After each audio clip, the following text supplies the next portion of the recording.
Hello. More broken code. Haven't seen you guys since last year. Man, I've been so tired this morning. Your name's not blue? Oh no, it's yellow. Orange, I guess.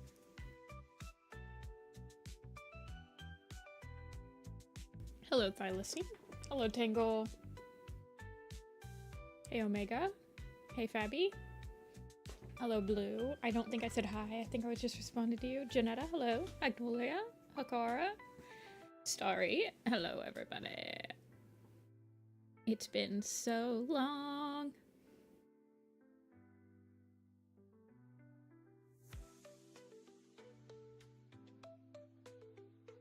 I like this grow feather, actually. It's my favorite one we've done for this poster so far. Bristle looks okay. I need to do like a whole study on Bristle to see, like, to really satisfy her. Gray Stripe is old in this arc. He's my old grandpappy. It's actually much easier for me to make long-haired cats look old than it is to make short-haired cats. Let me, before we start, I want to fill up the queue because I don't think I filled up the queue the last time we streamed. So I don't think anything happened yesterday. I had like a family thing that happened all day yesterday. So I didn't have any time to, I didn't have my computer with me. And I remembered too late that I need to do that, but so we'll do Whistle Kit. Not Whistle Kit, Whisper Kit. He just gets to be added to the original.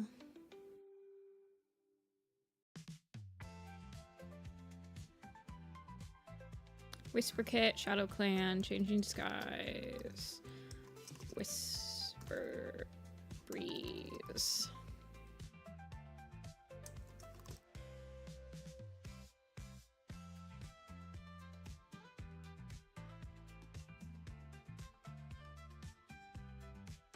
Bowsy Dodorize? Oh.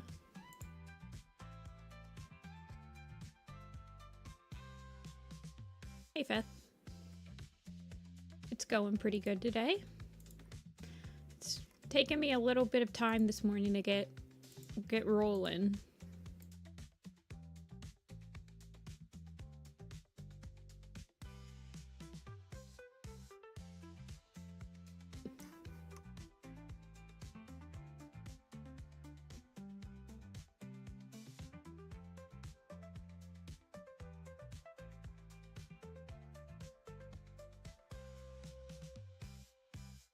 Out to queue.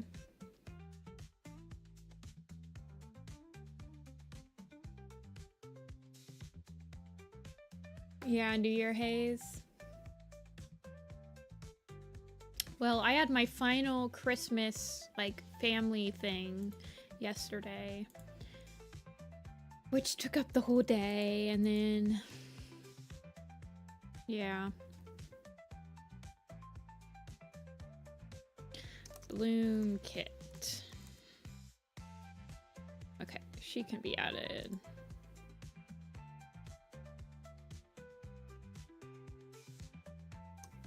Changing Skies, Bloom Petal.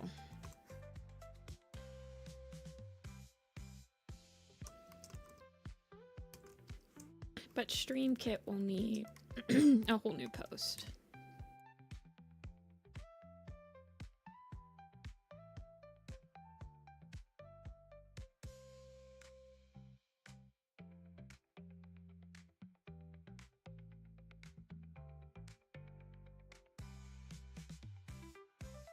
Okay, queue is a go.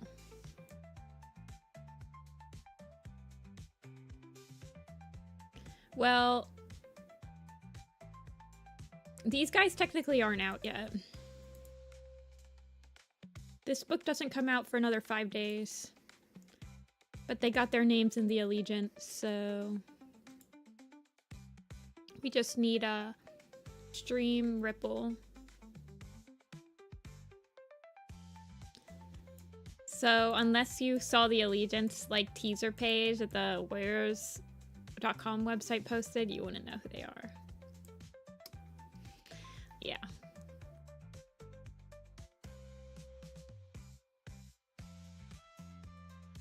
Wait, what's the most recent book that you've read, Feth?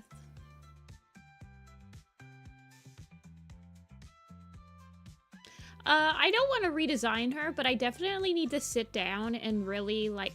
Well, actually, I don't know, because Bristle is one of those characters that I designed to be very... thin. Like her mom and her dad are both thin. She does have like bristly fur that sticks out. But man, I've been really enjoying designs where she's like got thick fur. But I don't know. I mean, I could give her a fluffy belly. Yeah, she has pants.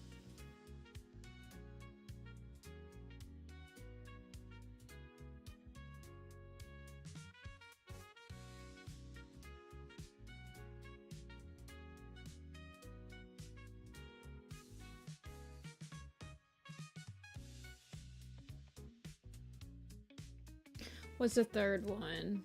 Oh, A Vision Shadows. Okay, so you're not that far behind.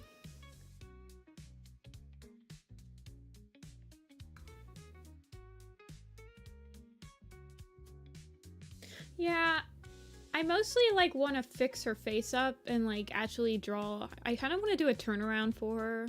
I should honestly do turnarounds for most of the main characters because I do end up drawing them a lot. She's just one of these characters I find very hard to draw from any other angle.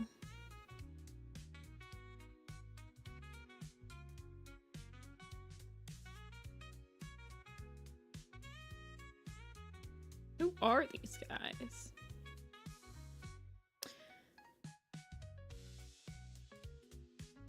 Yeah, I definitely feel like that. Well, when I was not caught up. I have taken 2 really long hiatuses for Warrior Cats. One was actually, I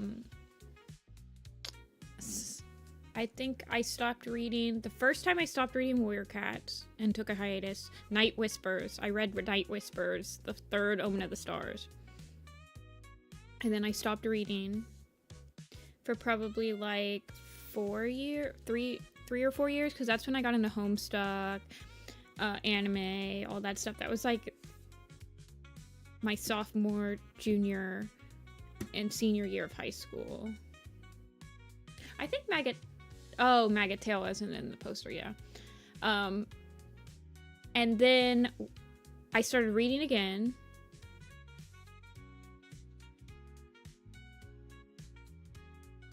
You're like the only friend who actually talks about them anymore. Yeah, I'm still here. If you ever want to reminisce, I can talk about Warrior Cats all day long. Actually, I do that 3 days a week. I just talk about Warrior Cats all day long.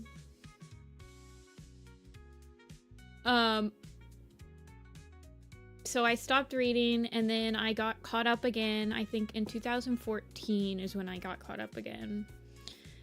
So that was all the way. I had the back read up to the first battle. And then I was caught up for a couple years. And then Apprentice Quest came out and I hated it. Bramblestar Storm came out. Mothlight's Vision came out. All 3 of those books were like bam, bam, bam, bam. And all of them were so mid.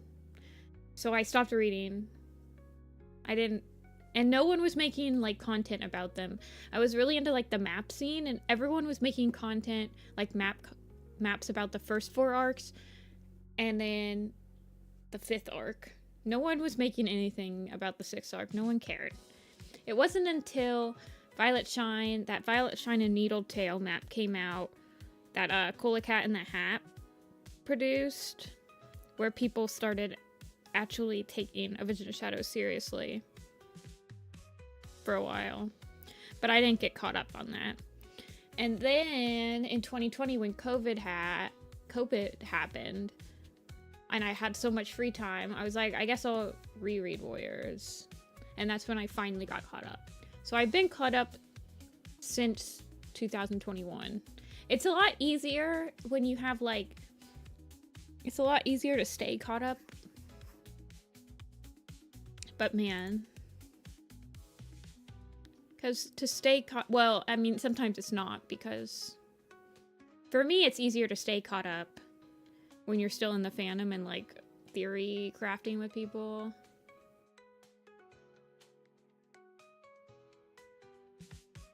And you were caught up when Sky was released. Okay.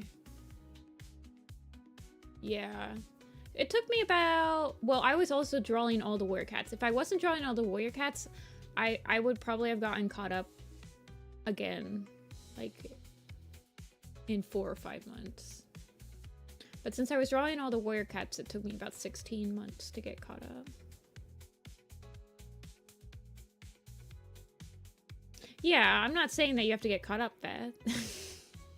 That's fine. I'm just, you know, reminiscing. For the longest time, I didn't want to read them anymore. Well, that's not true. You need to know how these books end. Oh, you don't, like, actually want to read them anymore? Okay. I just need cliff notes and some good quotes. I need to know how these books end, so they'll never end. Not as long as I'm alive, they'll never end. If the actual series ends, I'm gonna commission people to create fan content for the rest of my life.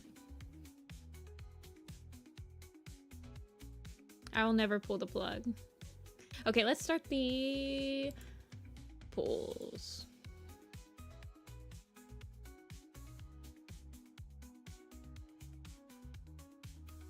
Okay, so HarperCollins will choose to end it. I'll buy HarperCollins. I'll buy the Warrior Cat LLC. You guys just wait and see. That's my 20-year plan. I'm gonna buy the Warrior Cat LLC. We'll start the Warrior Cats extended universe.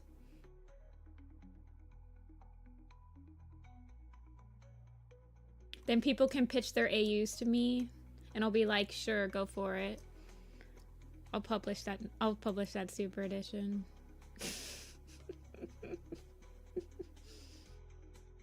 It'll never end.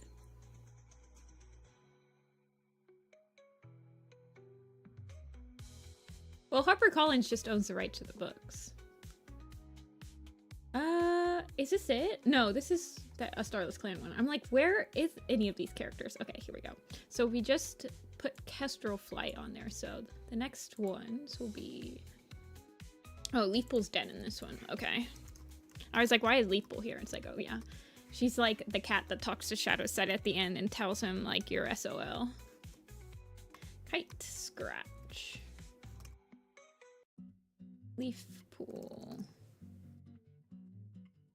Leaf Star. Light Leap.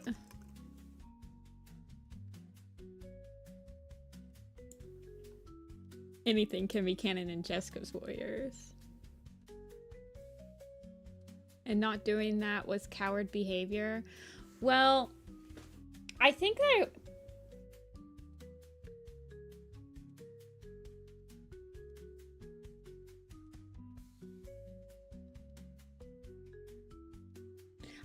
in a way they really did want the present era to end when Firestar dying, because that's when they started the prequel series. And I think that if enough people actually like respected Dawn of the Clans, they would have continued the prequel era for a couple more series, but no one read it, which I will hold against the fandom's head for the rest of their lives. So then we got A Vision of Shadows.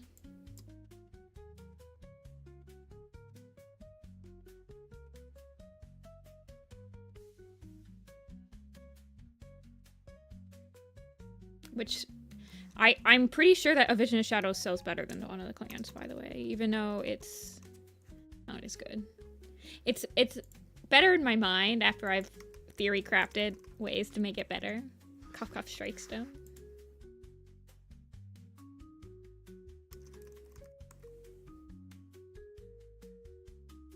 Wait.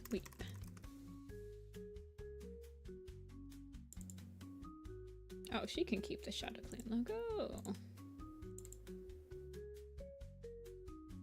Leaf Star is gonna be in Sky Clan. No, Star Clan. Kite Scratch will be in Sky Clan though. He gets to keep the logo.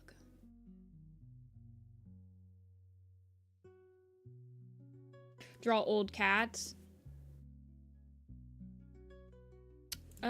So let me look at my magnum opus. I'll have to like, I don't know how old Leaf Star.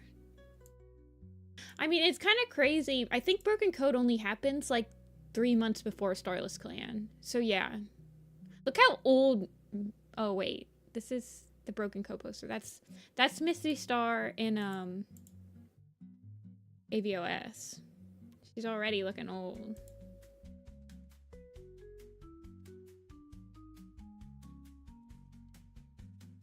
And then Lion Blaze. Lion Blaze finally makes a comeback. Oh, he'll have his dad mustache in this one. Nugget Tail.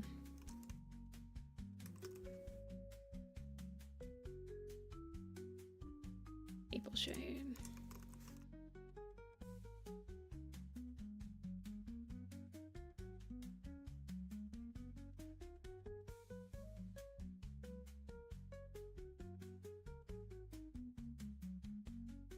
They're usually named like lion. So in the first series, at least, like leopard and tiger get their names because they were born as like weak kits, and they're named after the strong like strong mythical cats to give them strength so that they can grow up to be strong and healthy and everything. Lion Blaze, I don't remember. I think it's because he like yelled when he was born. You'll have to read Leaf Pool's Wish. I haven't read that in like a million years. Hey, Moss.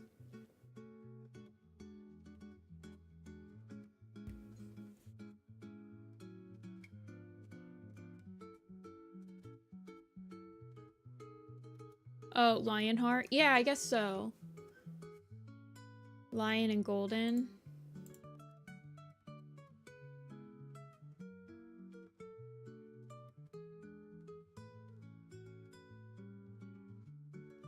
Lion and Golden.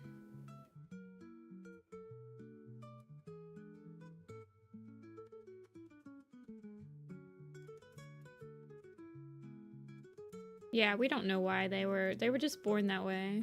Speckletail just decided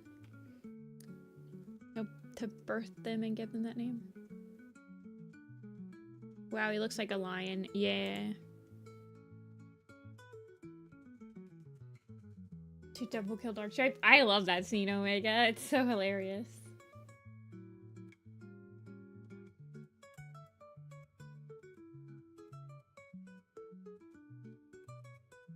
Okay, we'll do Leaf Pool first.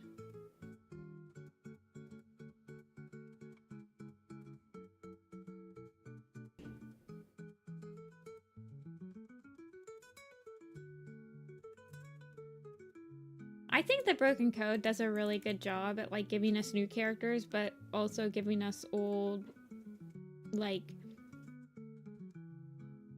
conflict. Like, I thought that the Broken Code was pretty good. The only thing I hate about Broken Code is how much it references Scoreflight's Hope as like a necessary read to enjoy it.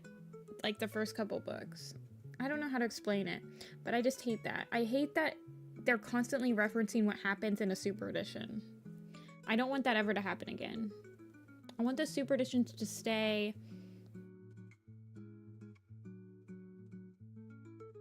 as supplemental reading, I guess.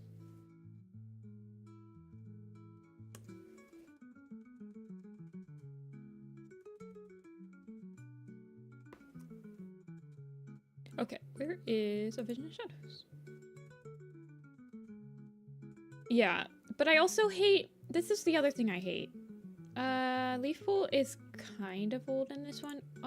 Let's see what she looks like in Omen of the Stars.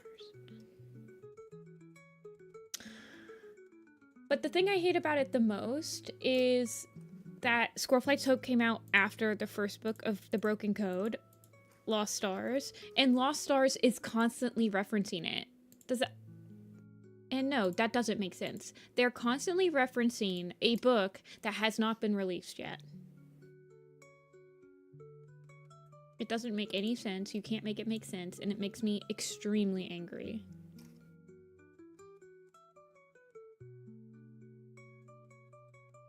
It's not even good foreshadowing, Tangle. It's bad foreshadowing.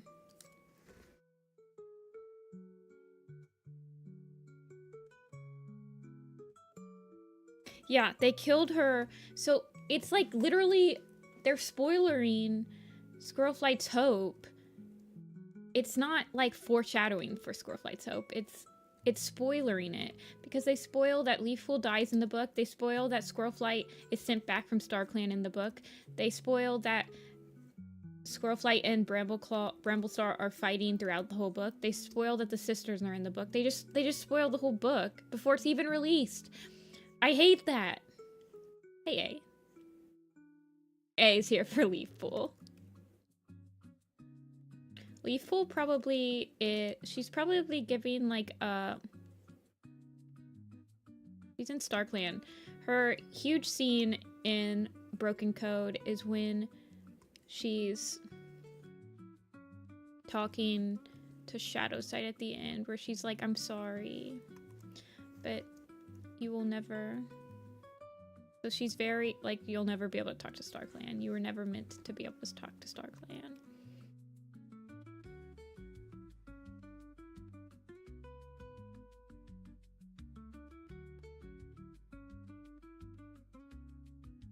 You literally summoned A.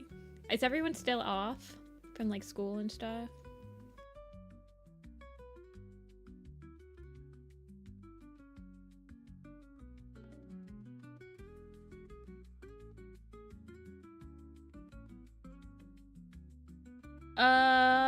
That's a good question, Omega. Let's look. So Ashfur will look like StarClan. I think we decided that Ashfur will look like a StarClan spirit, but he'll have the Dark Forest background. Bramblestar will look like a ghost. Firestar. Needletail. Needletail will be a StarClan spirit. Leafpool will be a StarClan spirit.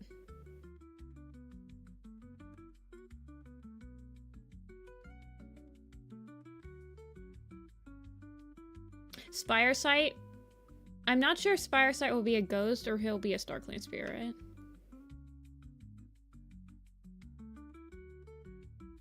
Silverstream and Feathertail didn't make it to the poster.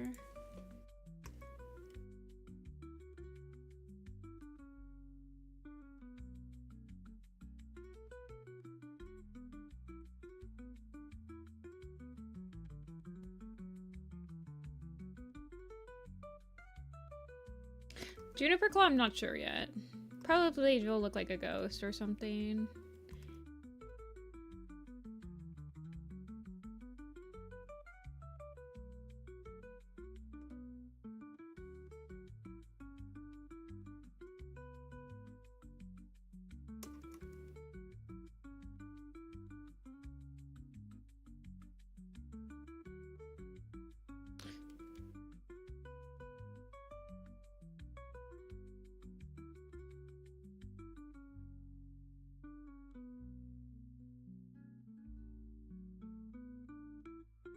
January 27th. Holy crap.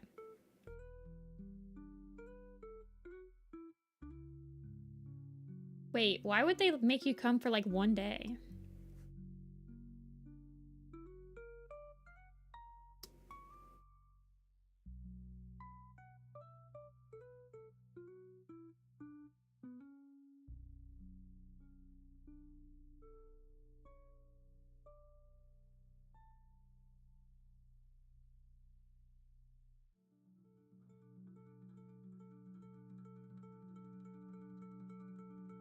How do I make it look like she's, I want her to have pity in her eyes.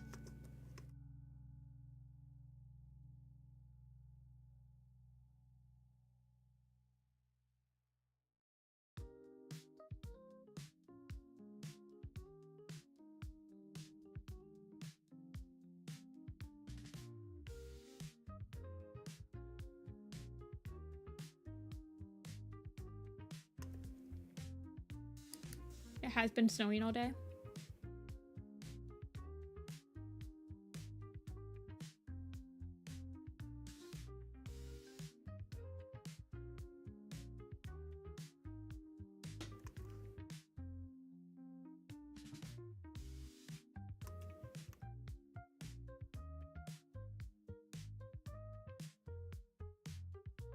I feel like, yeah, a small smile. You're right, Faith.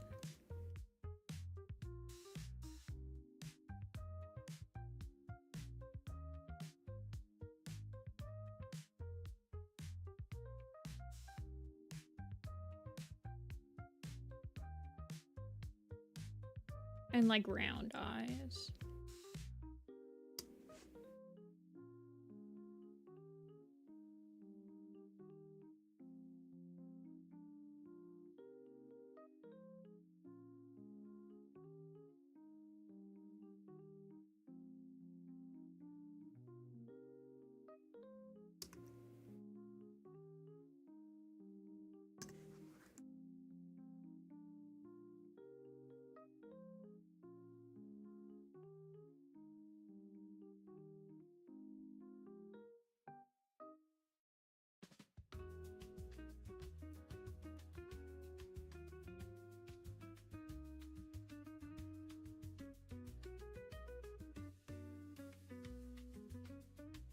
Leaf pool dying. Yeah, I feel like Raging Storm could have been replaced with Squirrelflight's Hope. Prove me wrong. Raging Storm sucks anyway. They should have introduced the sisters at the end of River of Fire. Maybe the sisters are the ones that find the missing Shadow Clan cats from Tiger Star's heart. They're living in this area, and then all of Raging Storm could have been Squirrelflight's Hope condensed. Instead of whatever we got for Raging Storm. A disgusting book. Raging Storm might actually be my least favorite book they've ever written. I'm gonna be real with you. Well, main series. I still don't like Mothlight's Vision.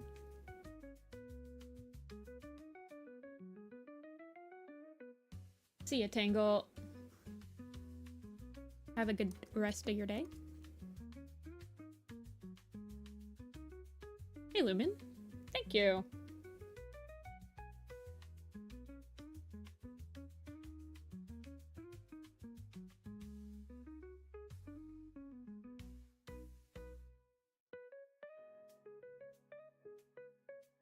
It would give Older Heart something to do or care about. Well, actually, I think Older Heart is the only point of view that I legitimately like in Raging Storm. I like his whole entire character arc of him trying to heal Puddleshine and like doing it his own way and like getting that confidence to stand up to his father and Tiger Star and all that stuff. Like, he really solidifies his confidence in his healing skills. I think his arc is the only arc in Raging Storm that's decent. I don't like anyone else's.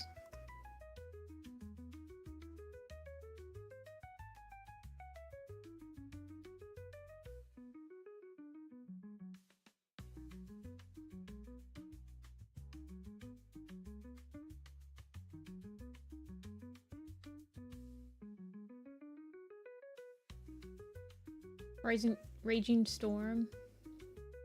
Yeah, Finleaf and Twig Branch are both horrible in Raging Storm. Like, they're both so off, like, character. Twig Branch being super mean to Flypaw, while I think it's an interesting, like, dynamic that they're trying to set up, it's nothing like how Twig Branch has ever been before then. Finley, I feel like the conversation that Finley has with Twig Branch didn't have to go on for that long. Like, let's be real here, you guys. When has a character become mates with another cat and not... You can probably count on one hand the amount of times that happened and they don't immediately start having kids. So let's be real. We all expected this. We all expected them to have kids.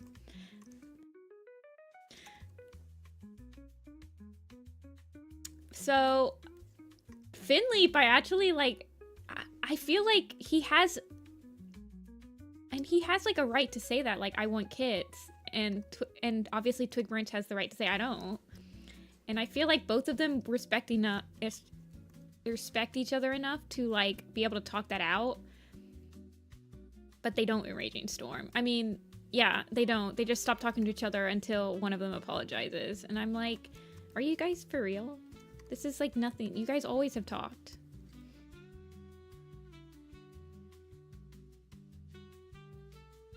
But I really like Twig and Finn, and I refuse to acknowledge that their horrible plot, their forced plot argument in Raging Storm is canon. Because I think that they're really cute. So, bleh.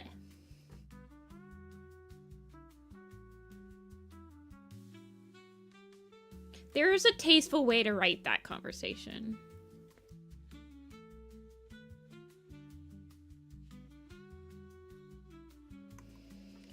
Hey Run, hey hey Catverse. Happy 2025.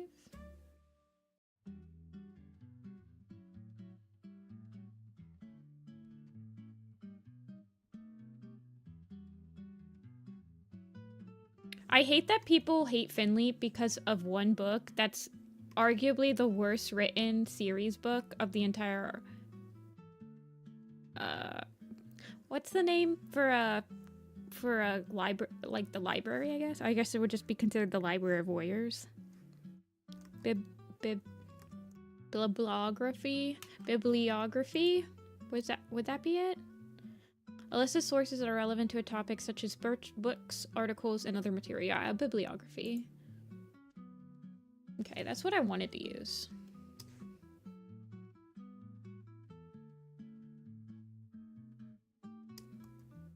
Ooh, finished Crooked's Promise. What did you think of it, Catverse? I think that bibliography would be fine. That's the word I was looking for. Like the entire catalog of a series.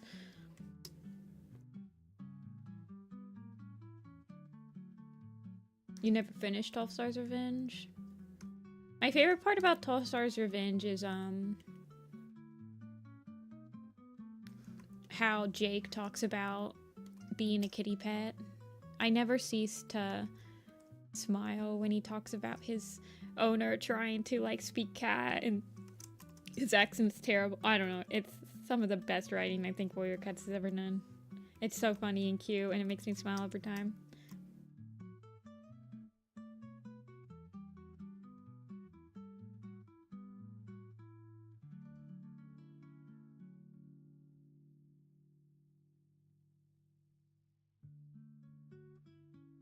What do you mean, thank God they're doing 4 books now? They were still doing 6.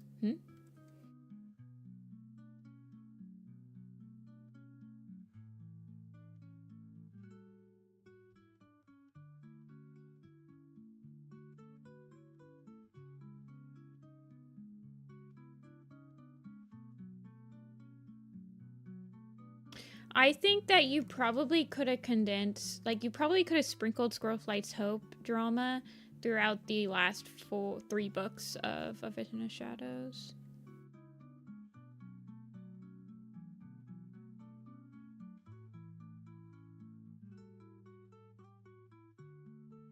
Oh yeah, Mothlight. I do forget that she shows up at the beginning of that book.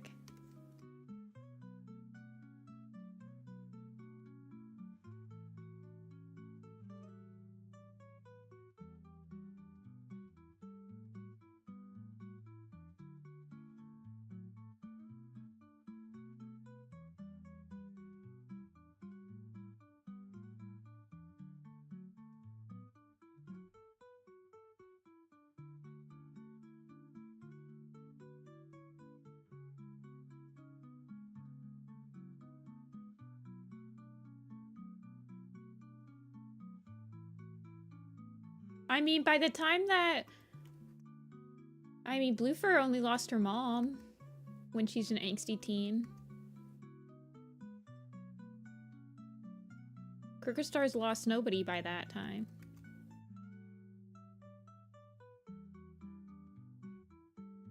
Like, Sunstar has to actually sit Blue Paw down and be like, or Sunfall has to actually sit Blue Paw down and be like, look, everyone hates you. Why don't you, like, stop being weird and sad?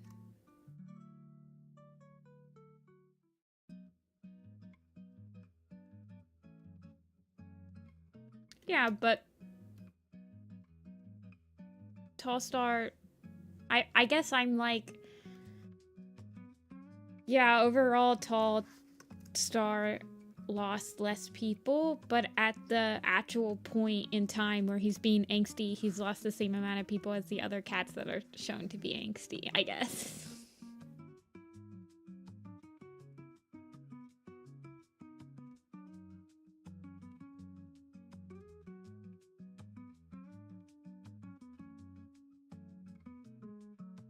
Also, he gets picked on relentlessly and no one ever seems to care about it.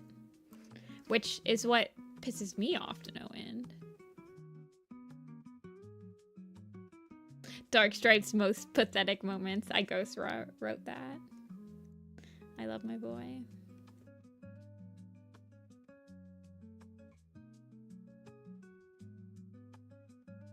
Okay. I don't think that Leaf Pool's gonna show. I don't think she shows up in the Starless Clan one. So the Star Clan cats to show up in the Starless Clan poster is River Star. I think River Star. Maybe J-Claw might have made it onto the poster. But Misty Star and Reed Whisker, I don't think will. I think I'll just make them regular looking cats.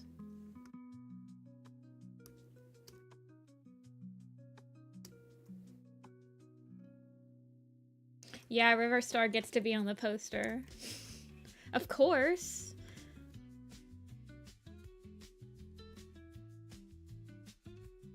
There will be a poster.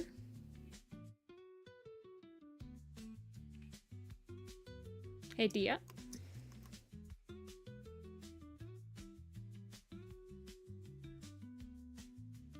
To actual school bullying? You're right. I want to punch people.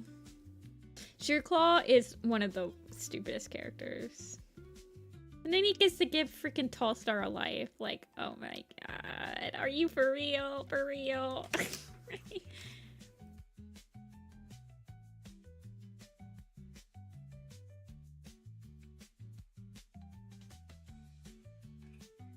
Okay. Let's see here.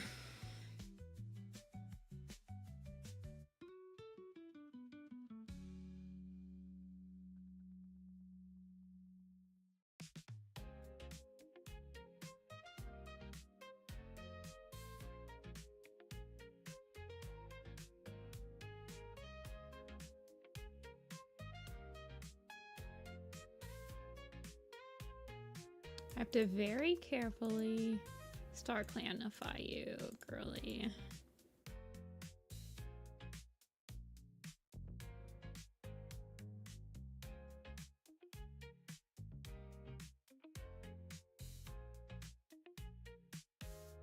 Okay. So, Star Clan cats get Specialize.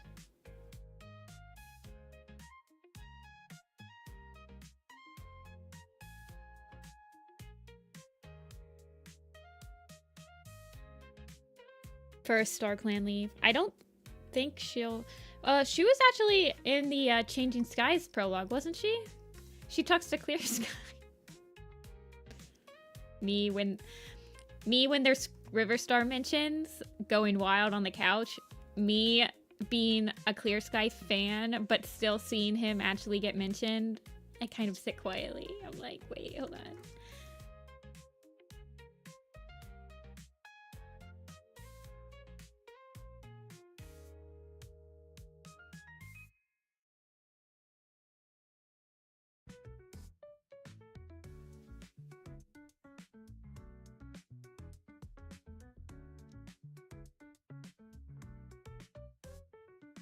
I'm like, I'm always worried when Clear Sky shows up again, because I'm like, how are they gonna write him? I'm like, oh god, how are they gonna write him this time?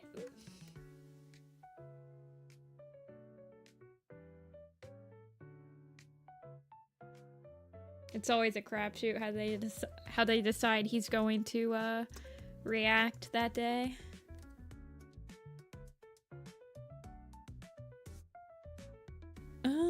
Let's see.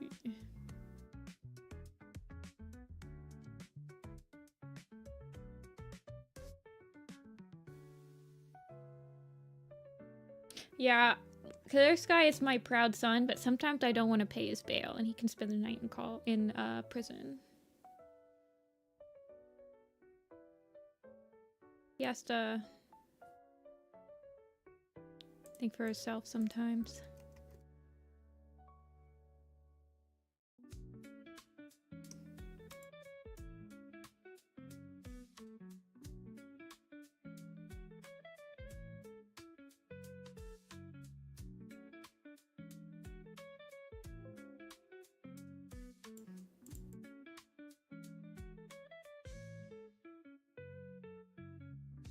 I think I usually lighten up.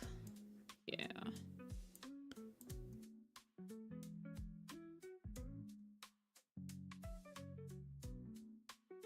Oh, you fixed your mini.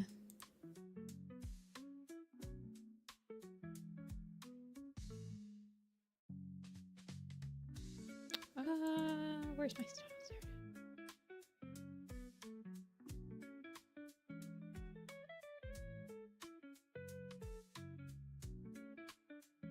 Leafpool, part 7. Where is she? There she is.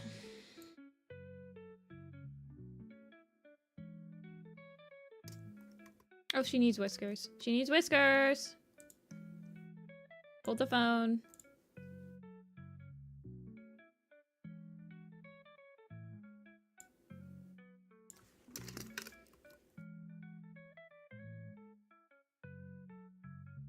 I knew I forgot something.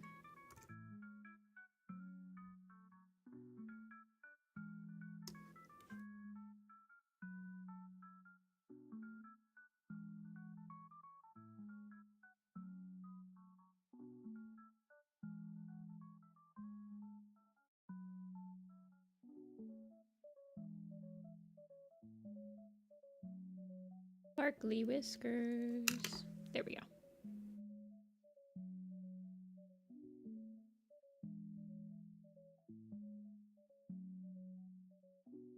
Okay, where is the Star Clan logo? Drawing dead leaf pool, I see. Yep.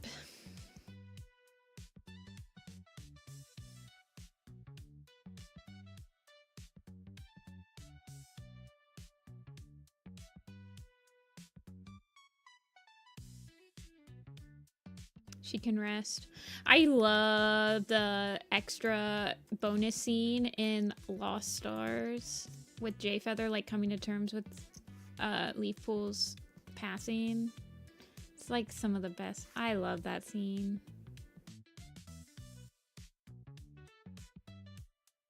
See ya, Feth.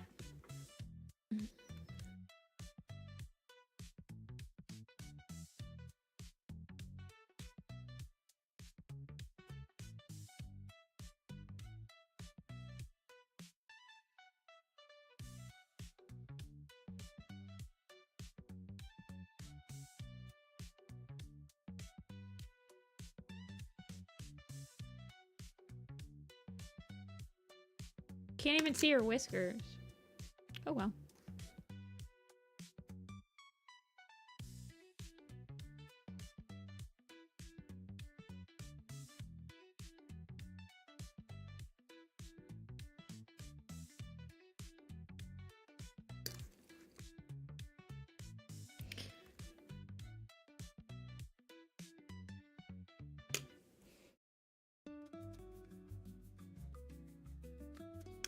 Is the Lost Stars bonus scene a Barnes & Noble exclusive? I think it's on the wiki. I think the Barnes & Noble exclusive scenes are on the wiki, like in their full entirety.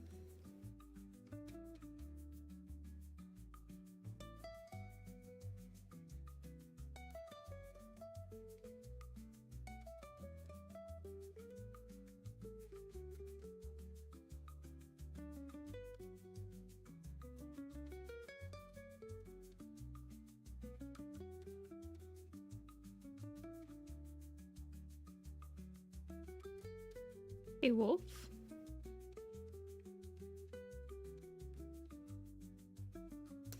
I don't know.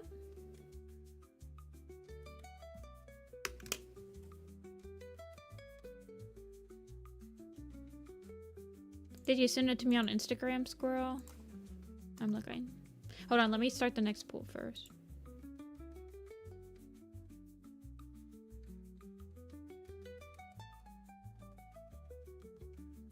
Next cat. Okay. Lion Blaze. Maggot Tail.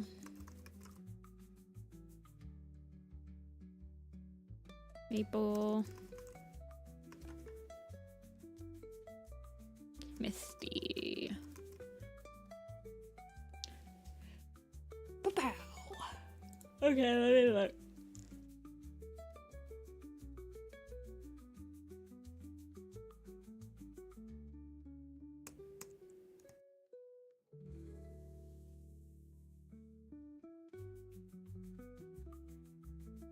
Oh, she's pretty.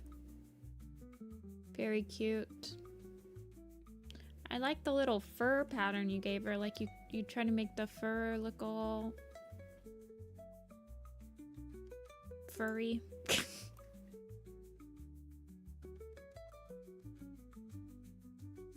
It turned out fine.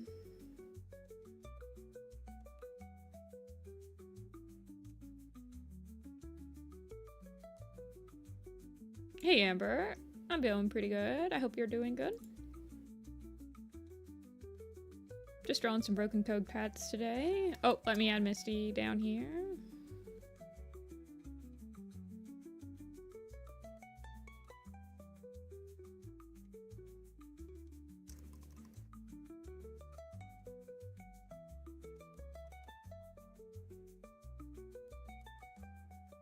And then Mothwing.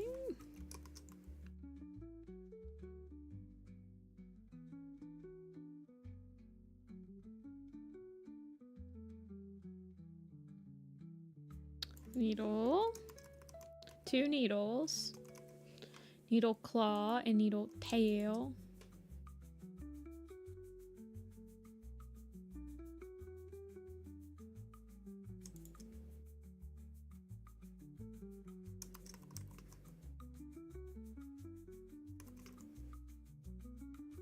Hey Shimmerin. I'm doing pretty good. I hope you're doing pretty good. Second day of the new year. Then Puddle.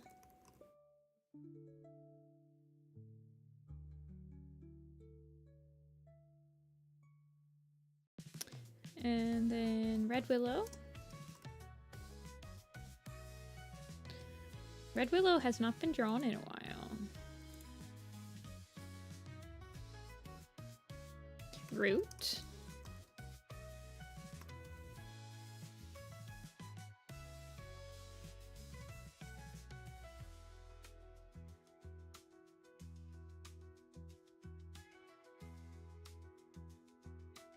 Maggot Tail. Oh wow.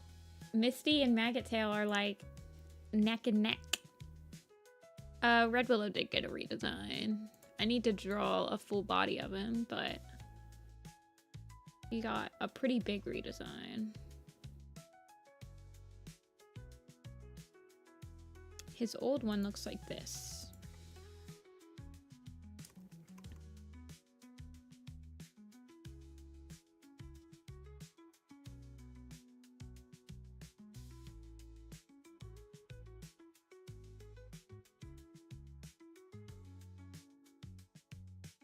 who fought for the Dark Forest. Yeah, I'm sure that if Breezepelt died at the end of Omen of the Stars, he would definitely have been gone. He definitely would have gone to the Dark Forest. Lucky for him, he got his redemption arc. He's probably safe now.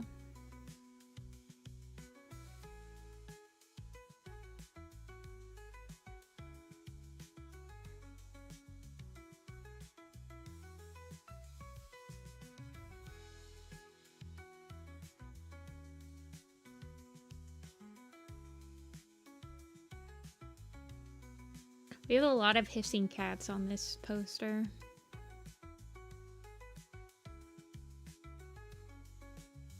I just read Fading Echoes when Russifer dies.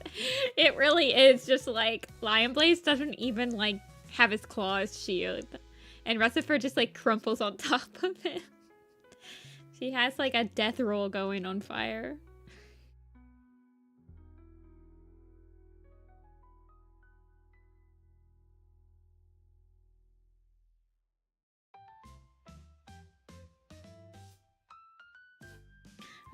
I just read that this morning. It really is cray.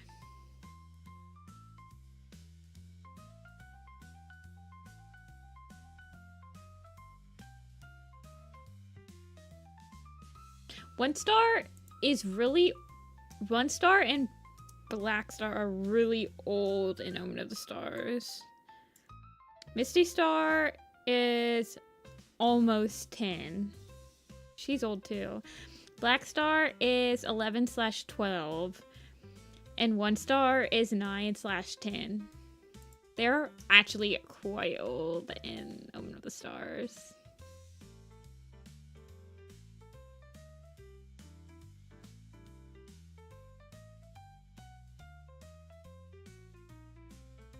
I mean, Russifer, so when Russifer dies, she is 13.5. Dude, Russifer. Grandma. She's only 2 years older than Black Star.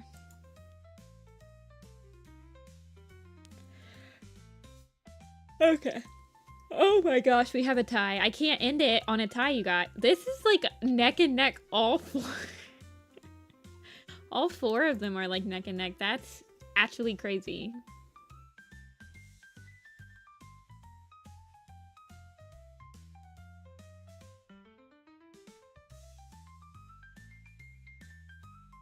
Do you agree that Hailstar only cared about Sunning Rocks?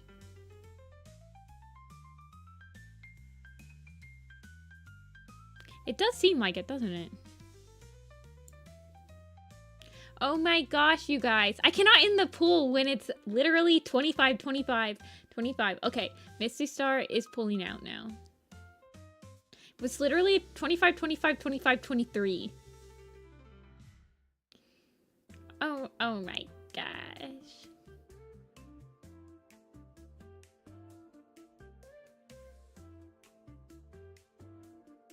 This is actually insane. Actually, I wonder if I should make Leaf. She has such light. Hold on. I might have to darken up her thing.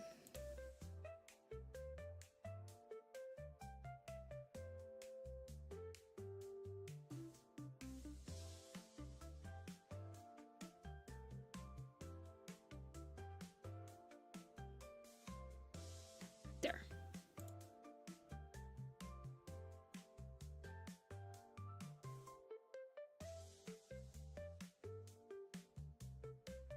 You guys, I'm gonna have to flip a coin.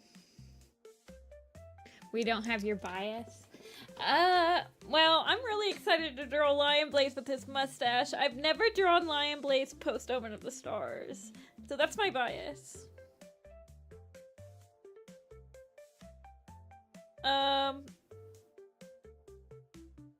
Misty Star, yeah, I'm excited to draw her old, but she was also old in the last poster. She's just gonna be like super ancient now.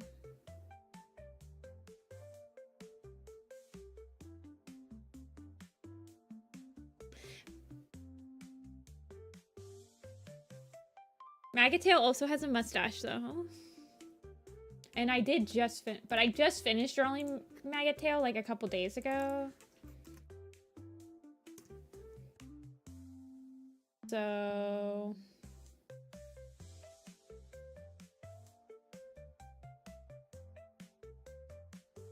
Okay, 8 minutes ago, I've got to end it. 24, 24, 24, 27. That was an insane pull. That's probably the closest pull we've ever had. That was like 4. That's actually insane. Lion Gronk. Okay, the last time I drew Lion Blaze, I think, was for this poster. So this is our newest Lion Blaze. Do you think that I should give him... He probably has a scratch now, right? Let me check. Lion Blaze. Because he loses the ability to not have scratches. It has a nick in his ear.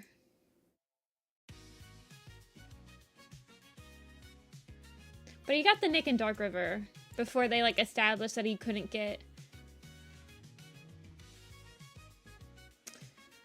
Before he couldn't get hurt. So I kind of, like, retcon that out.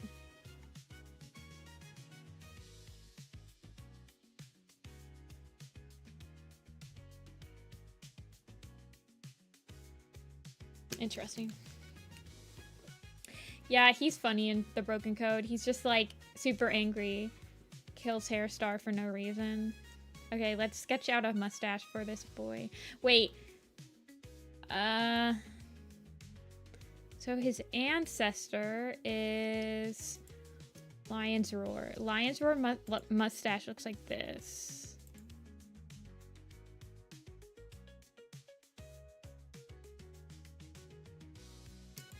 So this is what we're working with. This is what Lion Blaze is gonna look like when he's a grandpa.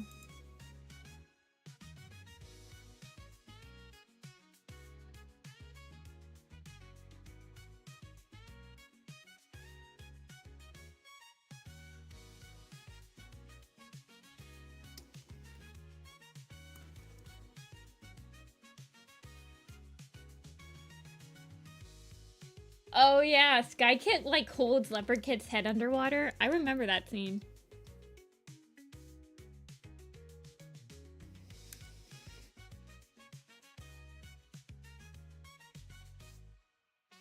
Lion Blaze is actually another design that I kind of want to like revamp completely. Lion Blaze is a character that looks nothing like what his canon description is supposed to look like.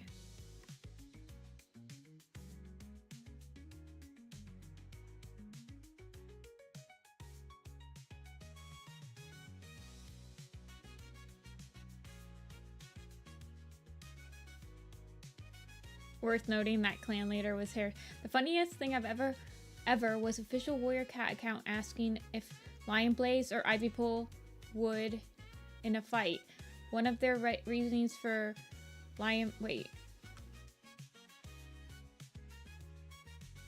would kill in a fight? Wait, hold on.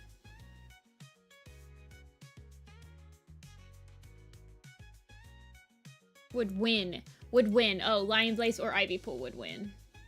Okay, okay. Yeah, sorry. One of the reasons is he killed... Worth noting that clan leader was Hairstar. Okay, okay. I got it.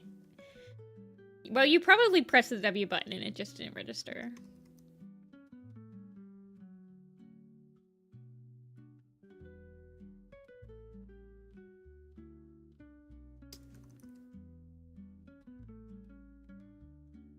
I don't even think Lion Blaze realized how much he struggled with being deputy. Let's be real.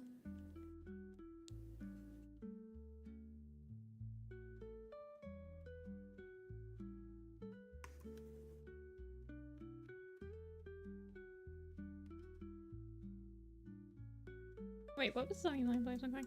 We might have to sketch this out a little bit before we land on something. Oh, I need to clean up the blog.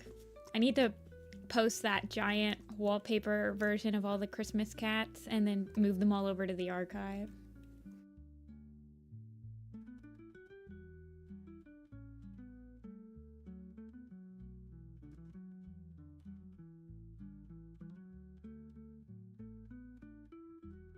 Of a flip-flop. Yeah.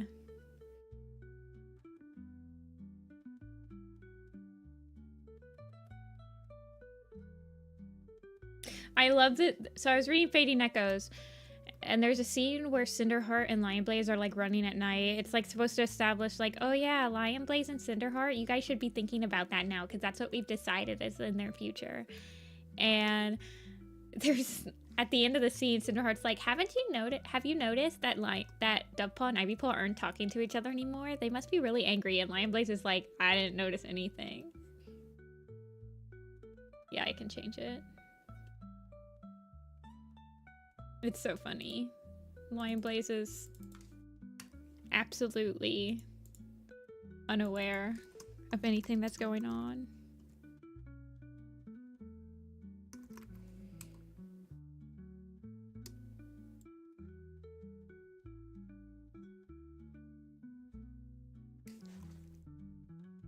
Tree is in this poster, of course. He has a huge role in Broken Code.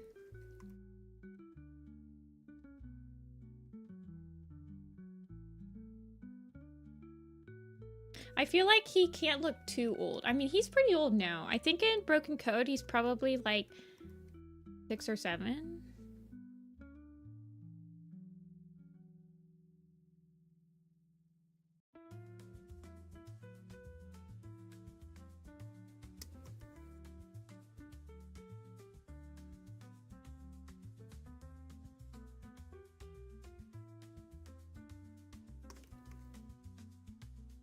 Wait, what's Jay Feather look like? Oh, I haven't drawn him yet.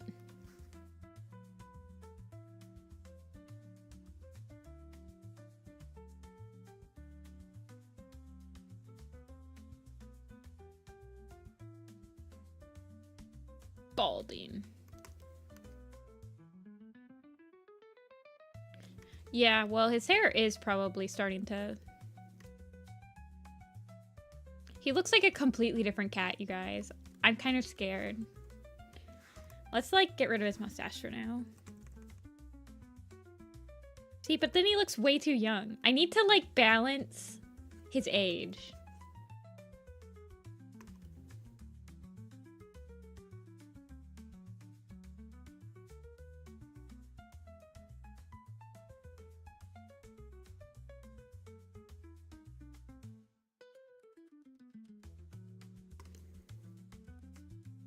Well, he was bald when I was doing the Omen of the Stars stuff. His hair tuft is quite a new feature. I really don't think he's...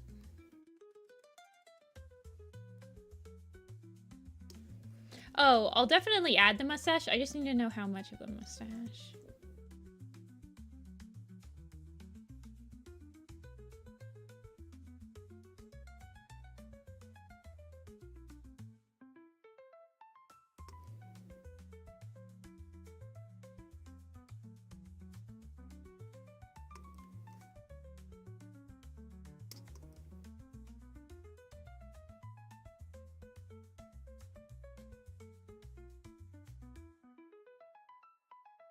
Give him angry wrinkles. Yeah, that's true.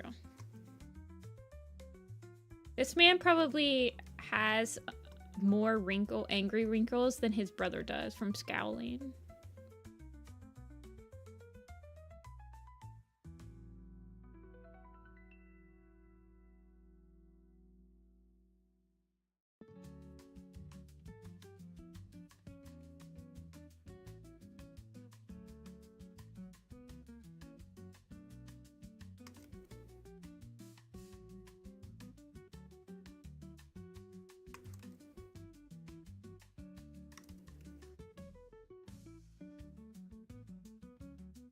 He doesn't have... No, he doesn't. He just has like a square face.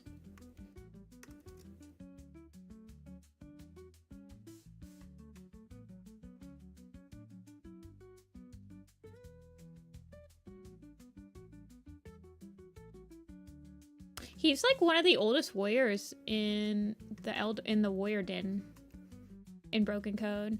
I think the only cats that are older than him are, well, Berry Nose is dead very soon. Mouse Whisker, Cinderheart. Well, I guess technically speaking, Cinderheart and Poppy Frost are a little bit older than him by like a couple of months.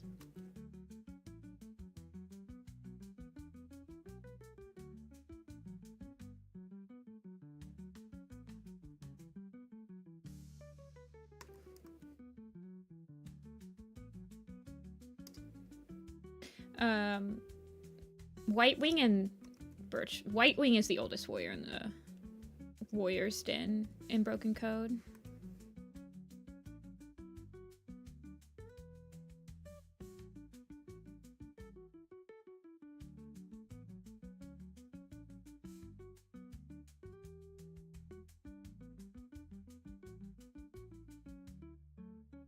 See, I think I want it. I like the idea of it being like this because it mimics the side of his face. Like with it being all down like this.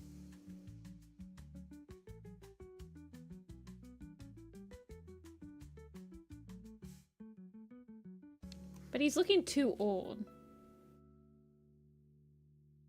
I don't want him to look too young. He is like a senior warrior, but...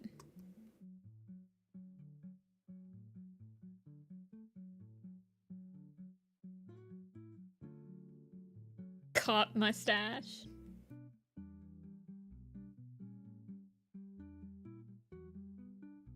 I kind of like that, though. I kind of like that. Let's color him and see if he actually... With, like, the no face... Yeah, let's try coloring this. Let's see. He does have cop energy.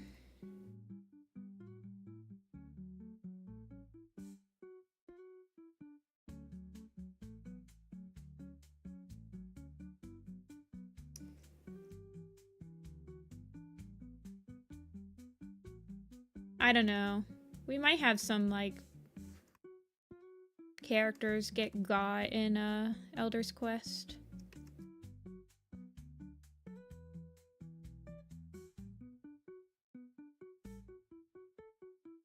There are like 5 elders in the ThunderClan Elders Den right now. That's a lot of elders. Well, actually, I think that's the amount of elders that were in the first series, technically. Because in the first arc, I think we actually had 6 elders. We had Patchpelt, Small Ear, One Eye, Dappletail, Halftail, 5? Oh, and Rosetail, if you want to count Rosetail. 4, 3 is good, 4 is good. 3 to 4, I think, is a good number for the Elder's Den.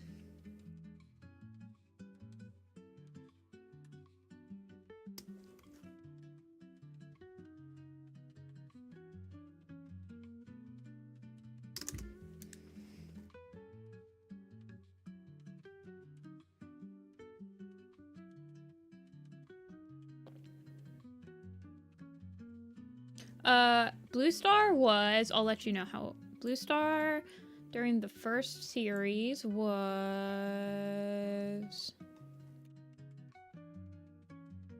6 years old. She just turned 6 when Rusty joins ThunderClan. Rusty joins on her birthday.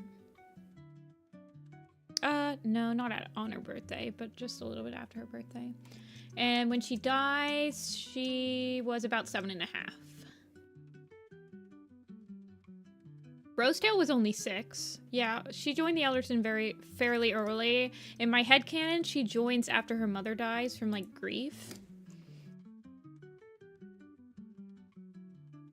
Like, she can't focus anymore. I kind of imagine she's just not.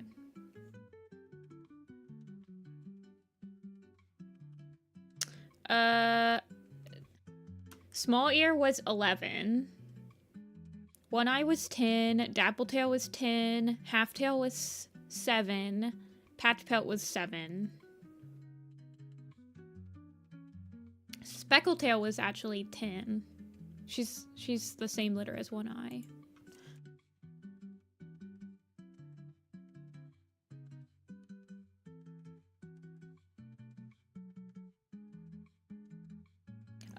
Tadpole died. Smile.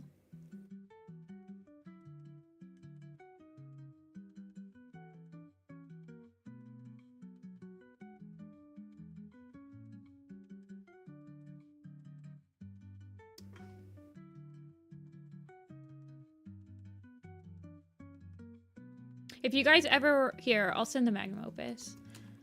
Here you go, you guys.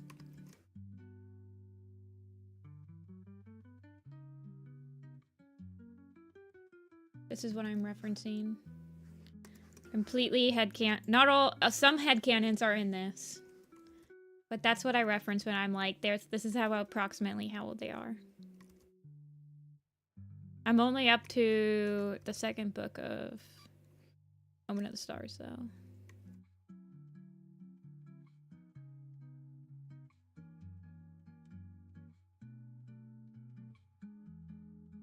Behold my Pepe Sylvia wall of an Excel doc.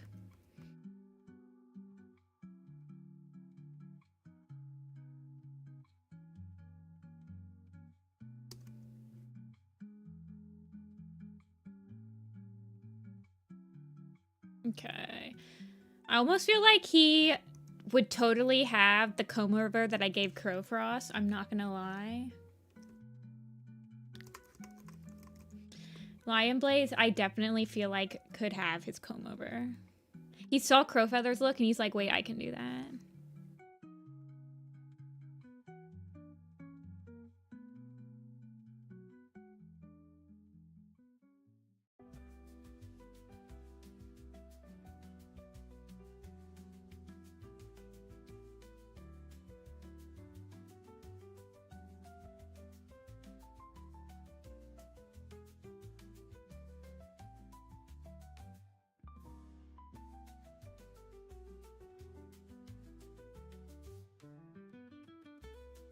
No Elder's Quest spoilers.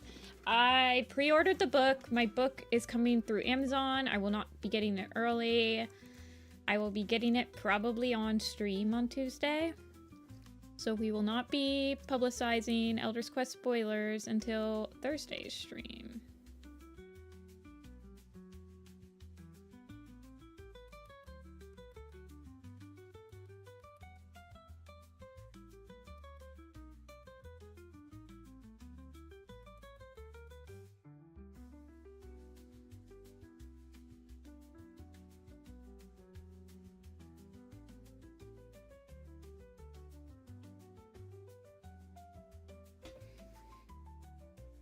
Yeah, it's hard now because I don't know who I hate that the book got leaked so early because now I can't tell in chat if somebody is just like speculating. I can't tell if they're telling the truth. If they're like, well, I'm just speculating. I think it's gonna be like this. I hate that the book got released. So I hate that. Because now it's like not fun because you have no idea who has and hasn't read the book.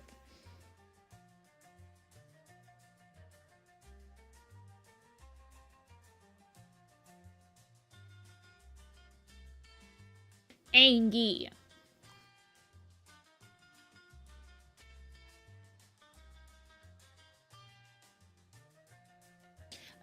So the way that Amazon accidentally leaked the book with the way that their coding works on the teaser page of their website. Basically. That's a too long gonna read.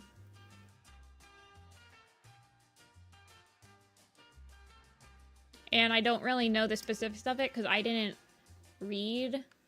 look at the spoiler page, but apparently there's some way to pull the entire book from the Amazon website page and read the whole thing right now in PDF form. It's okay, Dia read the leak, eh? It's got us this time. Yeah.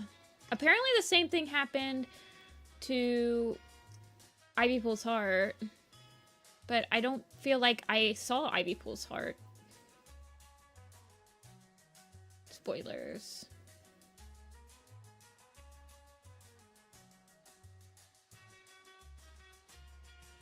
Ooh, the full hold request.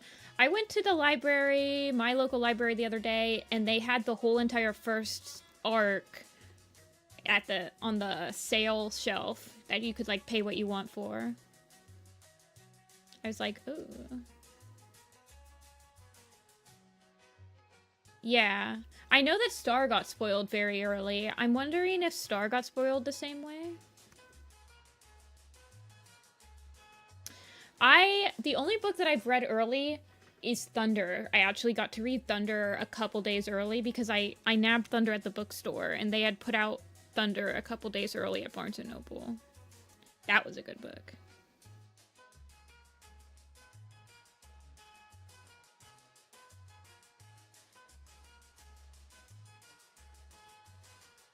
Lion Blaze has like 6 kittens. He's old. He's dad mode now. Do you think that Breezepelt is trying... Do you guys think that Breezepelt and Lion Blaze are trying to grow out their mustache, and at every gathering they like compare mustache lengths to see who's winning? I like this headcanon, actually.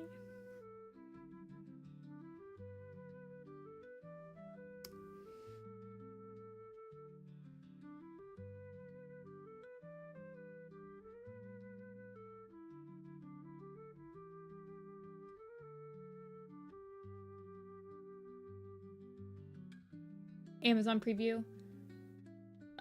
Yeah, I think it's just the way that Amazon has their teaser page done.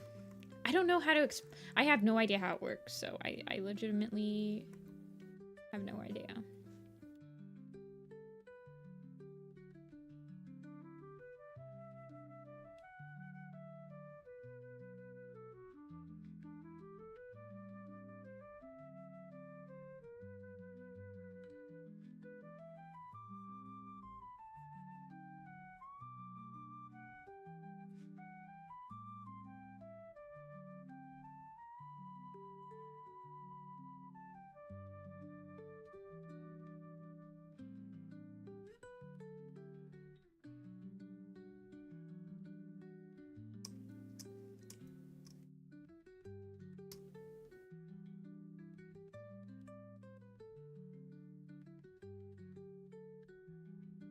I kind of like that. This Lion Blaze is turning out pretty decent. Cinderheart? I don't know. Lion Blaze is currently about 8.5. Cinderheart is currently approximately 10, almost 9.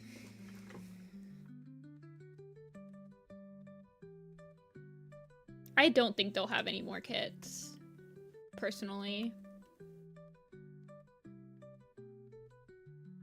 They kind of forgot that Lion Blaze and Cinderheart had 2 litters of kits because they keep pairing cats up from the 2 separate litters.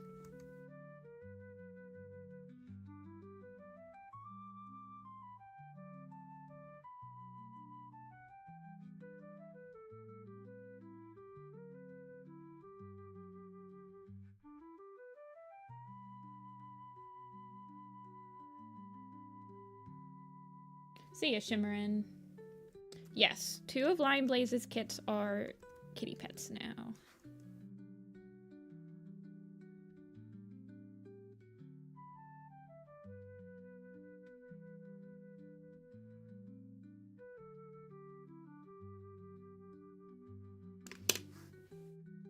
I also hate that, so I think it's in Fading Echoes, it's kind of hinted that Rose Petal has a crush on Toadstep.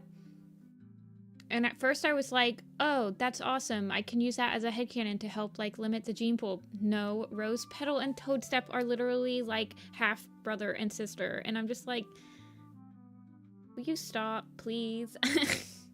Not Rose Petal. No, it's Rose Petal and not Toadstep. It's one of, I think it's Rose Petal and Mouse Whisker, maybe?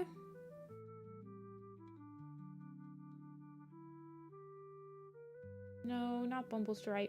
It was something weird. Where it was like Rose Petal. It might have been Mouse Whisker. I don't know. It wasn't Toadstep because they're related. They're brothers and sister. There was a scene with Toadstep and Ivy Paw. I don't remember. Fox Leap. Yes, Seeking. You're right. Fox Leap and Rose Petal. They had a scene where it was like implied that Rose Petal might have a crush on Fox Leap.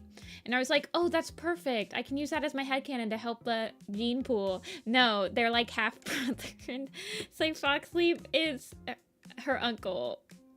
And I'm just like, can we stop? We need to stop. Like, there's no way to thin out the gene pool. Sorry. There was a scene with Toadstep and Ivy Paw. Is what I was thinking of. But then there's a Fox Leap and Rose Petal.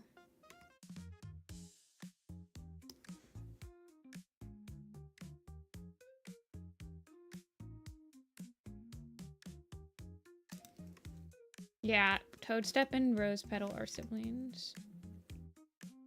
There's this hint.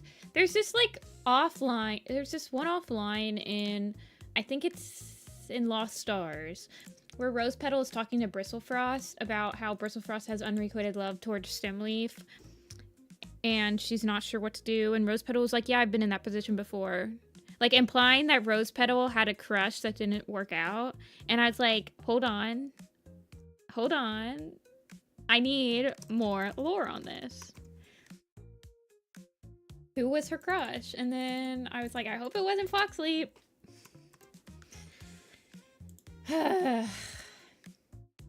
You always thought it was Bumblestripe? That could be true.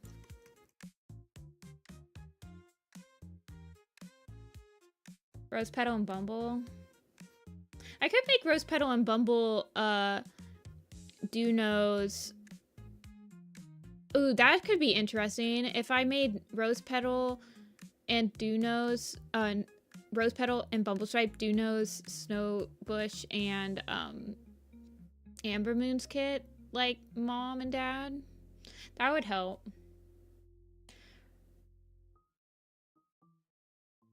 The gene pool a little bit.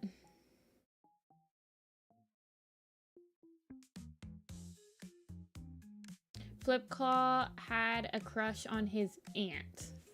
Snaptooth had a crush. Wait, Flipclaw's aunt is not Dovewing, right? So it would have to be Fernsong, Sorrel, Striper, Holly, Flywhisker. Oh, yeah, Flywhisker. Oh.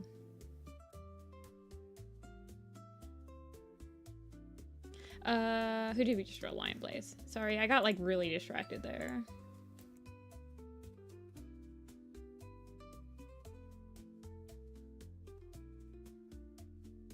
I was thinking of giving Mouse Whisker and Minnowtail kits that Minnowtail abandons and gives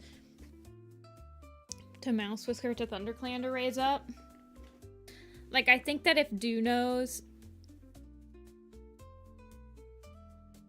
At first I thought that'd be cool to have Dunos, Amber Moon, and Snowbush be that. And then, like, maybe Mouse Whisker was really good friends with Cloudtail for some reason. Cloudtail decides that he was gonna raise them for him or something. I don't know. But I can't do that if I make Dunos and Rose Petal mate, because then that's awkward, because Rose Petal is Mouse Whisker's half sister, so that would be like she'd be his aunt. I don't know. Dunos his aunt, or I don't know. That's so hard. My brain cells.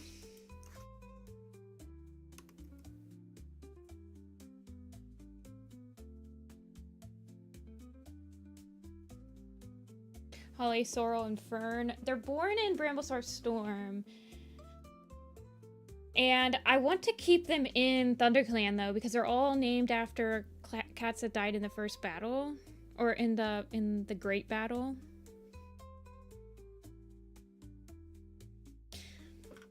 But yeah, I hate when cats have more than one litter.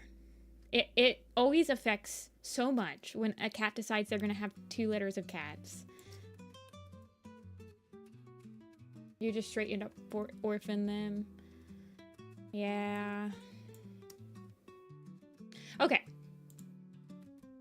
Getting off topic. So we just did, I remember Maple Shade Misty Star. Okay, so we're on Mothwing. Next, cat. So we need to do Mothwing, Needle Claw, Needle Tail, or Puddle Shine. Puddle Shine? I feel bad for him in Broken Code. But he could probably be more supportive towards his apprentice.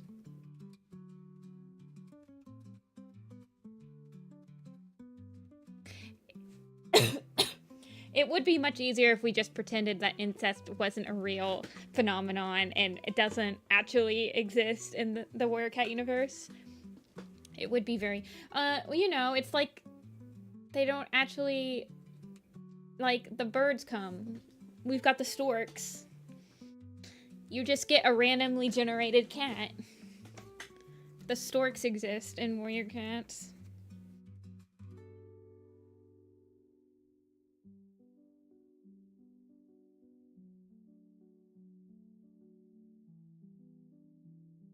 Mandatory Warrior Cats family tree tangent. Yeah.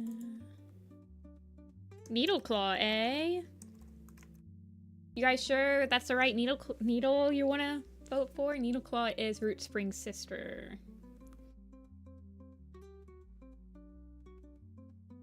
I know. Puddleshine literally learned how to become a medicine cat in like 2 months. It's insane. He's like baby genius.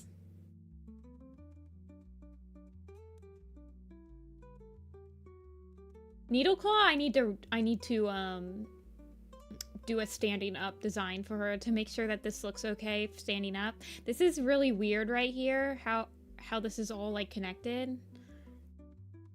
I need to do like a breakdown of this design to see. I like Puddleshine a lot. After I redesigned him, I liked him a lot.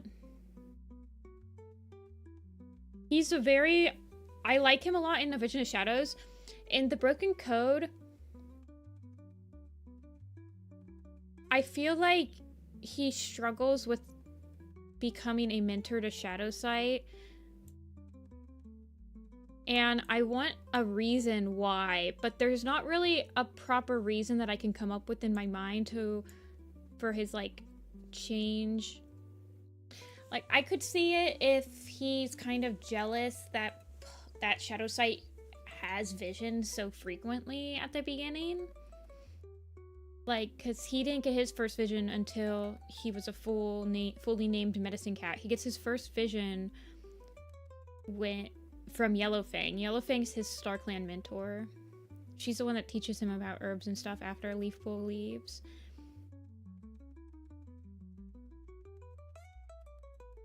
I've been putting Warriors minis relevant to the series I'm reading on the windowsill.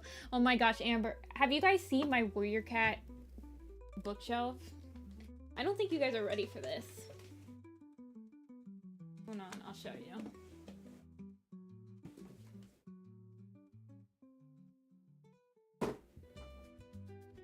Hold on, let me get rid of the soda pop. This isn't all my Warrior Cat books, by the way. They're just the pretty one.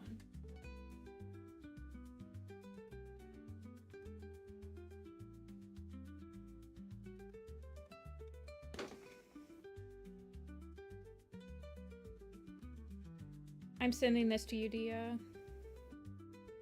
It's easier for me to send it to someone on Discord. You've seen it, though.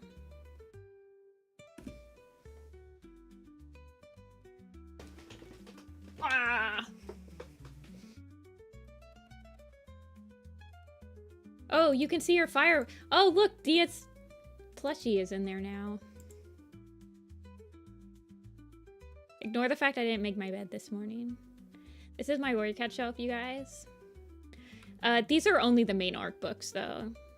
And they're only the new book covers that actually, like, go through the whole picture. It's all the cats. Also, my head. My head makes an appearance. Look at all the minis. They just stare at me while I sleep. Yeah, I have all the old hardcovers somewhere else. I need to put them up. Look, there's the Polish one.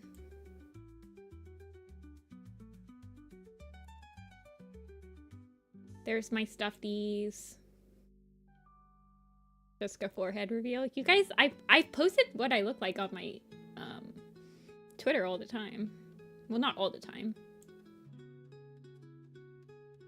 But yeah, I like these covers because they all, like, go. Except for the fact that Lost Stars and Raging Storm have the exact same cover.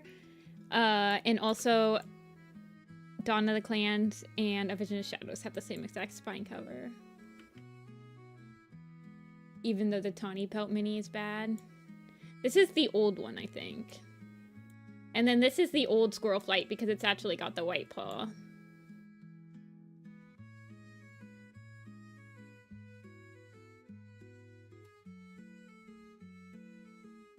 I actually had to set up... Look how many... This is, by the way, this is how many...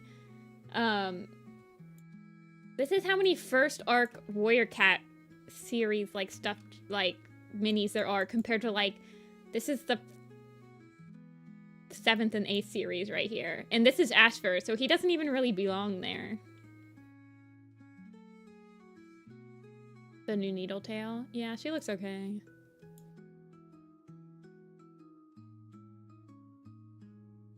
I got these really early. I got all my minis before Christmas. It was weird. Yeah, no Dawn of the Clans. As you can see, here's the 3rd arc, 4th, skip, 6th. So dumb. Angry face. This is my face whenever I don't get another Dawn of the Clan mini. Ivy Paw got me.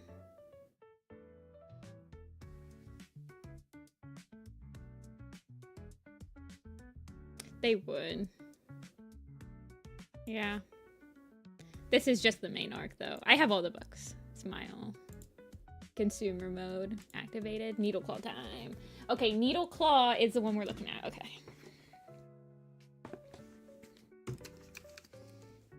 I need to, like, set up the entire Warrior Cat thing. Like, with all... I want to get some cork boards so that I can have, like, cork boards for all of my, merchandise stuff. Like, right now, one of my bookmarks is from Climb. You guys remember Climb? It's like a sticker sheet for the first arc. That's my bookmark I'm using right now. I need, like, cork boards that I can display all of my cool fan merch for.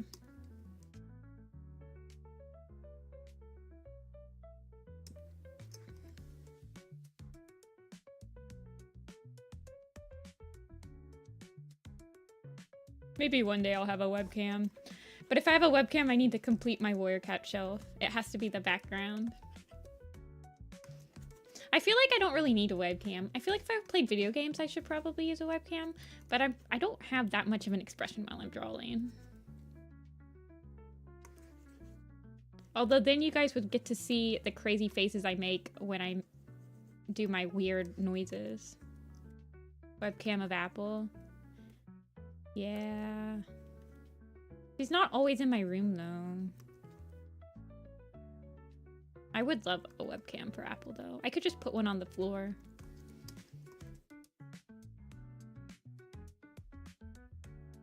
Okay.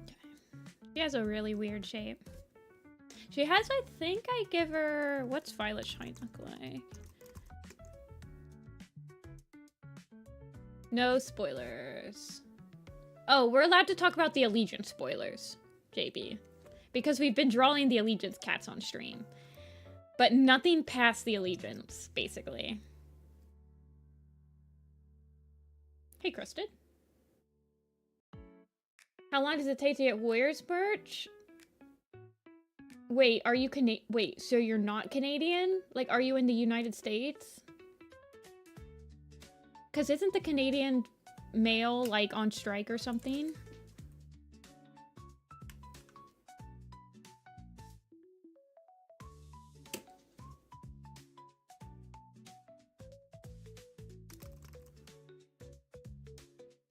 Okay. I've never ordered the stuffed animal on the store. I've only ever ordered the minis from the store, and the minis always ship really quick for me.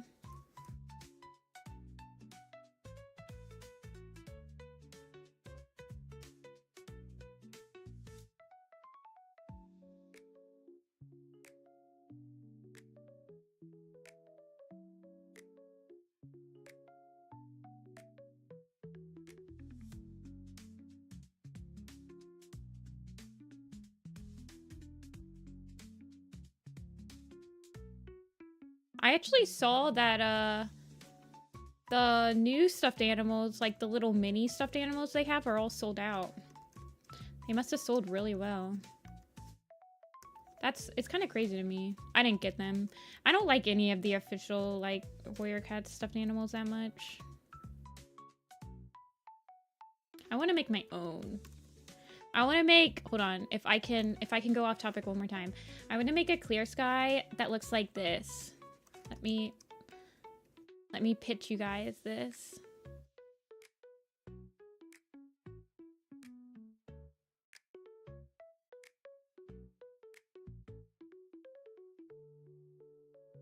And then he has his little claws out.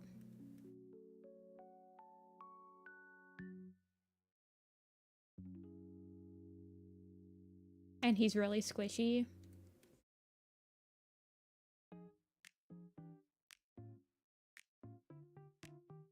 He has his little...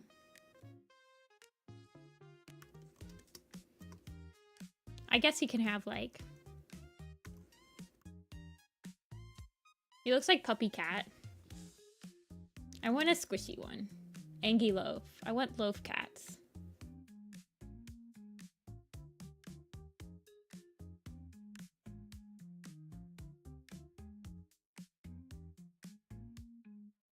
Oh, he does look like the zip. Oh yeah, I have a pencil case that is this shape.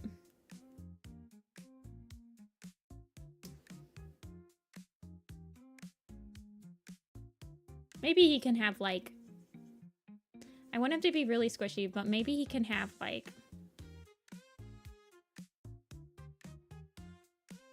He can have a muzzle.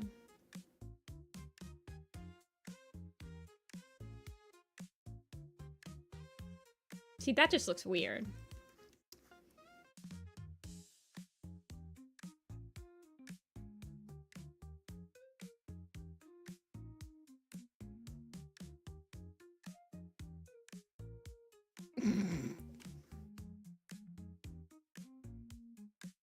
Wait, can you use Blender to do a 3D model? Isn't Blender's the free one, right?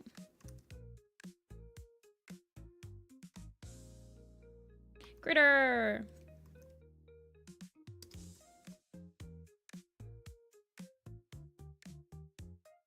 Don't match which paw is white. I think that they also, like, interchanged Scourge's color on official merchandise. Like, sometimes it's a purple and sometimes it's a red color. Because on the mini, let me check. On the mini of Scourge, it's like kind of the same color purple I make, where it's like a very red purple. But on the stuffed animals, it's always red. Want those for Werecats? Oh yeah, yeah, I've seen those.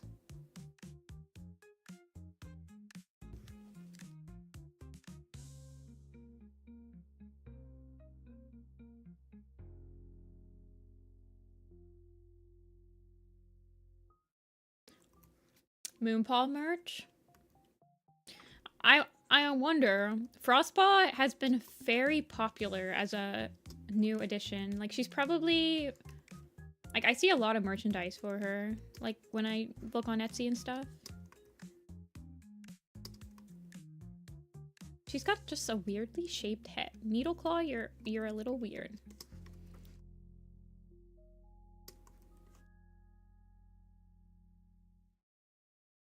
Oh, it's purple in the colorized manga. I usually make it purple, like a very red purple with like bloodstains. That was my mediator. I'm basically Warrior Cat's mediator. I'm Tree IRL. I'm like, here's how I will make everyone happy. Dovewing, green eyes with blue hues. Scourge's collar, purple with red bloodstains. Everyone is happy. Peace breaks out in the community. Needleclaw, she's a mom now, isn't she? She like starts dating the bully. She has a Violet Shine's eyes.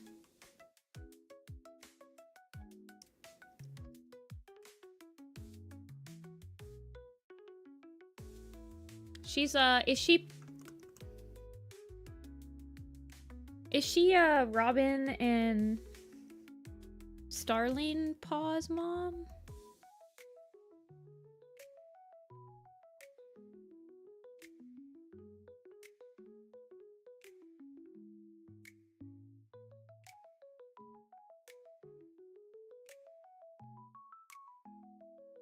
Okay.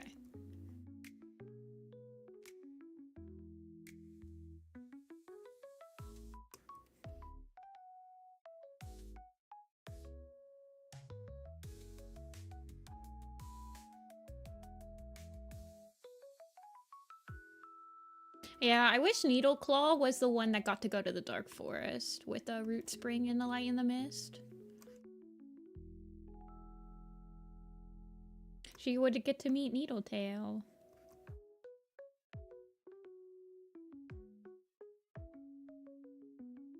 Don't be Robin Wing. Yeah, we don't need another Robin Wing. They've been pretty good with trying to give cats like completely new warrior names lately though.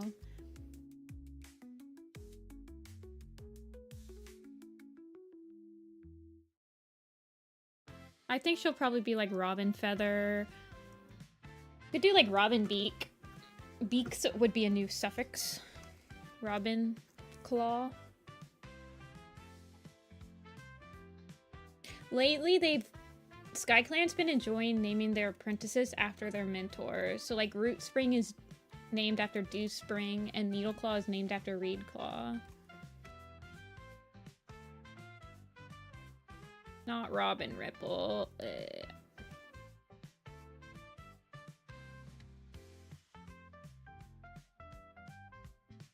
Heron Wing and Eel Tail. I don't know what else you could do for Eel. Eel Tail is almost one of the only things. I guess you could do like Eel Foot.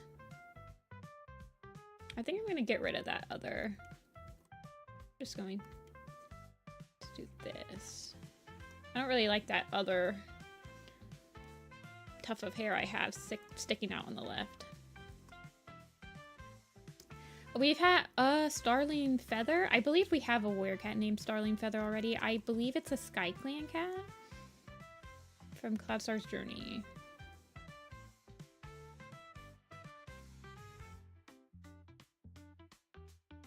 Robin Crest. Eel Leap. That's actually okay. Eel Leap's fine. Eel Belly. That's actually really cute though to say Eel Belly. That's actually cute. What is your hair, girl? You need to go to the groomer and get a new haircut.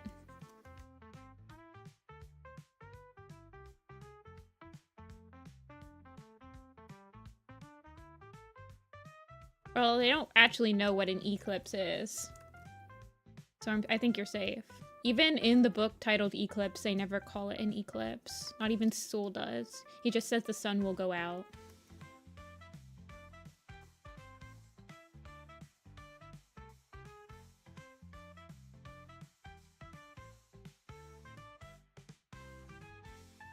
I don't think we'll see Eclipse. Robin Flight would be fine. Robin Feather, I don't think has been used. I think they could do Robin Claw. They could do Robin Nest. Nest would be a good prefix, like Nest Kit, Nest Paw. Like Nest.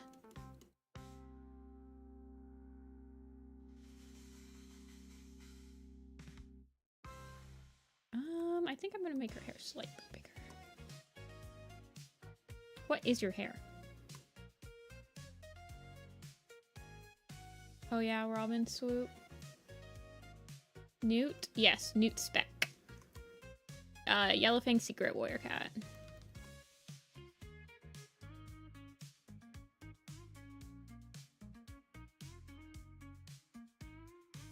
I think they could do beak as a suffix.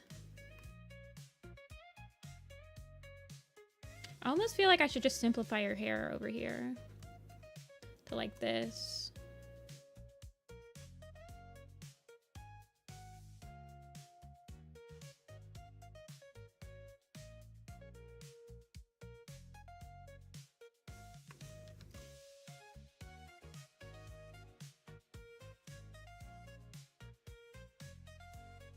Shine Cloud. Technically, Shine Cloud hasn't been used yet. They might do it because it's not actually on the Warriors Wiki. I'm pretty sure they go to the Warriors Wiki and be like, okay, what's the prefix suffix combination we can't use?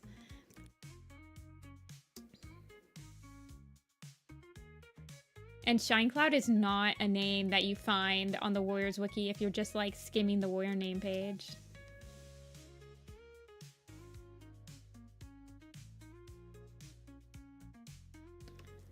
Or is Shine not the cat I'm thinking of? Shine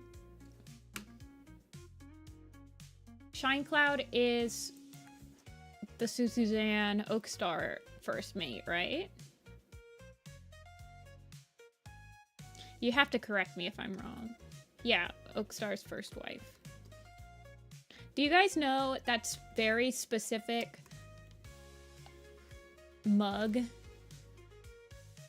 that is like a King Henry? It's some like Englishman king where he has like 7 wives, and there's this mug that every single high school literature teacher has, where it's like as it heats up the wives leave, and it's like all the ones that died from beheading or whatever, from King whatever his name is. I need one of those for warrior cats. When like a cat has multiple wives. It could be like Clear Sky. Yeah, I feel like everyone has one teacher in their life that had that mug.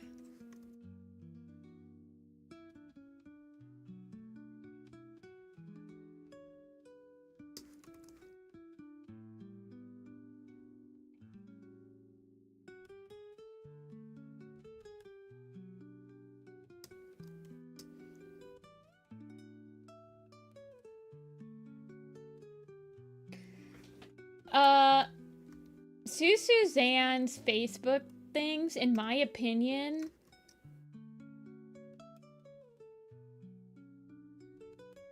I feel like, in my opinion, the first round, there was 2 rounds of it. The missing kits had 2 rounds. The first round is 100% canon. Most of those cats that she named in the first round were added to the official Warrior Cats family tree and have official Warriors websites pages now. There's only like 1 or 2 that for some reason didn't get added. The second round, I'm a little bit more iffy on. And I tend to take all that stuff with a huge grain of salt.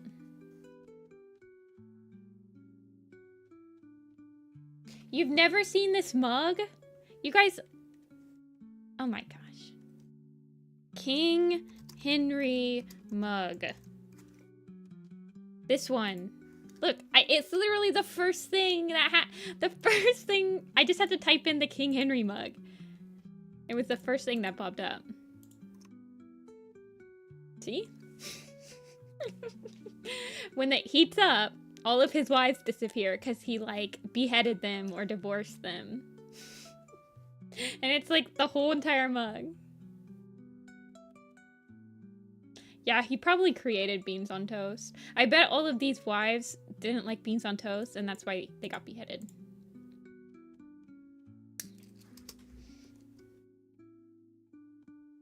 That was, like, the mug that your English teacher had in high school. There's a whole musical about it. Indeed. I didn't know that. I should listen to the 6 musical soundtrack. The last time I was in... not the last time. But one of the time... I think the time before last I was in New York City, I went to a musical. It was fun. My sister and her friend... My sister's the one that lives in New York City, so she goes to musicals a lot. My sister and her friend actually got front row tickets to the Hamilton musical the other day because her friend goes on, like, the Broadway lottery websites and tries to get tickets for random shows. And she actually got tickets for, like, first row seats. Hamilton. My sister said she enjoyed it.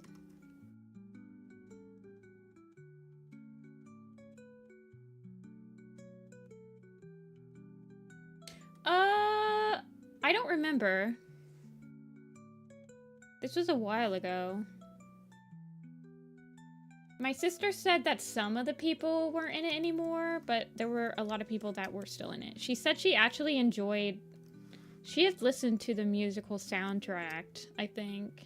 She said she actually really enjoyed, like, all the casting of it. When I went, I saw Come From Away,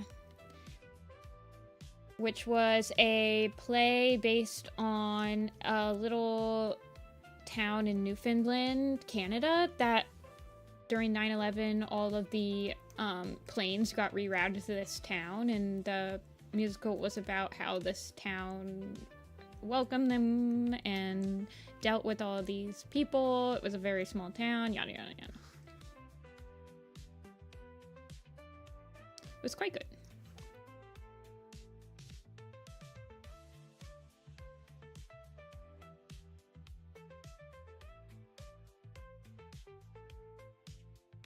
Yeah, Newfoundland mentioned. I was thinking of you the whole time I was watching that show, even though you're from Nova Scotia. I was like... I knew one person from Newfoundland, like, 10 years ago. All I remember is that they were always, like, 30 minutes ahead of me, and I thought that was really weird. Apparently, Newfoundland is, like, 30 minutes ahead of Eastern Standard Time. It's very specific. 99% of your family's from Newfoundland? That's good. Apparently they're very friendly. Very friendly.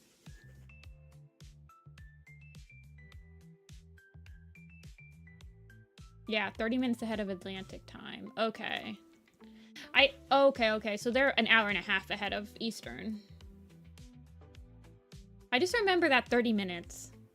Little tiny me was, like, very confused by that. When we would, like, talk on Skype. I don't remember the person's name. I think they went by Alex or something.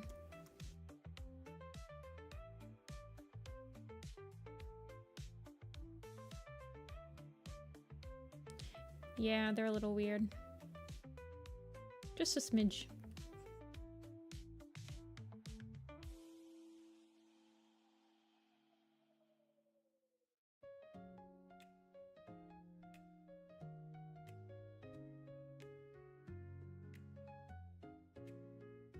Okay. Just need to color. You have a very wide face. I like that Needleclaw. Needleclaw actually reminds me of my sister a little bit. Like, Root Spring and Needleclaw's dynamic. My sister always let stuff roll off of her a lot more than I did when I was little. Like, she wouldn't get bothered by stuff. And that's how Needleclaw acts like with Root Paw. She's like, just ignore them. Who cares? Hey, pause.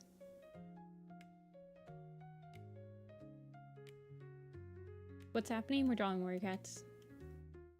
As we do.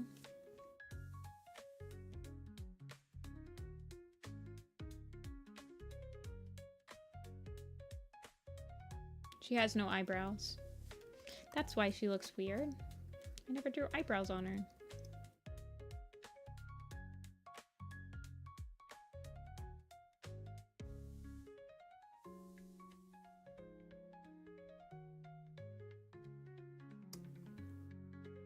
Okay, and then I shine.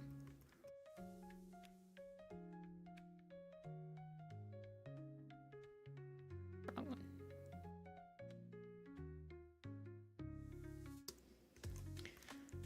Needleclaw, I honestly feel like, oh, well, there's a huge time skip between Changing Skies and A Starless Clan. That makes sense now, I guess. I keep having to remind myself that there's like a huge time skip between the upcoming arc and the Starless Clan, because there was like, I think there was like 1 or 2 months in between Broken Code and A Starless Clan.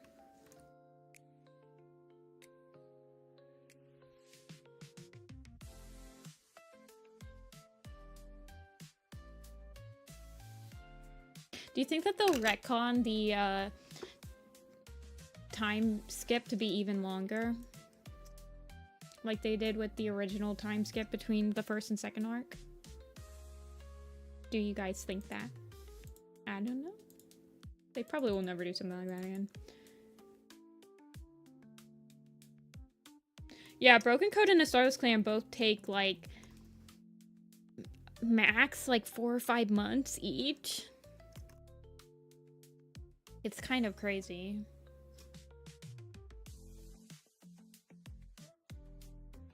Root Spring's only an apprentice for like 3 months.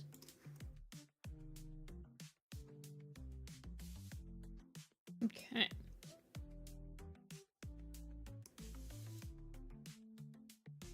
I think the biggest time skip in A Starless Clan is in Star. But apparently that's only 2 weeks. They're acting like the time skip in Starless Clan at the end of the book is only like 2 weeks. I don't remember them saying that it was only 2 weeks. For some reason, I feel like it was like 2 months. There's no way that the time skip was only in 2 weeks that they were able to do the entirety of Ivy Pulse Heart's like quest. There's no way. Yeah, I was pretty sure it's 2 months, but if you look at the events timeline on the Warriors Wiki page, and you go to Star, it says, Frostpaw is gravely injured and is unconscious for half a moon. Upon waking up, she appoints Blank as River Clan's new leader, and Blank as deputy. So... And their reference for that, gravely injured and is unconscious for half a moon, is revealed. It's in Star Chapter 17. I think we just did Needletail. I think Needletail was the next one. Needleclaw, sorry. Sorry.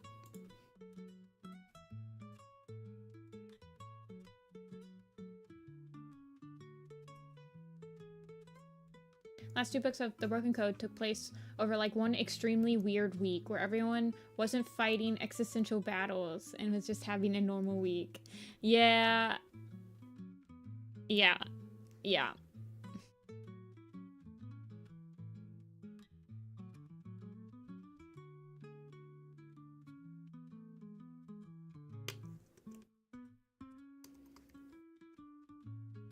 Okay. So Mothwing, Needleclaw, Needletail, and Puddleshine were in the next one. So now we get Root. Okay, we haven't done any protagonists, so we can do Root Spring. I try to limit us to 1 protagonist a stream. So then we have Red Willow. We have Root. Rose Petal. and Rush Tooth. Do you guys think we need to have Rush Tooth in this? Well, I'll add him, but or her. I don't remember if Rush Tooth is the girl or the guy. Houndleap, I think Rush Tooth might be the girl. Light brown tabby, cat. Oh no, okay, whatever. I don't know who else we'd add other than Rush Tooth. Somebody said that they wanted me to add Soft Pelt. Well, Lion Blaze isn't a protagonist in the Broken Code. It just matters for the arc. Yeah, that's true. If you guys don't vote for Root Spring, Shadow Sight is in the next pool. If you do vote for Root Spring, you guys could get Snow Tuft in the next pool. Snapping back into place. Yeah, I actually do know. Fortunately. I guess a bunch of Thunderclats are fighting their old clanmates in hell, but I'm on the border patrol. Me when I'm Mouse Whisker.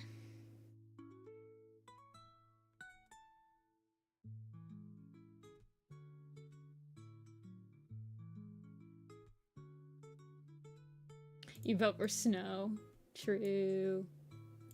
What's Snow look like when I draw her? Oh, yeah.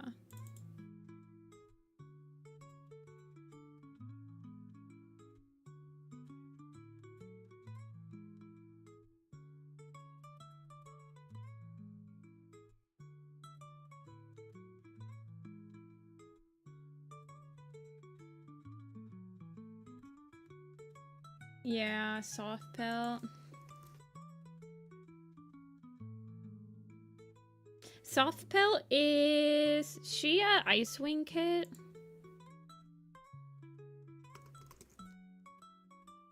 She's Flashtail's mentor.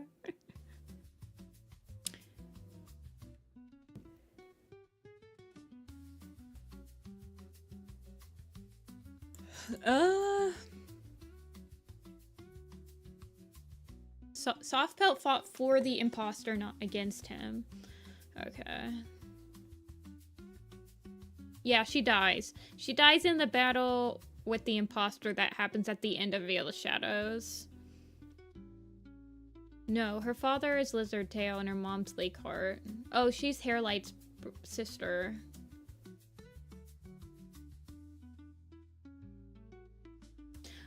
Strikestone's the protagonist. Next question.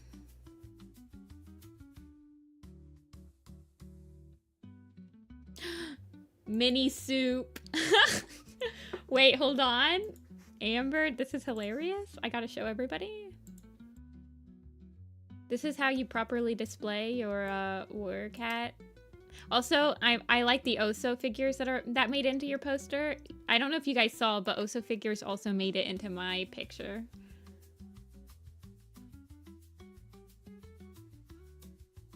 Time to eat my bowl of Cheerios. Waриos.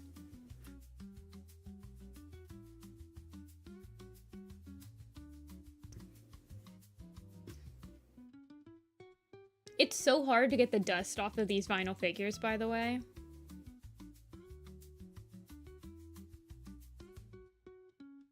Yeah, I need more space.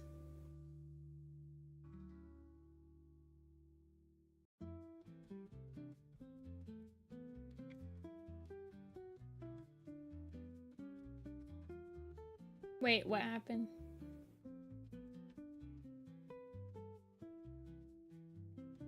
Packing them in tight. Yeah, that's true. My tall... Wait, how much dust does my tall star have on it? Oh yeah, you're pretty dusty, my dude. It's so hard. Like, I don't understand how you're supposed to get the dust completely off of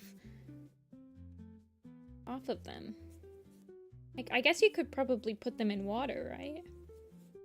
Like, wash them with a washcloth.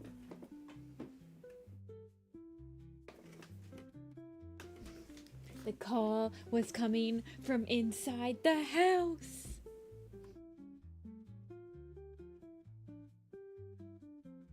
Okay, you guys want Root Spring? We'll do Root Spring.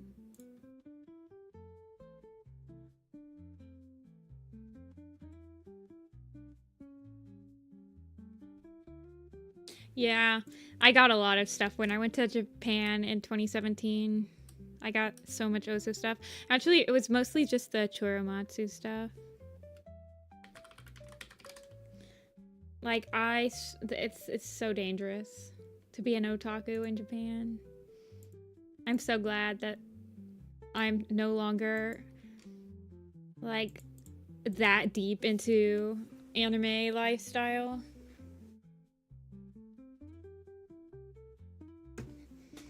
Okay.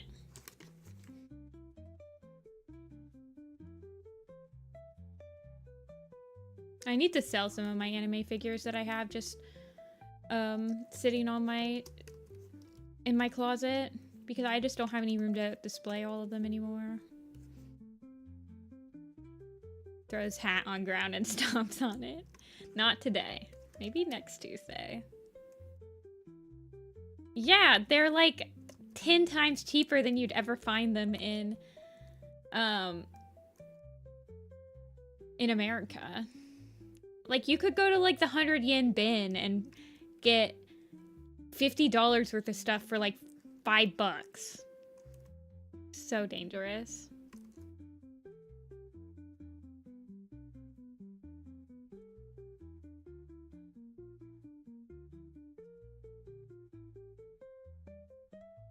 And then you can go to, like, the used, like, anime shops where people just give, like, sell their used figurines, but Japanese used is like literally pristine.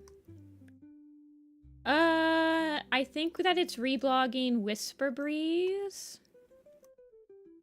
And then tomorrow will be Bloom Petal, and then I need to finish, we'll probably do Stream Ripple today on stream after I get bored of doing the Broken Co-poster. Pokemon card. Yeah. Japan has all of the goods.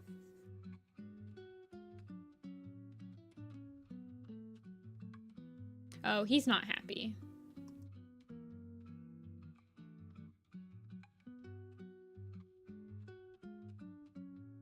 I'm going back to Japan this year. It's 2025. But I think I'm gonna mostly do like hikes and stuff. I don't know how much time we're spending in like big cities. Because I'm going with different people.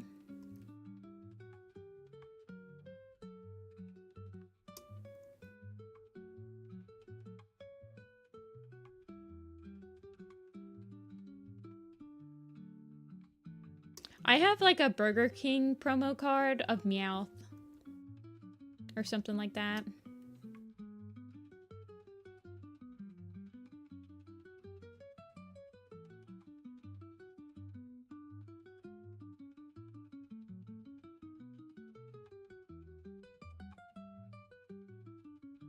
$1.4K. I never got the grading system for Warrior Cat cards. I wish that there were if there were Warrior Cat cards, I would actually be flat broke. Let's be real here. I would need them to sponsor me so that I can open up like 10 booster boxes on stream.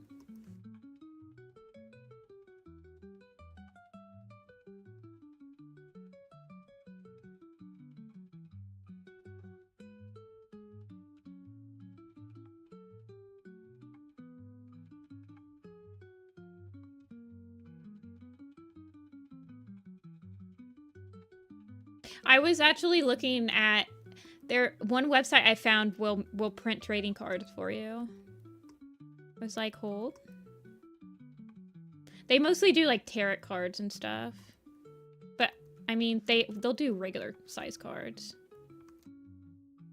But they were advertising it for tarot cards. Yeah, they are the most perfect theoretical cards. I understand how grading works. I just feel like I've never been explained it in a way that makes me feel like it's not a scam. Theoretically. I'm like, why do I care if the card is like 1 millimeter off center when I can still see the art perfectly fine? I don't know. It just seems like a way for people to like sell the card for more money to you.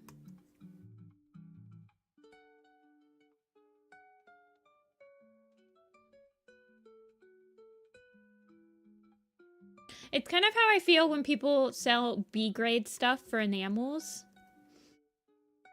Not that it's a scam or anything, but I'm like, you don't have to sell these. I always feel bad because I'm like, if you're telling me that they're B-grade, like they're not as good, but I'm looking at them and I'm like, they look perfect. I don't know. It's not the same, but it's like,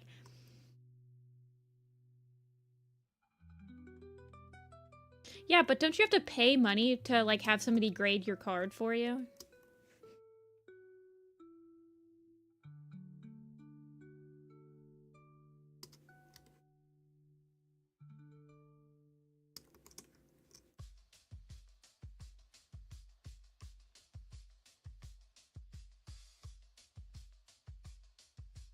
And could they, theoretically, how do you get like authorized to start grading cards? How do I know that I should trust you to grade my cards? How do I know you're not just gonna scam me and like grade it worse just because you don't want me to have, I don't know. It's hard to explain. I'm just like, what are your qualifications?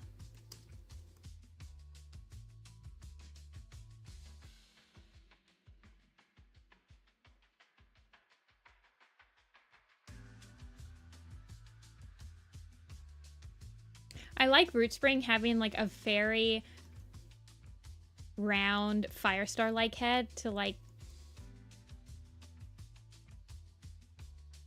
foreshadow his possession.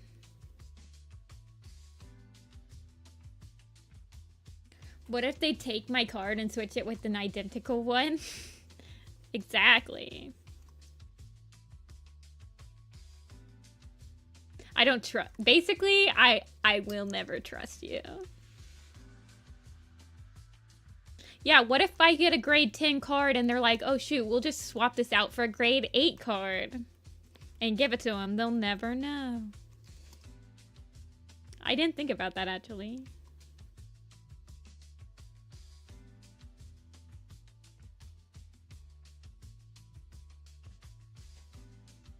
I don't know. I'm putting my tinfoil hat on.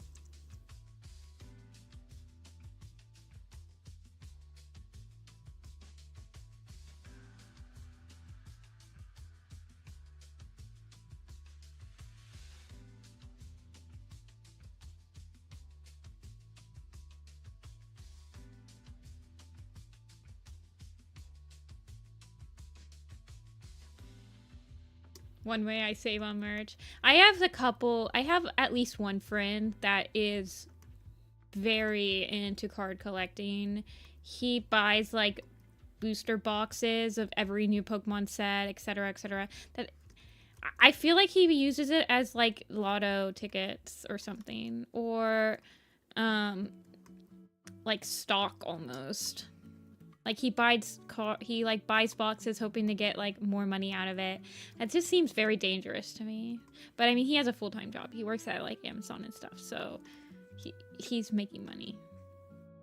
And he doesn't really spend that much money on anything else. That's just like how he gets fun. But he's like really into card collecting.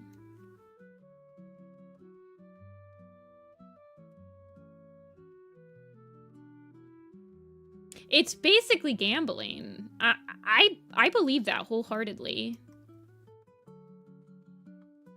I've heard people call it like cardboard crack, and I'm just like, yeah, it is actually. It's pretty addicting.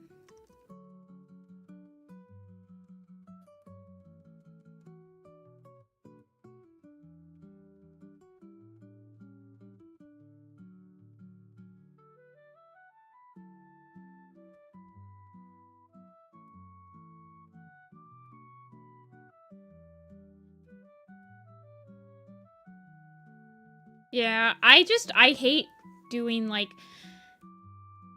Like, if the Warriors minifigs ended up being grab bags that I'd have to buy, I would be so pissed if they, like, went down that route. I hate that.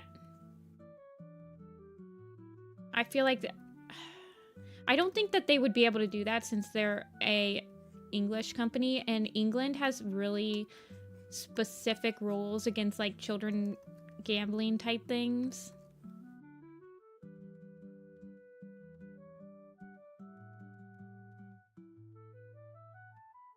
If I remember correctly.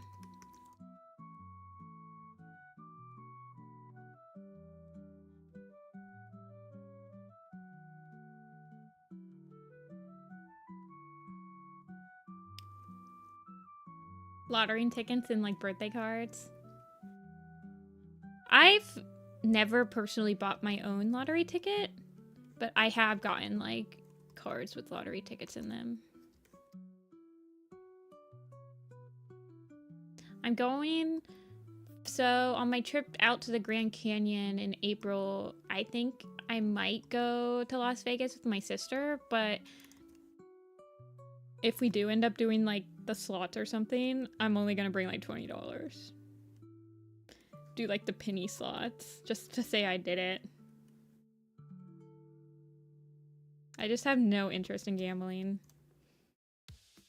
I'll just put it on my bucket list.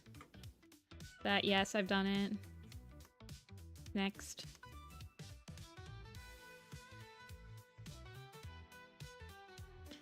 Okay.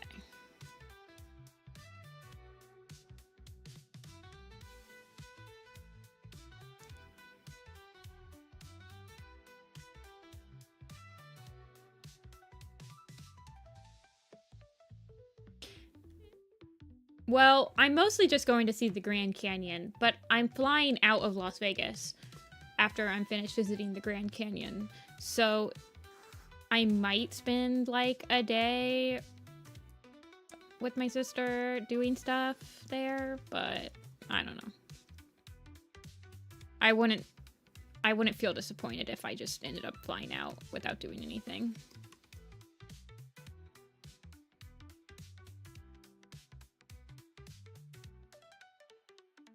Because you have like 1K. Yeah. There's this place in Vegas I actually want to... There's like this art gallery in Vegas that I'm actually very interested to see. It's like apparently some sort of like walkthrough exhibit. I don't remember what it's called. I think it's in Vegas. Like some like liminal space art exhibit that's supposed to... I don't know. Be very interesting to walk through. Oh yeah, there are Warrior Cat cards. I have seen the Polish ones. I think I'm gonna simplify his fur tufts on his head. I think I'm just gonna give him 3.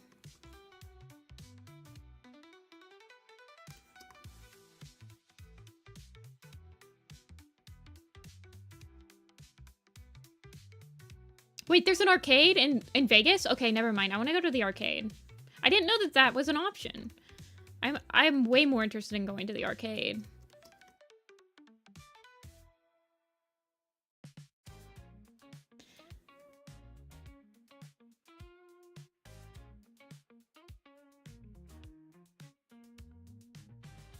I think I'm going to do this. Most casinos also have arcades in them. See, I've never even been to a casino. I would never have known. Yeah, I'm going to the arcade.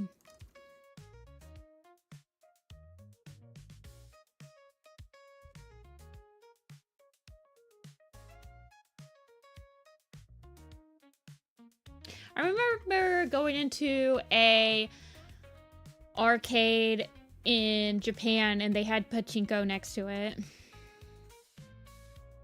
Like, it was the same building. I guess... But I went to do the arcade.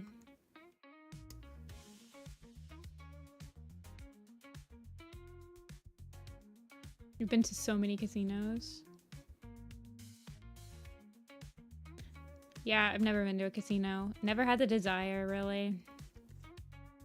I don't find myself wanting to gamble ever.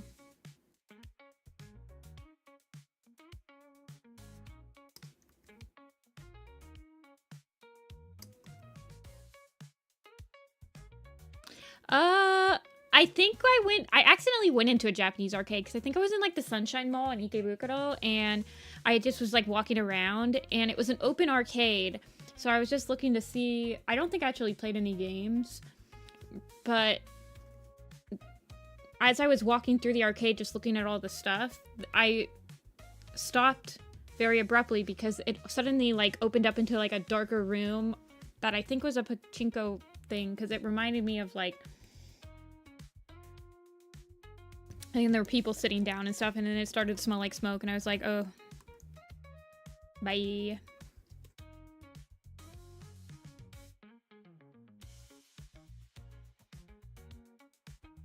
Scary.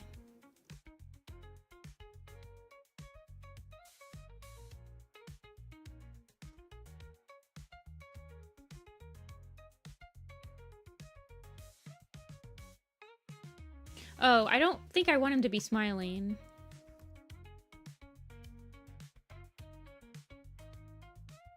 His wife just got Thanos snapped.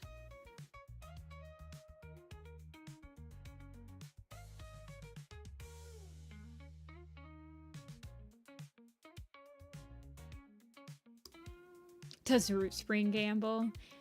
I don't know. I have no idea. I'm gonna be real with you. I have no idea how to tell if somebody has like a gambling addiction. Isn't that like that's? I don't think there's a way to tell. After Bristle Frost.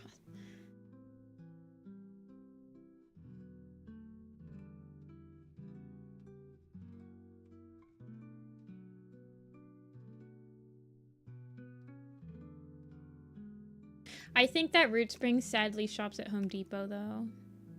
I think he builds tree houses for all of the kits in SkyClan. I think he becomes SkyClan's resident builder, and he's just constantly working on home improvements around the camp to keep his mind off of it. $300 on an anime girl gacha game? Okay, that's crazy.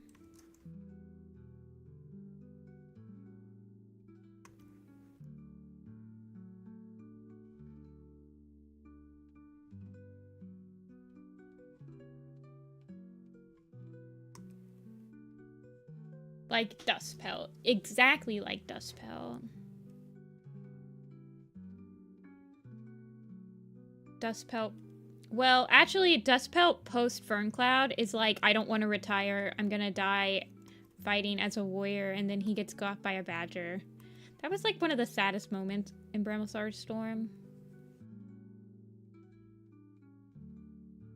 A few thousand? Oh my gosh.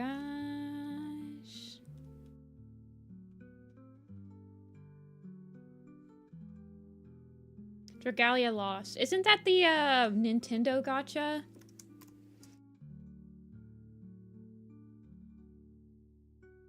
Dragalia. It's not online.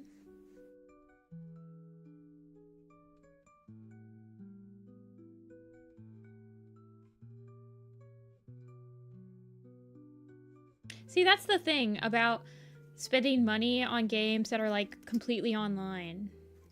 I just don't understand. It's so like temporary, ephemeral.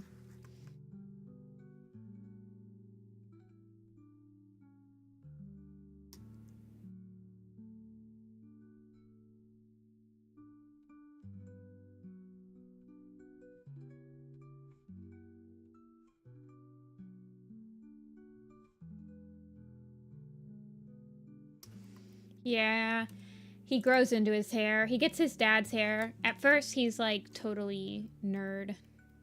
Points and laughs. Look at that nerd.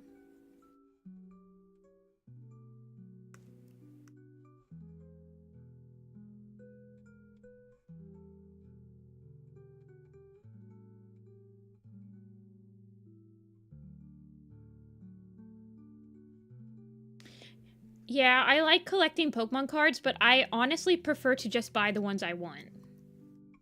Because as much as I love opening up packs and like getting like a cool card and stuff like that, and I understand how addicting it is to do that, I'd much rather just buy the one I want instead of trying to find one in the wild, which I've never been able to do before, by the way. I'd rather just spend like $3 on a card than a $7 minimum to open up a pack that might have it.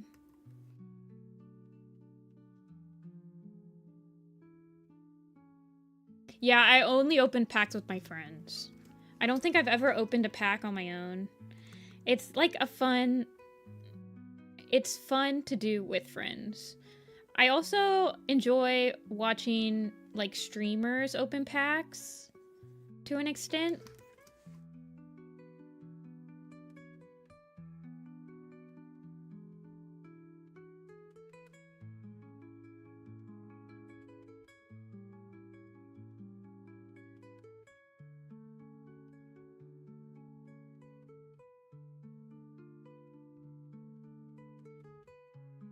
He got an ice cream cut. No, he just like puts honey in the hair because he doesn't want to look like his dad. Because he's like super embarrassed to be his dad's son. But by the time he's Root Spring, he's wholly accepted it, that he has an amazing father.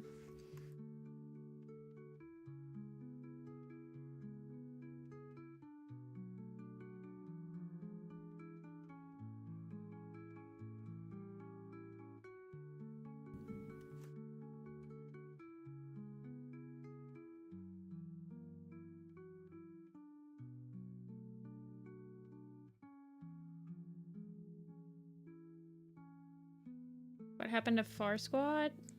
I think it kind of stopped being a thing after everybody moved to Discord. I don't remember there being like a huge thing about why it stopped being a group. That was like many years ago. Did it explode? I don't feel like I was that active in it other than like when Whisker Moon posted like a new map.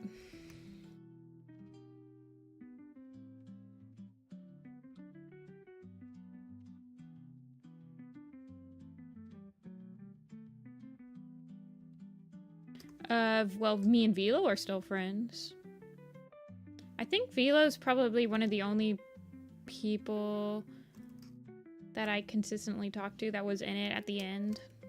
I'm still friends with some people that got like that left the group when it was still a thing. I don't really hold grudges.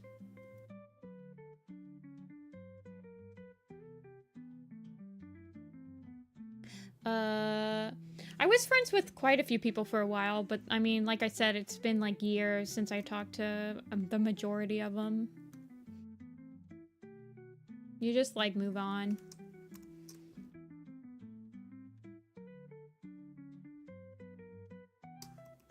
Let's see. Oh, you're so baby. I love you, Root Spring. I would say that like 95% of the people that were in Far Squad are not active in the fandom anymore.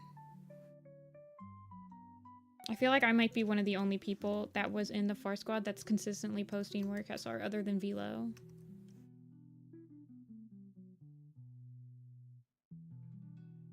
Yeah, he's very red, yellow, and blue. He's very RGB. Whisper Breeze just posted. 25 minutes late.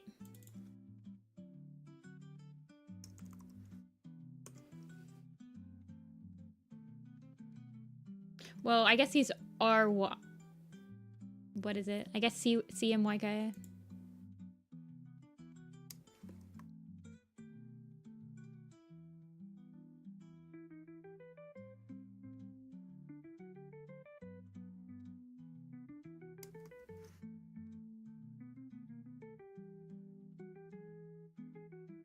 Someone can pitch bristle root to me, and I'll add it to the Warriors Extended Universe.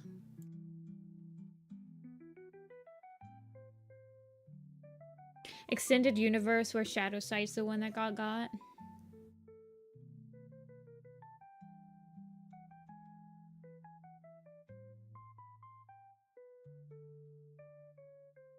He is surrounded by dark forest cats. Oh no.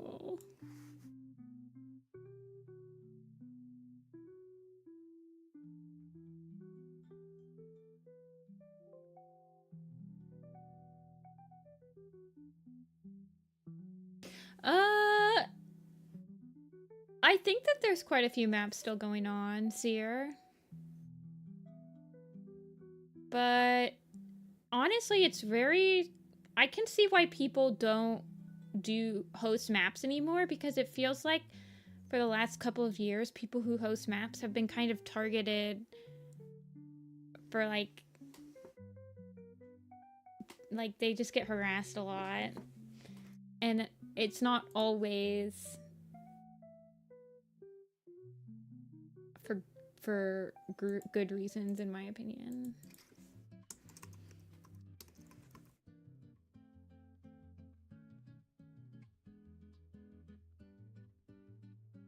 Okay.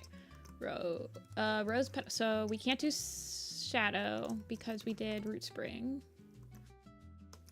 Silverhawk, Smoke Haze. See, Smoke Haze probably doesn't have to be on there, but whatever. I'm gonna have to draw her headshot anyway for my family tree.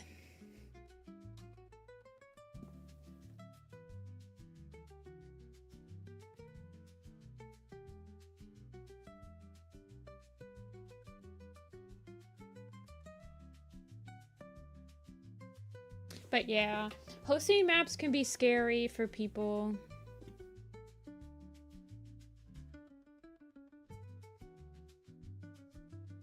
The last non-AU map you saw? Maybe I need to post my new map idea. Get some CPR going in the animation community.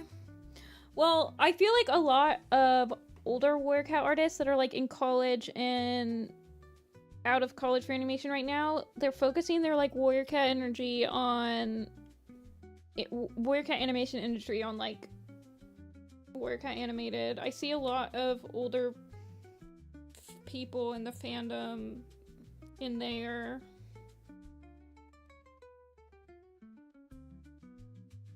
Well, I need to get Little Pistol going. I need to do so much.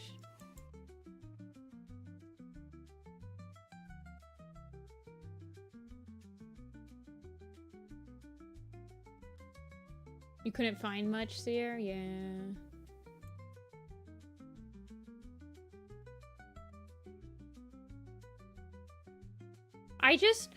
I would never be able to fill the gap that, like, I remember there was a lot of people who would be hosting maps, like, every single week. I could never fill that gap. I can't produce... I need so many months to, like, actually do pre-production for something that I'm willing to, like, host.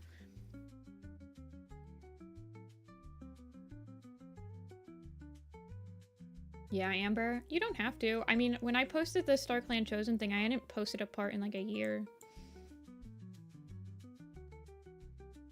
You just have to get on some like Warrior Cat Discords and like advertise it. Like, hey, here's my new map.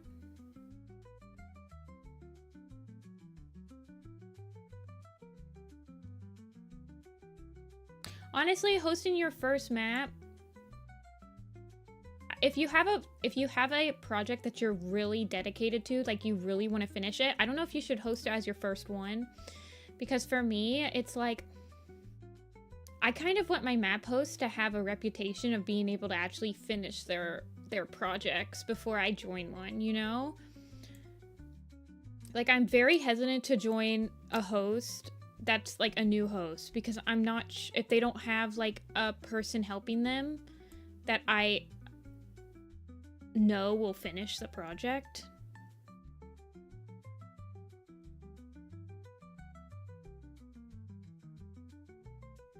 Well, Amber, if you need someone to like back you up posting, I'll do it. I do all the dirty work. I can bug people to eternity and beyond to finish their parts.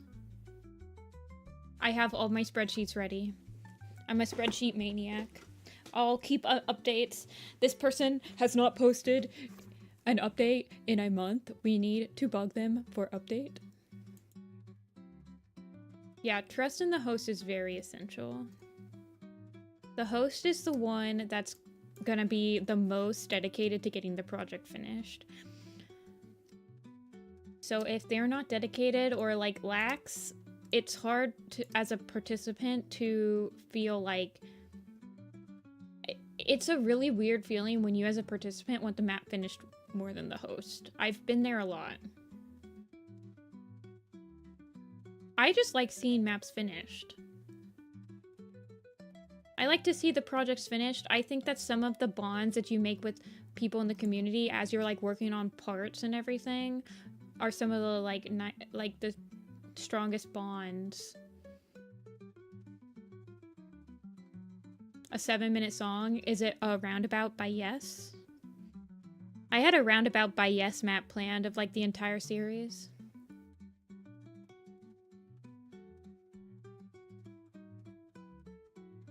Some people have said that the host doesn't matter and shouldn't act as a director or bug people, but yeah, that's actually ridiculous that they think that, in my opinion. The host should act as the producer. The host should act as a director. The host is the one that created this, like, theoretically created the script, has the boards in mind, has thought about this project as a whole, has picked out the participants, has decided that specific participants would be really good for this specific project. Like, I don't know.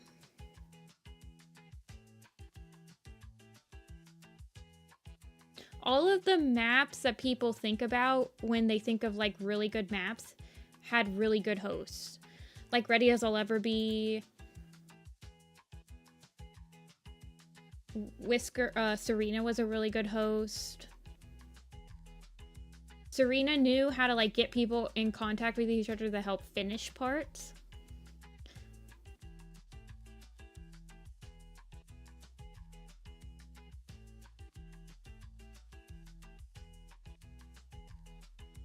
Yeah, I understand that you're not getting paid, and I understand that it's a low priority project, but that doesn't mean you don't.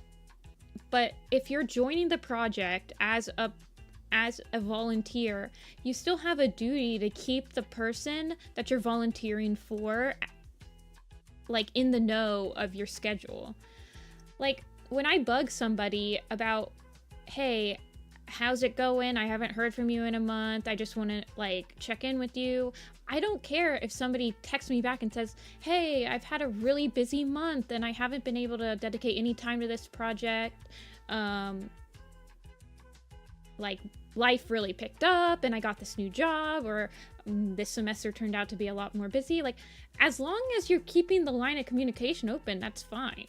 I just hate when people like ghost me for 3 months and then get pissed at me when I'm like, okay, well, I'm dropping your part because you didn't even, all you needed to do was, hey, I've been really busy these last couple months. That's all you had to say.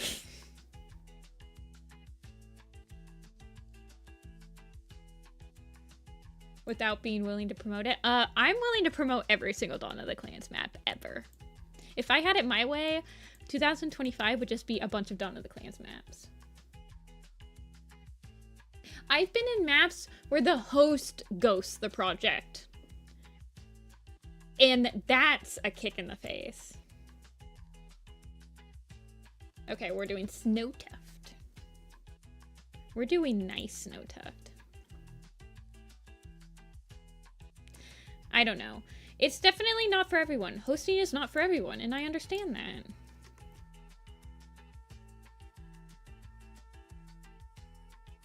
And it is not for everyone because I feel like some people join maps and they don't understand that yeah, like people are, I understand that it is scary to like bug people about the project. You don't want to feel like you're being overbearing or anything. It's the last 3 parts. Well, if you need someone to do layouts, I almost want to do like, I don't know. I think that there is a Discord group for like orphaned maps, now that I think about it. Like, I hate, once I finish a part for a map, I'm like really invested in getting it done. Like, I wish that the people, I forget who hosted the Leaf Pool Crowfeather map. It was a Squirrelflight Leaf Pool map. I did a part to it where they're like going through the Devil's Backbone.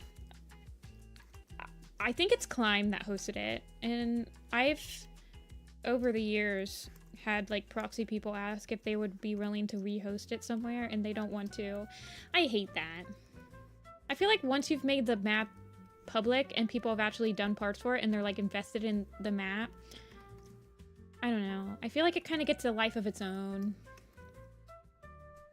Like, once you've made a map public, as the host, well, this is at least for me. This isn't for everyone, but as a host, I feel like obligated to finish it because people have like worked on it at that point. I don't do sadness. That's a Breeze Belt map, right?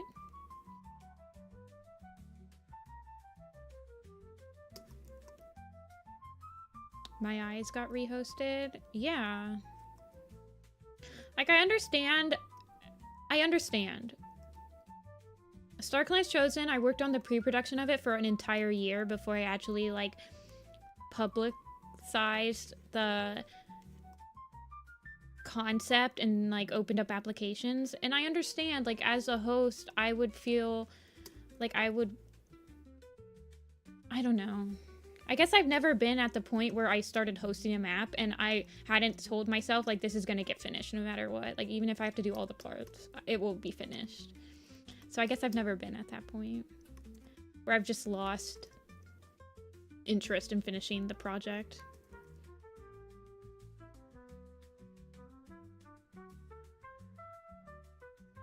Dream you're still here.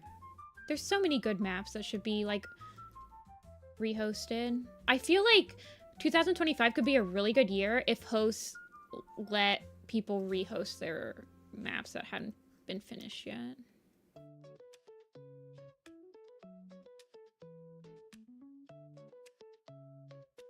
I think that there is a group that is doing like orphan maps, like giving them a new home, right? Did I dream this up?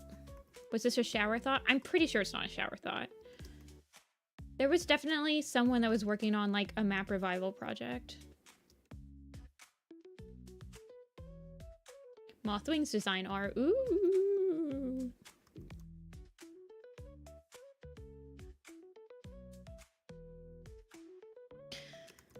I prefer maps that are, like, very much based in canon. Like, there can be changes to the story. Like, I changed the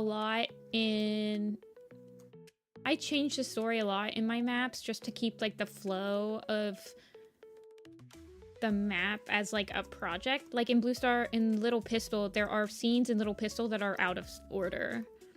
Like, Blue Star goes to StarClan, like, goes visiting the the Moonstone in Dangerous Path before Brightheart gets injured.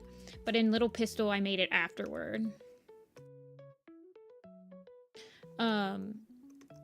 But it's all, like, there still. It's still all based in canon. Like, I didn't add any scene that didn't feel like it was not in canon. In Everything Moves, Soul actually is, when the eclipse happens, he's not with ShadowClan. ShadowClan does not witness the eclipse in front of Soul. Soul uses it later. But from, like, a narrative point of view, it was easier to truncate the storyline if that happened.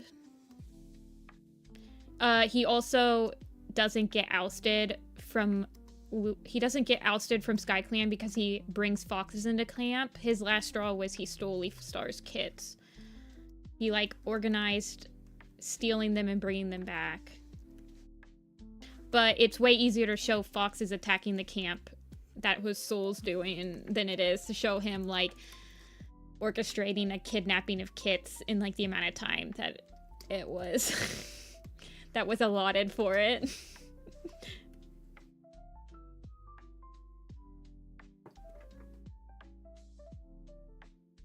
He does go to a gathering with Black Star, Amber. That is the last gathering, the gathering at the end of Eclipse. It's just him and Black Star. And that's when Black Star is like, I've turned my back on Star Clan. He does do that. But it's a very quick gathering. I feel like we really need to keep the maps alive because it's such a unique thing that the Warrior Cat... Okay, come on, buddy. It's such a unique thing that the Warrior Cat fandom has that, like, no other fandom has. That we really need to, like, keep it alive, in my opinion. I haven't watched This Is Halloween. Also, you didn't send me a Discord link for the Splatoon Discord.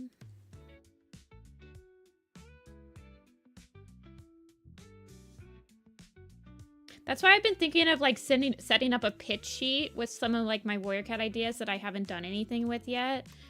And, like, seeing if people want to, like, if any of those ideas are interesting to somebody, like, co-hosting with them.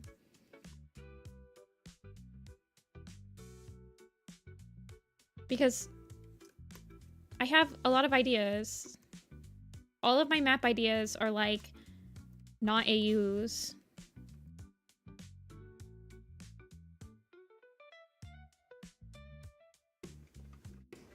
Ivy Hole map copycat. I am not.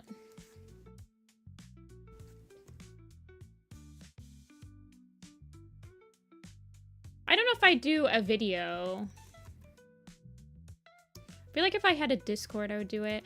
I would like to be able to trust the host. Like, have some sort of, like, repertoire with them already. Like, know that I can trust them not to ghost me. Like, I don't know.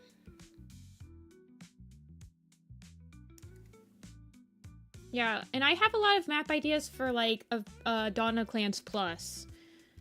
Like, I have a couple for Broken Code, I have a couple for Starless Clan, I have a couple for Dawn of the Clans. I have a couple that include a Vision of Shadows stuff.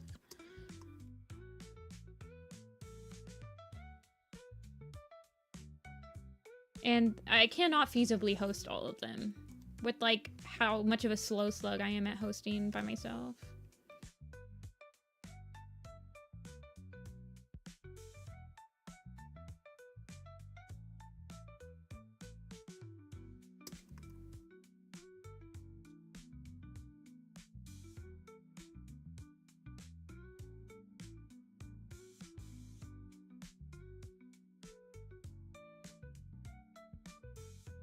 I have a Dawn of the Clans map for Jagged Peak. Here, I'll send you guys the song. It could work for it. It's kind of like a Blame type song. It's from The Collection, aka like my favorite band ever. It's one of their newer songs. It's Medication by The Collection. I think it could be a pretty good song for Jagged Peak. Hold on. Here, you guys can listen to it.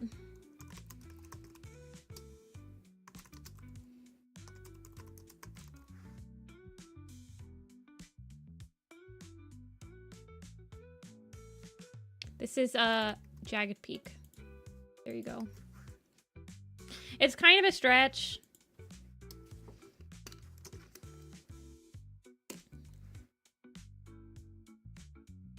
It's kind of a stretchy map. Kind of elastic. But I think you could really, like, follow Jagged Peak's journey into to having overconfidence in himself, to having no confidence, to having, like, a measure of confidence, like an even measure of confidence.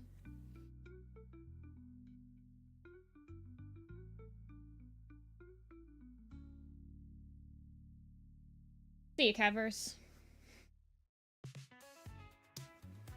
Okay. So he has 2 cuts in his ear.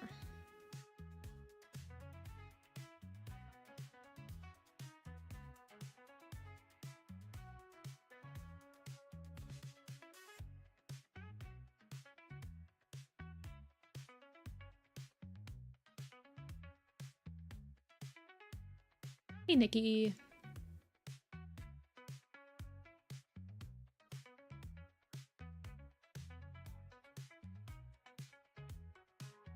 Who's he next to? Oh, we don't know yet. We haven't done him. He is next to Snow and Sparkpal. Okay, Snow is very wide, probably. Or her ears might end up being very wide, but I can make them pointy.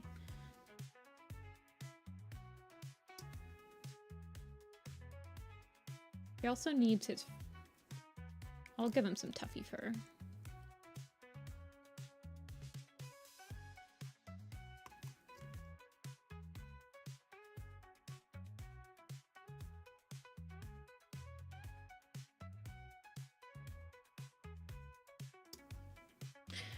I am holding out hope that we get Snowtuff backstory in StormClan's Folly.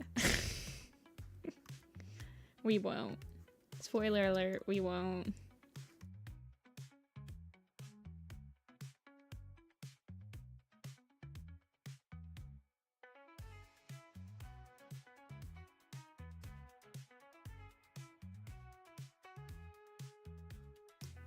The way they didn't tell us anything. Yeah. Well, he's confirmed in ShadowClan, Okapi. But he could be in ShadowClan during StormClan's era. Maybe he kills some people. Who knows?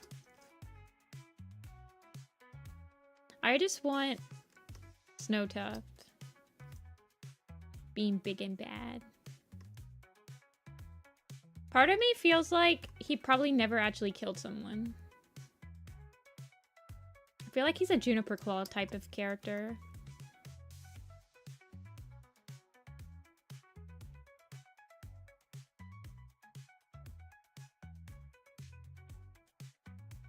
Yeah, I'm really excited for StormClan. I hate saying this because it never works out when you have high hopes for Warrior Cats, but I'm very hopeful. They are very hopeful hopes.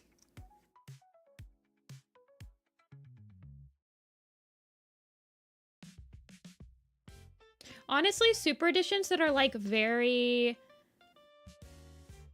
story, like very central and one-offs are some of the better super editions. So I'm hoping that helps. Yay, 100 new cats. Yay.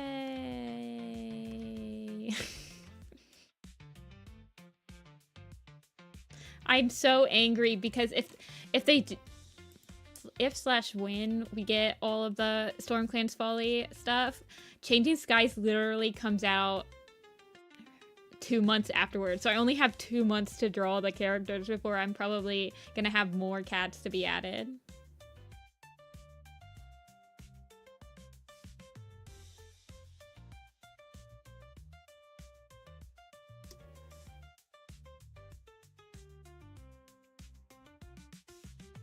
Really building up that cat queue. Yeah, we're gonna have to go back to two cats a day.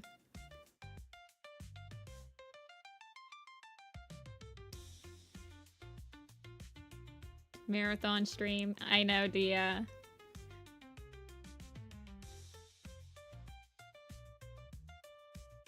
Sweats.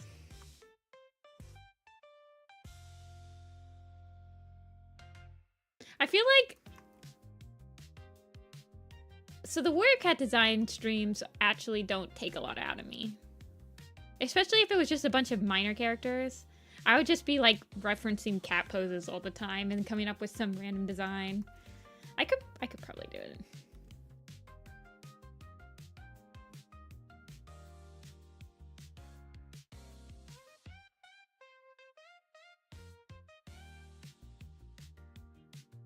There's too many.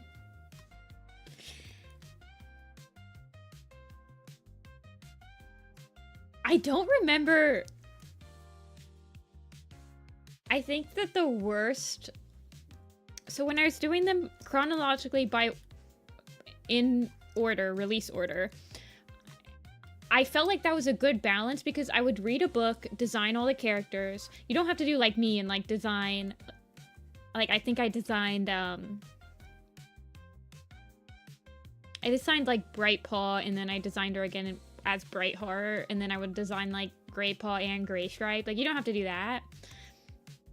But it was a nice balance because as I was reading them, I was drawing the characters. So, like, I would draw. When I get tired of drawing, I'd just read some more. When I got tired of reading, I would just draw. So I could, like, kind of bounce back and forth. The only time that I remember having, like, ugh, I don't want to read anymore. It's, like, during Yellowfang's Secret, Crooked Star's Promise. Because you want to just read the books, but... There's so many cats that you have to draw. Code of the Clans doesn't... I don't remember actually remember feeling like that during Code of the Clans. I think it's because they were all, like, short stories.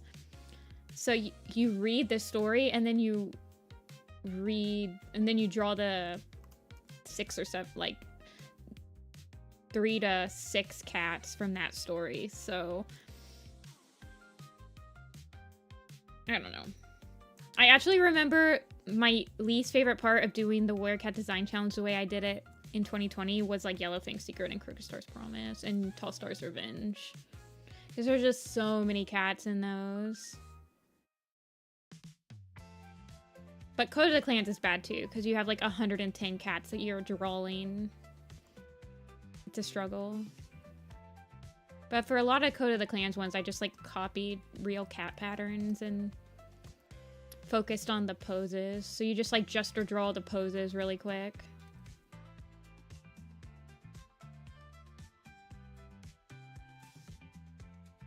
You never finished reading Code of the Clans? Yeah. I like Code of the Clans.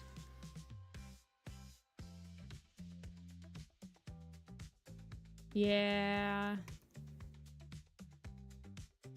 Code of the Clans is a lot better when you're drawing the cats. I've heard people, I've gotten asks on my Tumblr that say that I didn't finish Code of the Clans until they were reading it and they had the Warrior Cat blog open at the same time so they could actually like visualize the characters and the stories more.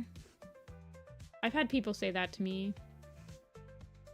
So I feel like if you're like drawing the cats as they're coming out, it's like a little easier to like get invested in their stories.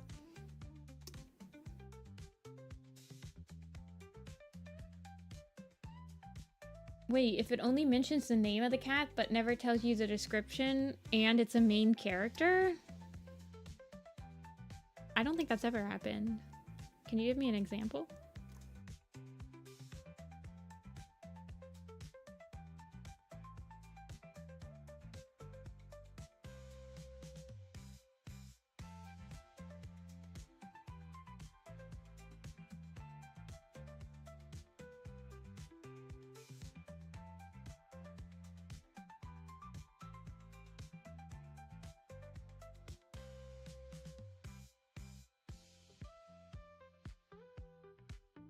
It's theoretical? I don't think that would ever happen. Theoretically. I mean...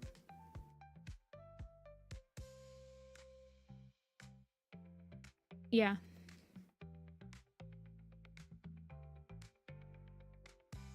I put the blur layer on soft light. Shrink. I put it over the line art and then I put it on soft light for the Dark Forest cats.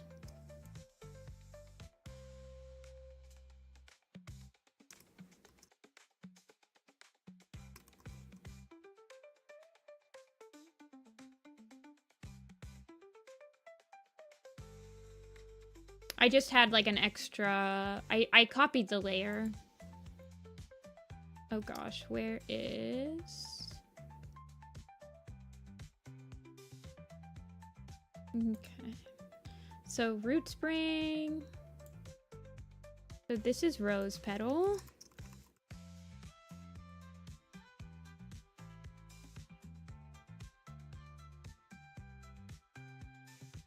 This is rush tooth, maybe.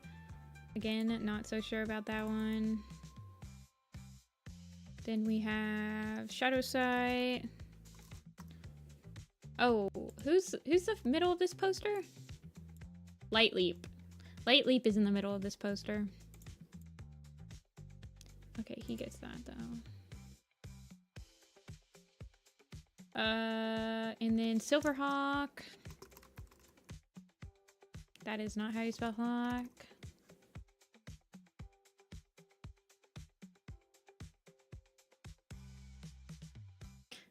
Smoke haze.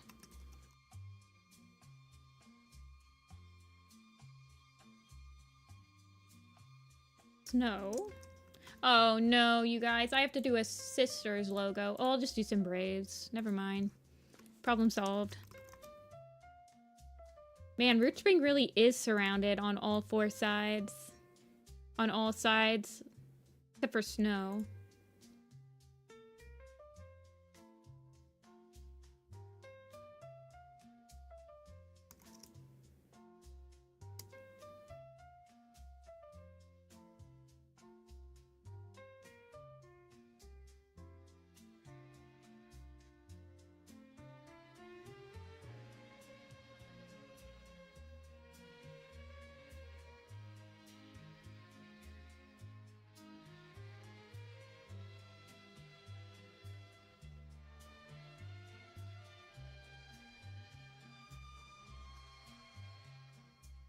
I have to like edit it very carefully.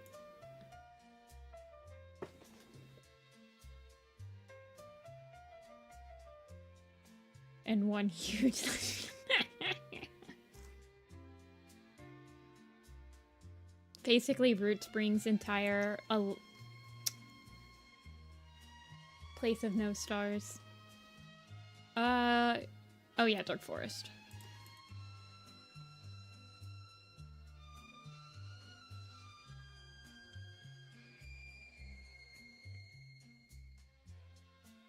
Hello? Oh, you're on multiply. That's fine. Okay, and then I have to... Okay. Blur. 8. Mask.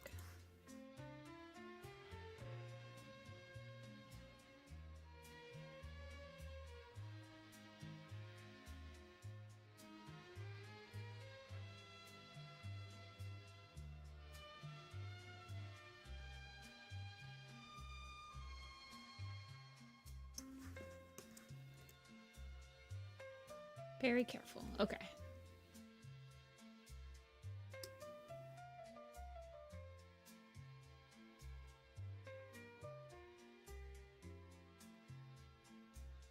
I think that's it.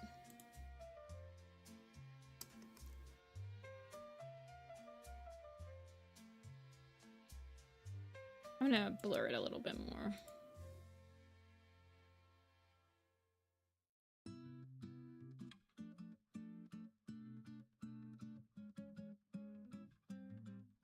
I feel like...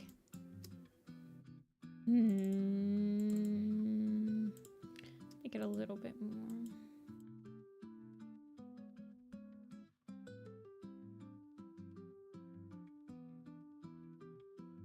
Ivy Pool. Well, she doesn't say she'll leave her clan, but she said I could see living in a clan with her or something like that. It was a really... I remember her saying it because I was like, whoa, that's really weird. Why would you say that?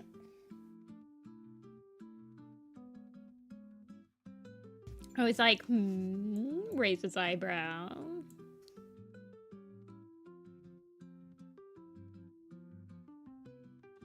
How many have we done today? Did we start on Leaf Pool? I think we started on Leaf Pool. Then we did Old Middle Age, Midlife Crisis, Lion Blaze, Needleclaw, Root Spring, Snow Tuft. So we did 1, 2, 3, 4, 5. How long have we been live? 3 hours. Okay, that's about right. I think we spent a lot of time on most of these cats. I think we spent a lot of time on Lion Blaze and Needleclaw and Root Spring. Hey, Daniela.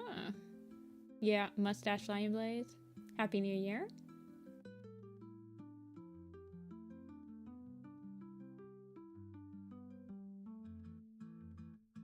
Ice Star Super Edition? I don't know what they would do.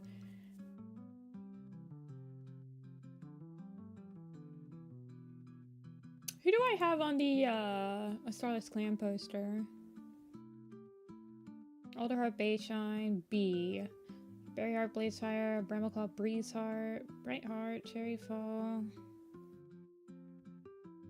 Cloverfoot, Curlfeather, Doubling, Duskfur, Fidget Flake, Finchlight, Float Kit. Float Kit can probably get got.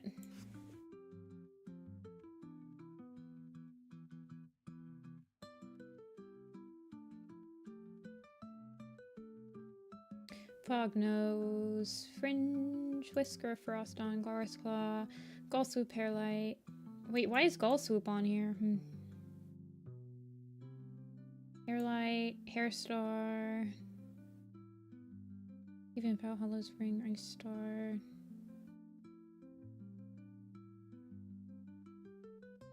Heavy Hole, J Feather, Leaf Star, Lily Heart. Oh yeah, Nightheart's Mentor. Lion Blaze again. Owlnose, Misty Star, Mouthwing, Myrtle Bloom, Nightheart, Owlnose, Podlight, Puddle Shine, Reed Whisker, River Star, Wood Spring, Rowing Kit.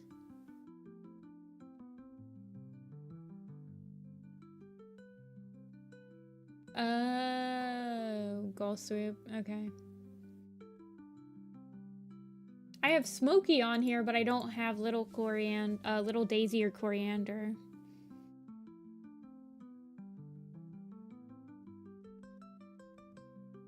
Sneeze Cloud, Snowbird. Snowbird? Sorrel Stripe.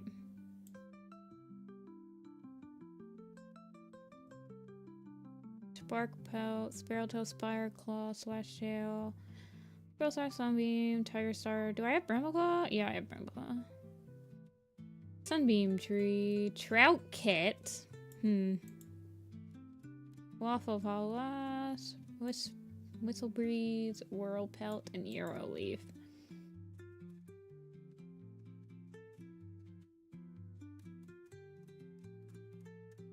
Yeah, I need to modify some of those a little bit.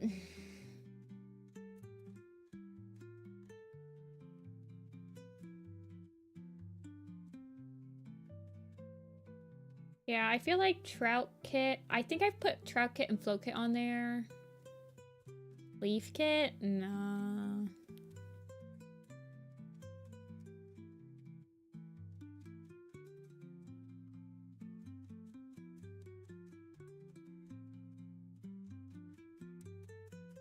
I should probably put J-Claw on here.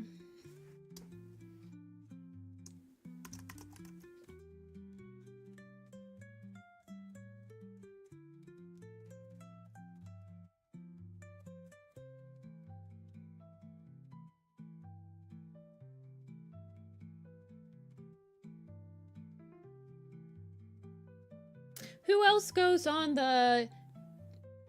Who all goes on the journey to get the green mint stuff in Sky? Is it just Fidget Flake, Root Spring, Nightheart, Sunbeam? See ya, Amber. Yeah, Trout Kit and Flicker Kit. Not Flicker. Trout Kit and Float Kit are two that Splash kidnaps.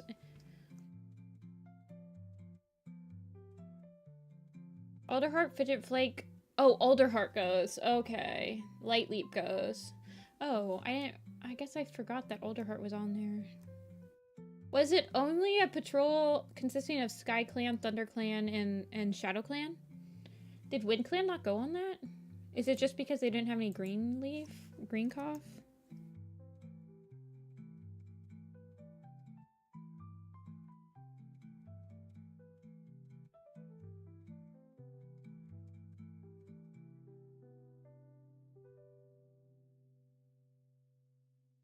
Wait, there's a Scottish fold kit?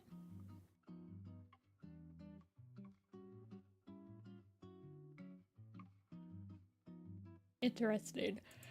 Okay. Let's draw stream. Let's draw the last, let's break from this and draw the last sibling of Slate for Cinnamon Teo kits.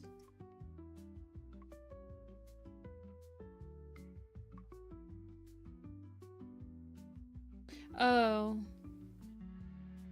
Yeah, but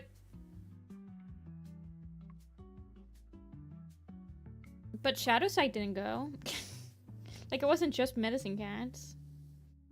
Because Sunbeam and Lightleap are the ones that went.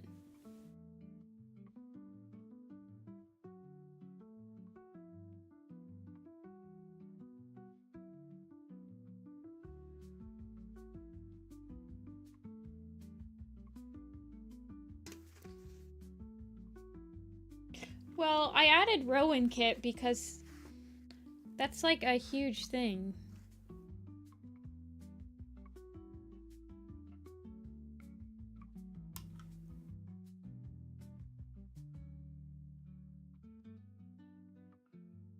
I understand why there were no River Clan cats that went.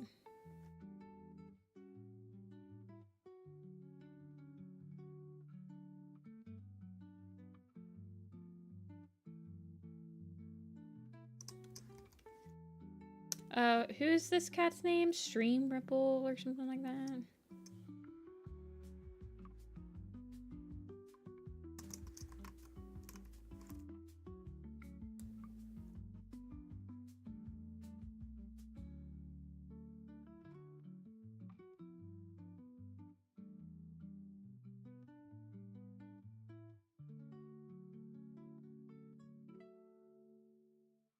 Let's see. I feel like Stream Ripple is probably gonna be the fluffiest out of all of them. Probably gonna look most like Slate Fur.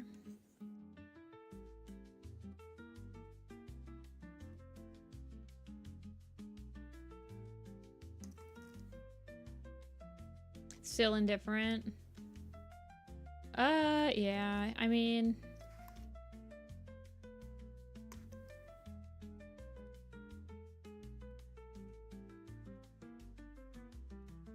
I don't think he's gonna be leader anytime soon. It's very rare for a leader's first deputy to become leader to themselves. I feel like the only time that it's happened is like Squirrel Flight.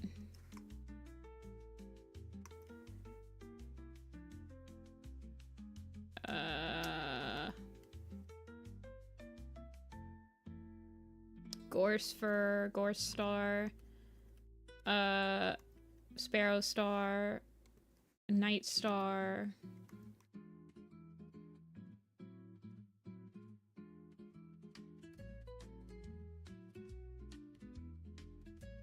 No, Black Star wasn't. Well, I mean, I guess. Yeah. Black Star's a weird one.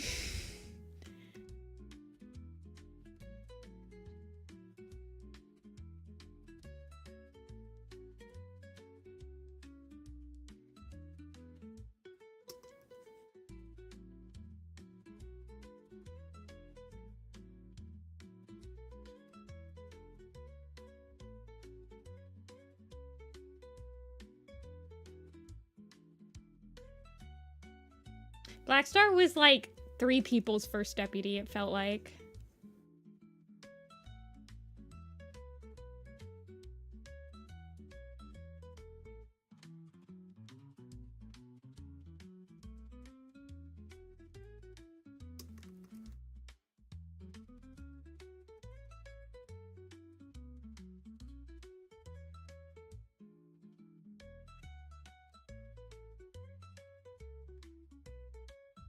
Yeah. So, honestly, if I look at... So, I think what could have been a good deputy choice... If Icewing wanted somebody that was about her age, like that grew up with her... She could have picked... Well, Duskfur is about a year older than her in my headcanon. She could have picked, like, Beachfur. Is Beachfur still around? I don't know. Minnowtail would have been probably okay. Like, Minnowtail's pretty old. Is Malinose still around? Yeah. I mean, Owlnose goes through an entire arc in Star. That you would never have been able to guess that he was going to be deputy until you read Star.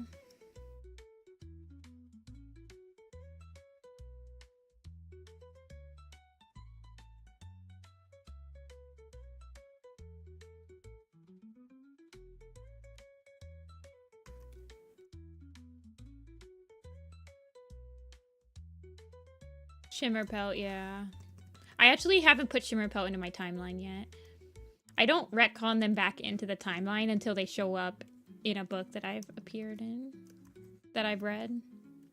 Like, I just added Wildfur into ShadowClan's family tree the other day.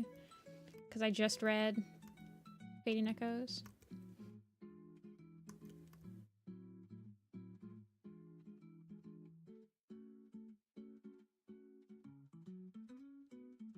Honestly, we should have saw it coming when the Warriors Wiki came out with that one article that was like, who could be leader of RiverClan? And then, like, here's all of the options. And Owlnose was legitimately on that. So we should have known then that they had something planned for him. I think I snuck... So, Wildfur has to be born at the... So, Wildfur has to die. Sorry, not be born. He has to die when Little Cloud is Runny Nose's apprentice, which actually gives him a very short window. So, Little Cloud was a Medicine Cat apprentice for about 9 months at the very end of Dangerous Path Darkest Hour. So I have him being born... He's a very new warrior when he dies from spinal injury. I kind of have it set up so that he dies right before Little Cloud becomes a full Medicine Cat. He's like his... patient. So I have him being born like in Forest of Secrets, and he's like a very new warrior when he dies, because Tiger Star has offhanded comments of like kits being born and becoming apprentices throughout like the last half of New Prophecy, and I was like, sure, Wild Kit can be born then.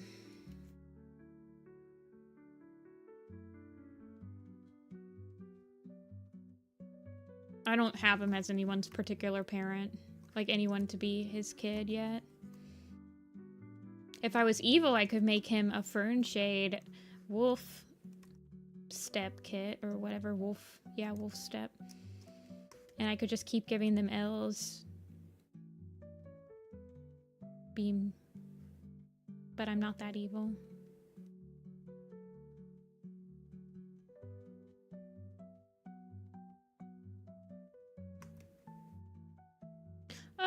I don't know when I plan to end. I'm still feeling fine.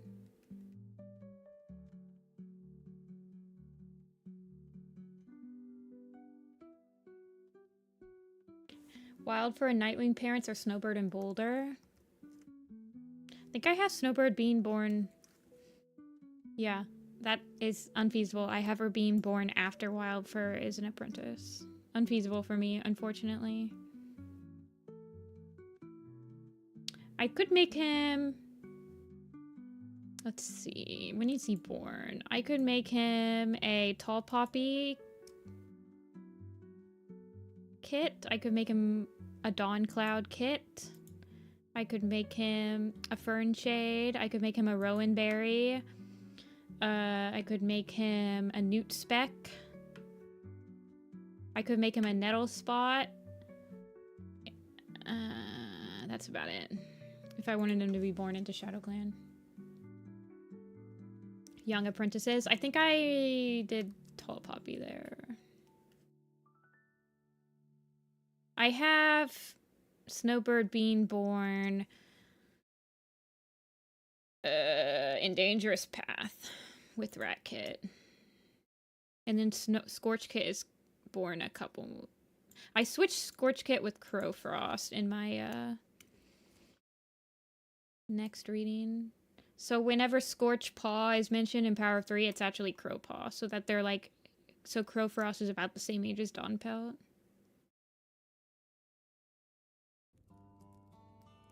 Just give Toadskip a 4th litter. Gosh.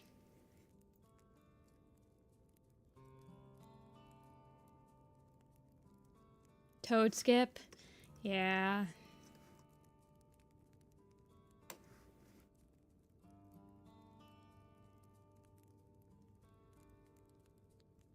I don't like this. This one has like fire noises. I don't like it.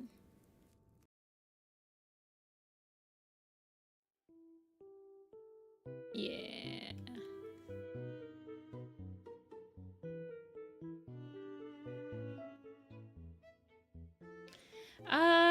The Suzanne stuff sometimes I feel like it's a little limiting. Or sometimes I feel like the Suzanne stuff actually makes age gaps even more crazy. Like, it adds way too many age gap things that make me feel weird.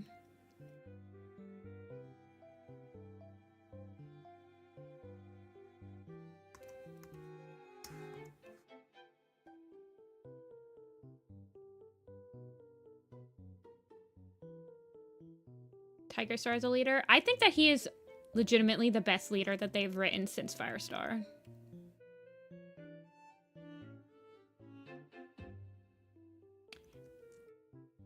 He's like a little bit older than Firestar when he becomes leader.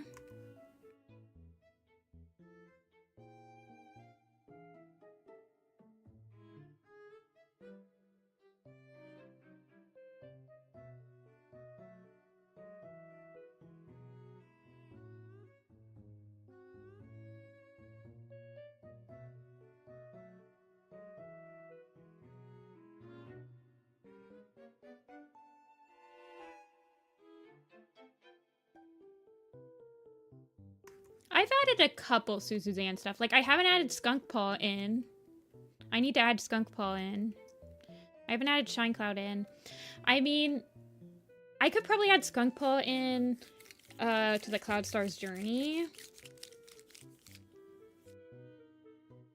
To, like,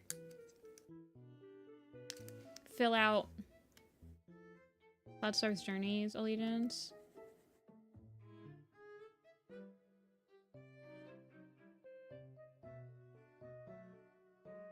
I should add Shine Cloud in.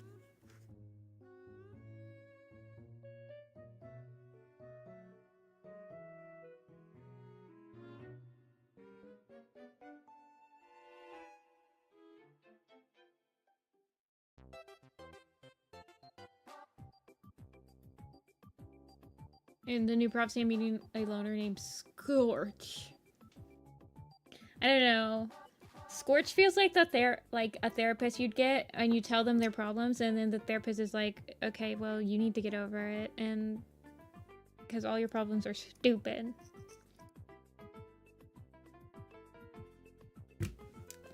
And then he's like, just punch the tree a couple times. Scorchfur is basically the Lion Blade of Shadow Clan.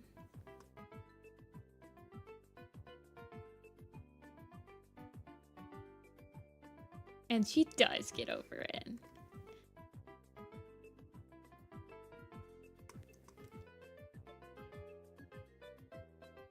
That's how my therapist talks to me, except he's like, you need to talk, like, have you tried talking about these to the person? No, I'm scared. And then we stop the conversation because that's just like, that's my whole entire life. I'm not a bad communicator. I'm working on it. That's why now, whenever I, like, have a call with somebody, or, like, I hang out with somebody, after I hang out with them, I always text them and be like, I had a really good time. I hope you had a good time, too. And then they have to tell me that they had a good time. or not. Because otherwise I'll be like, they definitely didn't have a good time. And they never want to hang out with me again. Even though I'm also the one that's not texting them that I had a good time. Probably thinking the same exact thing as me.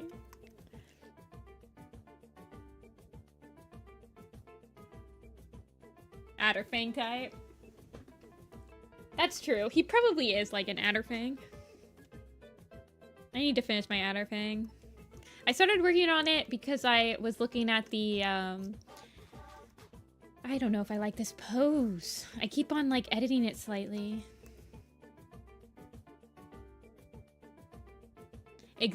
Box, you're actually so right. I've never thought about that. But you're actually so right.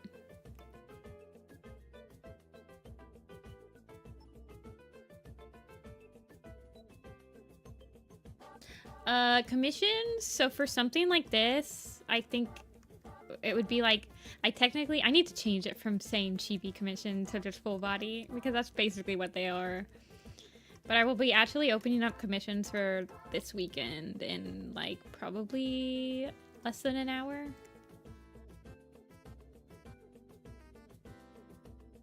I don't know. What's her... I guess...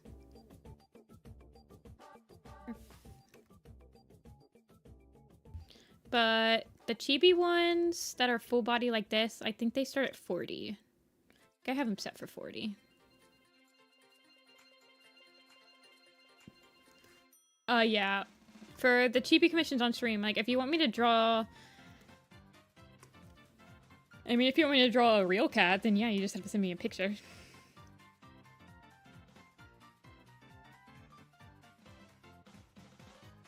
I can do real cats.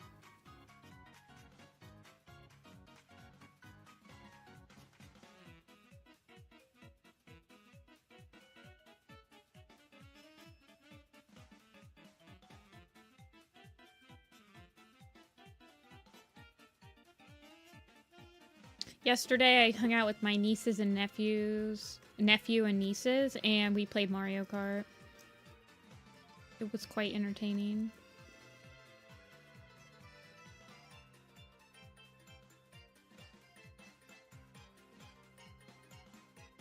Warrior Cat's real.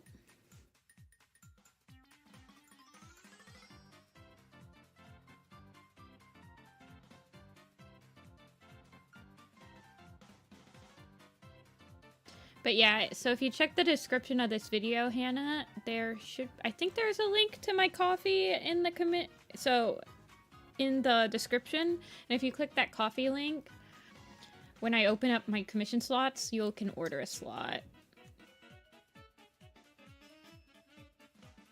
I think she should have hair.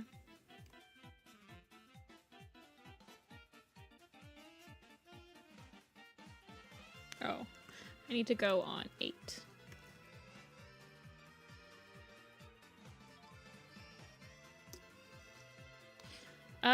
This is Coconut Mall.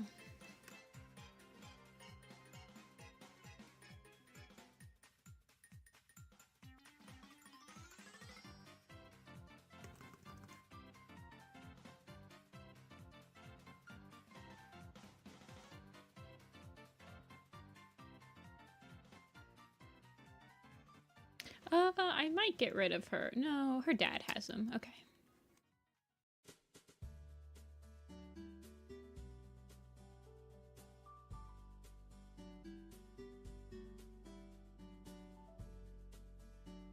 Okay.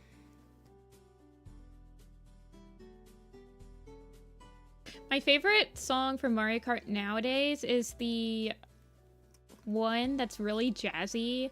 Shoot, I can never remember the course name of, like, any courses in Mario Kart 8, but it's half underwater and half above water, and the song changes from, like, being really jazzy when you're out of water to, like, being very mellow when you're in the water. I love that song. Stream Ripple. She's not, like, huge. She's just fluffy.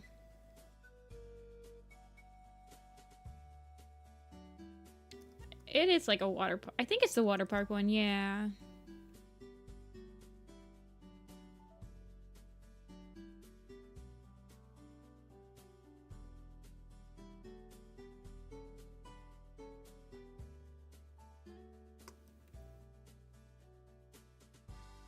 It's one of the, like, original courses.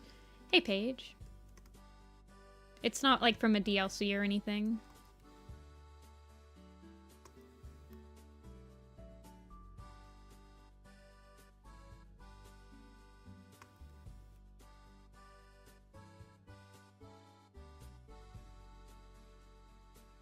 We'll give her some eyelashes.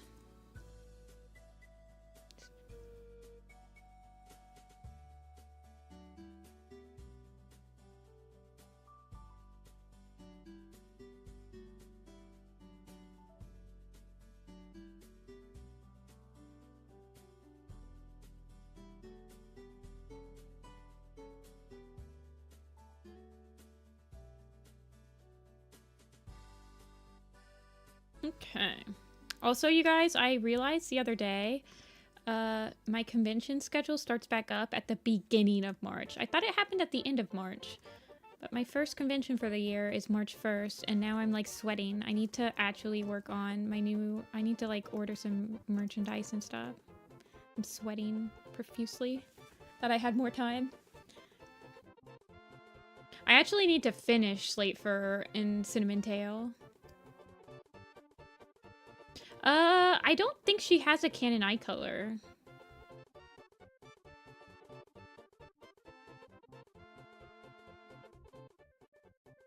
I just make all Kit's eyes blue.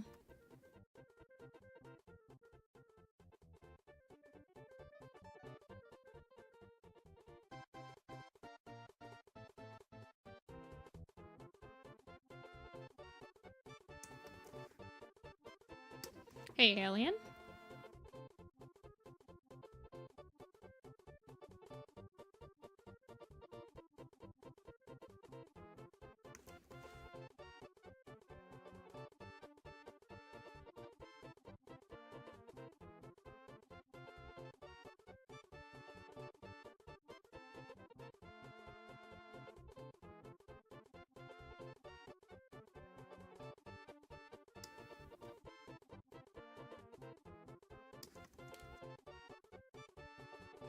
How old do you guys think Purdy was when he joined, when he got accepted into the Elder's Den? Random question, I know.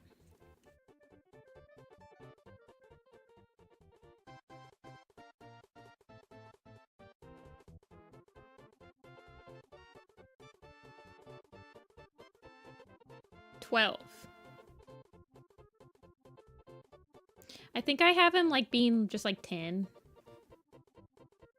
9? Okay.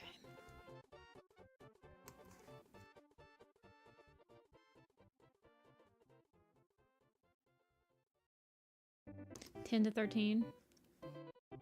Well, you have to think, he dies... I don't know how long he's in ThunderClan.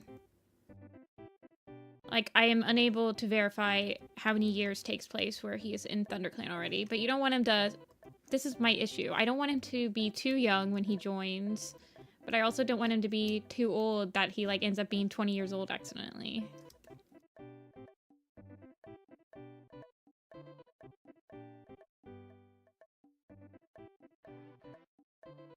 I think I just set him as 10 so far.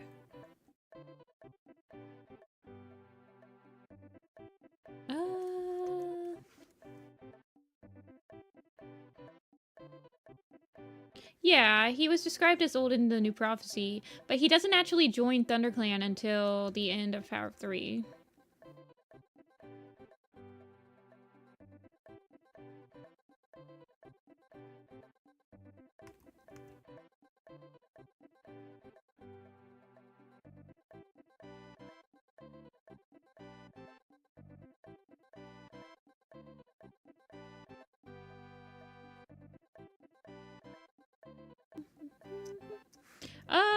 No, I can draw the paw. I'm just trying to figure out exactly what angle it is at. Also, she has, like, her dad's fluff on her legs. So, usually... Yeah, I think I just want the paw to be more out like this. She has her paw at a weird angle, so that you can see her paw pads. because I like paw pads. I like to be able to squish squish. Even if they're just a drawing.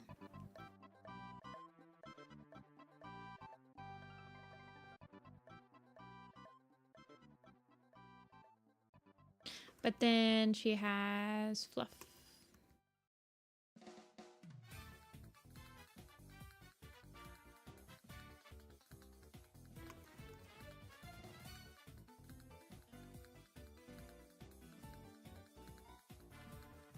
They say he's 25 years old. There's no way he says 25. What? Wait, hold on. Are you saying that that's on the wiki? Hold on a second.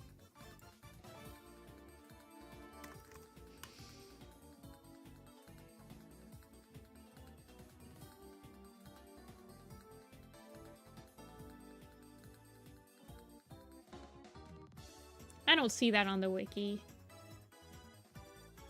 See ya, Janetta. 25 years old.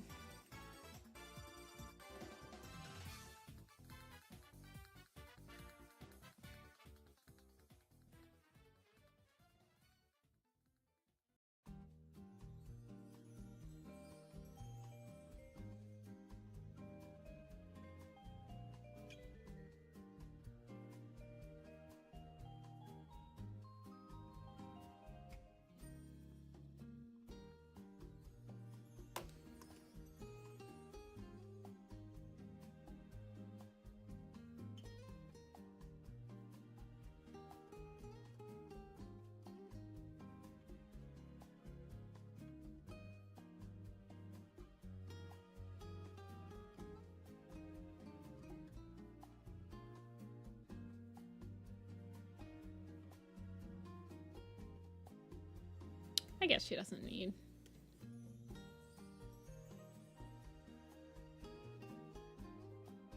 Yeah, that's good enough. Oh, did I draw that? I can't believe I was sketching that on this layer. Whatever, just duplicate it. As one does.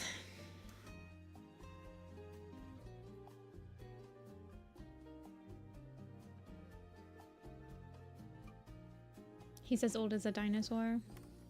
I feel like I put him as 10 years old when he finally decides to join.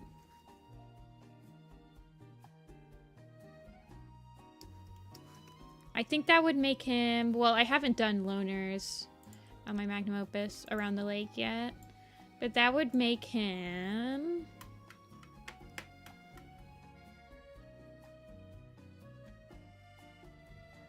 Let's see, so he's 10 years old then, so he'd be 9, 8. He's almost 8 years old when he meets them in Midnight. I think that's okay.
Between 14 and 15 when he passes. The fandom says, but like I need references to this.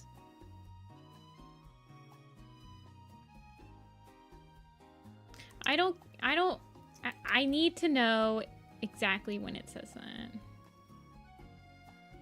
Like, why does the fandom have this as an accepted fact?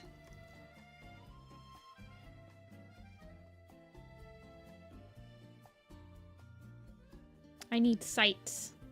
and well thought out papers discussing Purdy's age. Meant for his parents? I don't think I have anything except for them. I don't have everyone's parents listed out yet. Especially not for, like, anyone past ThunderClan. I would say... Pinefur would probably be an okay choice.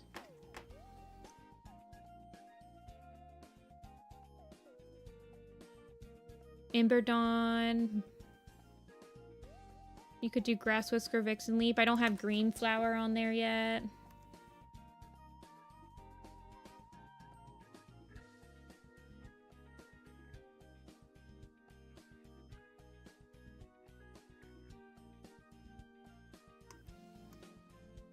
If I don't have them listed in the family tree sheet of the Magnum Opus, I haven't thought about it.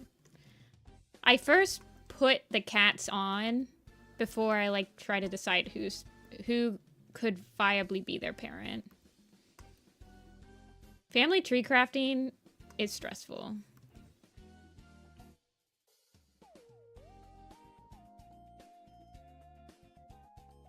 I think I'm just gonna not give her fuzzy paws. I'm just not feeling them. She just gets all of her paws.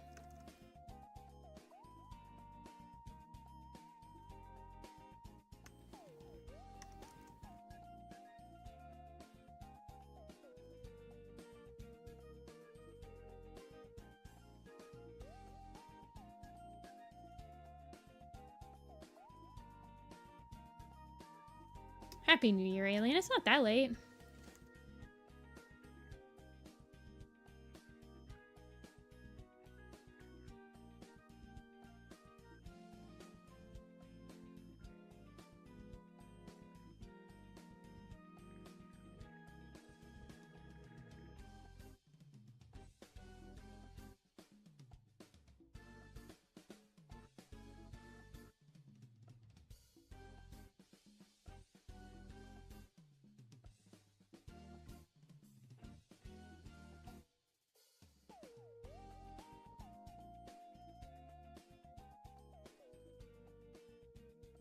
New year, old me.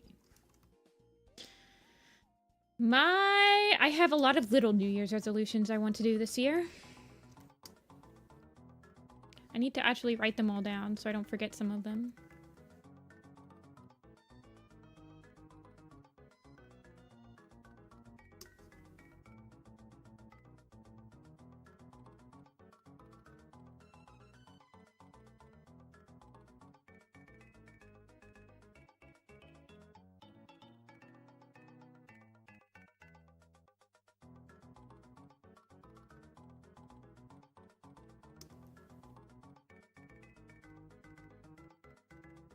Stream on Twitch because you don't have Twitch. It's not...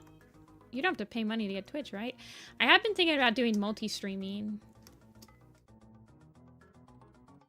Like streaming on Twitch and YouTube at the same time.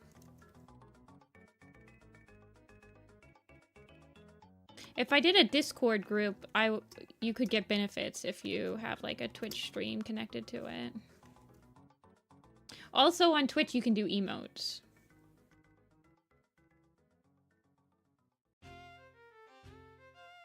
Which is pretty much the only reason I want to use Twitch. Because you can do emotes. Yeah, Twitch I stopped really, like, going to very, like... I stopped watching a lot of streamers on Twitch after they absolutely destroyed their mobile app. Because I always watched on mobile while I was doing other stuff. And their mobile app was absolutely atrocious. I think that they fixed it a little bit. But it really, like, sucked. Hey, Cardinal. Look at these amazing emotes. Yeah, but, like, wouldn't you guys want an emote of, like, old emote, boomer emote gray stripe? I don't know.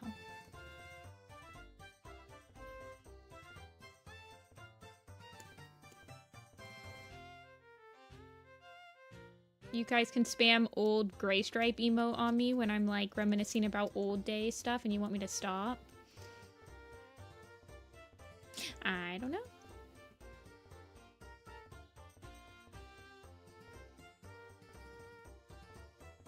But you can actually, I think you can multi-stream on Twitch and YouTube. Like, my computer would be able to handle it. Just use this. You need your LMAO. I know.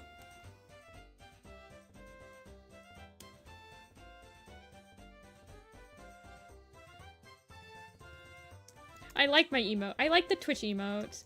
I feel like the emotes foster, and also I like the interactivity you can have on Twitch. Like, you can do, like, the points, and there's, like, more options for poll. There's just a lot more interactivity with chat you can do on Twitch.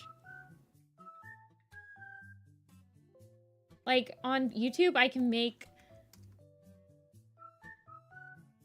a poll, but I can only do, like, four slots. Boring. What LMAO emote you're referring to? Oh my gosh! I'm sure that's a funny one. Yeah.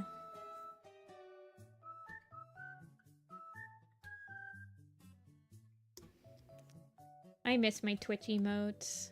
I feel like the emotes add so much. If you've never watched a stream on Twitch, you don't understand like how much culture emotes bring.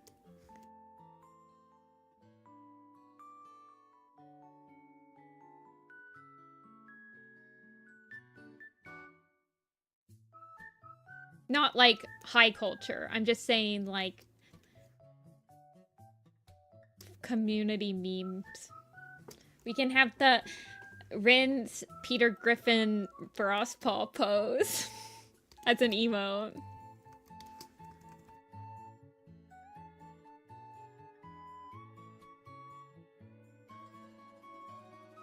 You guys don't understand.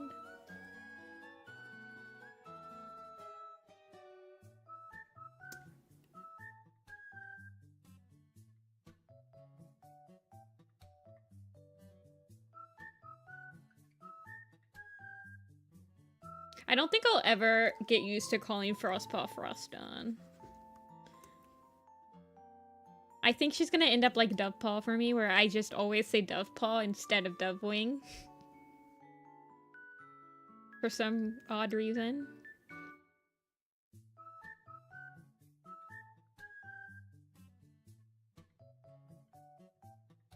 You need to play the meme I sent you. Wait, when did you send me a meme? I don't see it. Her name was Frostpaw for too long? Exactly. I hope they never do that again. I hope they never make us wait an entire arc for a warrior cat name. I don't like that.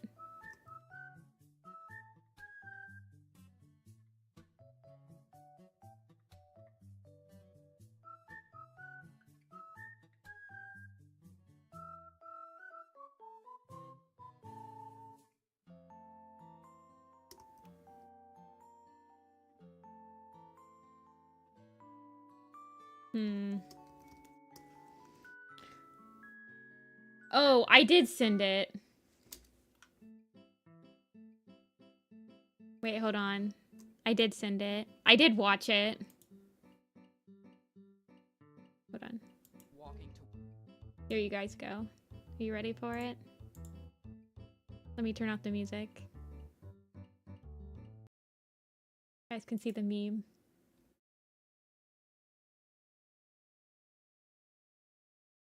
Imagine you're walking to work one day, and suddenly, kaboom!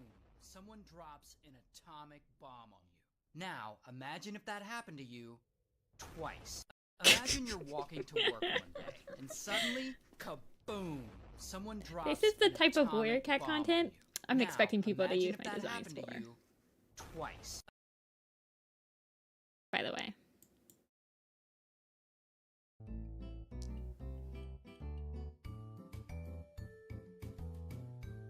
Twice.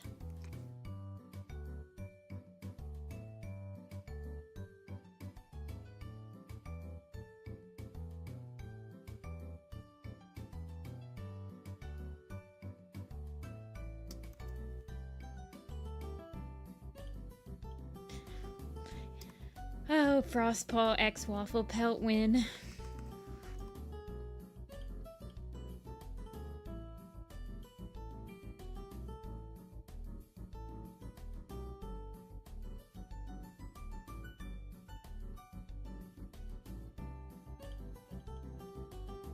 Okay.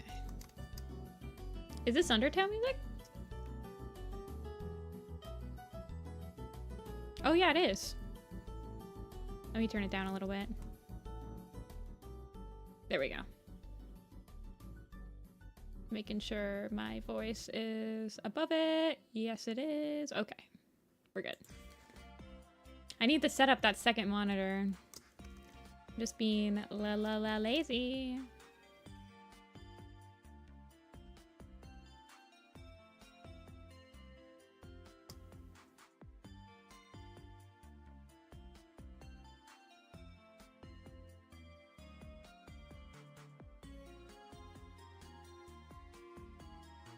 Okay. I think I'm gonna make her ears tough, or her inner ear fluffs the same.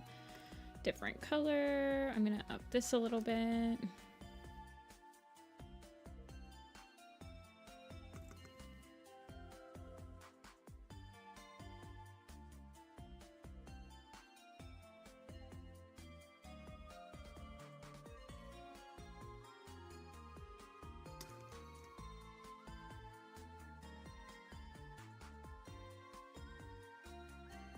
And then, I think I'm gonna make her inner ear the same color as her dad's.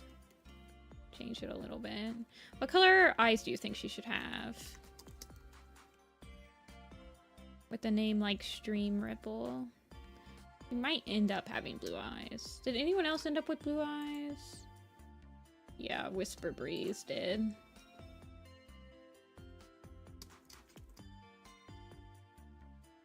A blue-green. I like Steel Splash Paws eye color.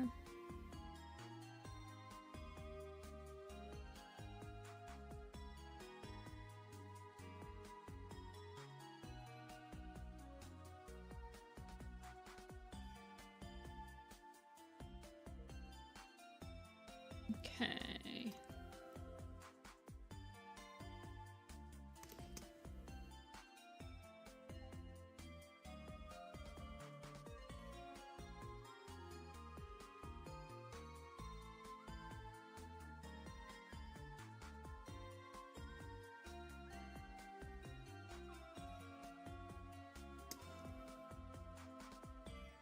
Stare into the depths of your soul. Wow, Stream Ripple, your eyes, they're so ripply and streamy. Common word cat romance writing.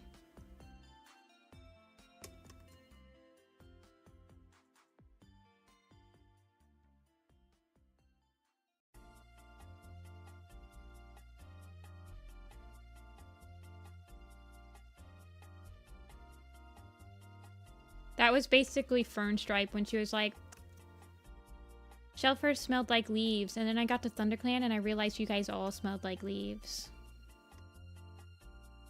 Bats her eyes. Shyly. I love leaves.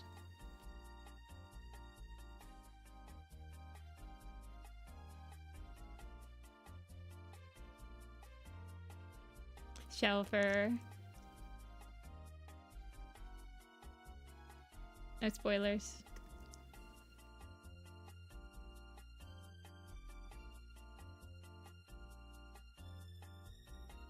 Smiles menacingly.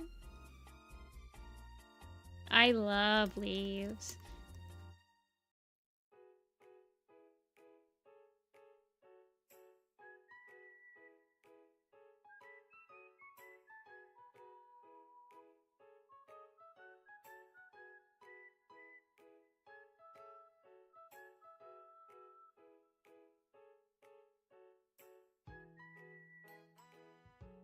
Your toes red?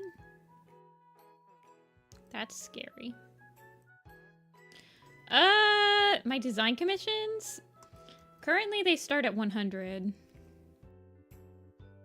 I might need to rethink my prices, though. I feel like I do a lot for $100.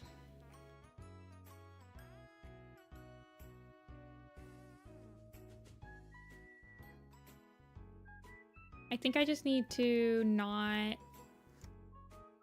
I don't know. I feel like I'm just gonna do that. Yeah.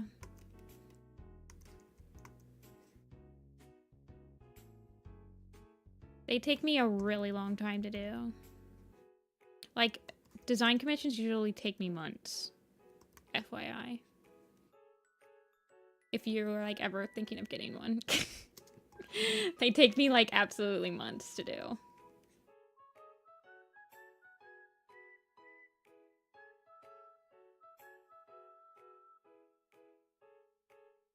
But I feel like if somebody, like, scheduled, like, every week, they scheduled, like, an hour or two with me so that I could work on the design on stream with them and they could give me, like, feedback immediately, it would be faster than, like, going back and forth. I haven't tried it that way yet, though.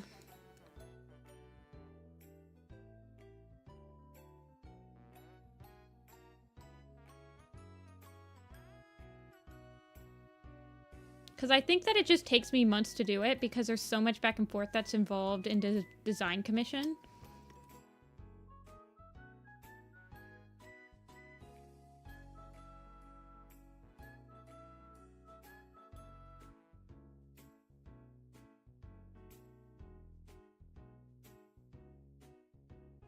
It is Warrior Cat's main character dilemma showing up in real time.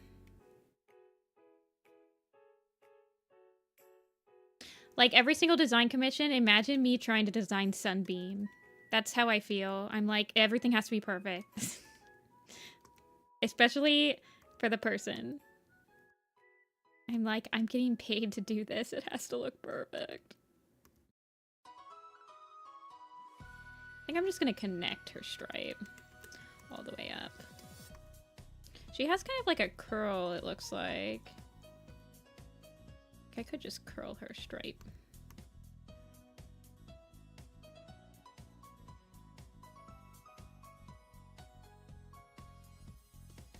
Wii Sports! Wii Sports always makes me feel like I'm in a simpler time.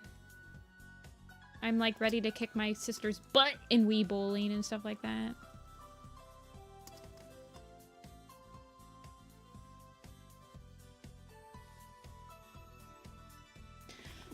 Oh yeah, I am going to, so I'll finalize some charms and put them up in pre-order on my website so I can see how much I need to order, like quantity-wise. J-Kit's definitely going to be made. I'm going to reorder Squirrel Flight. We did a bunch of charms the last time. J-Feather's already made though.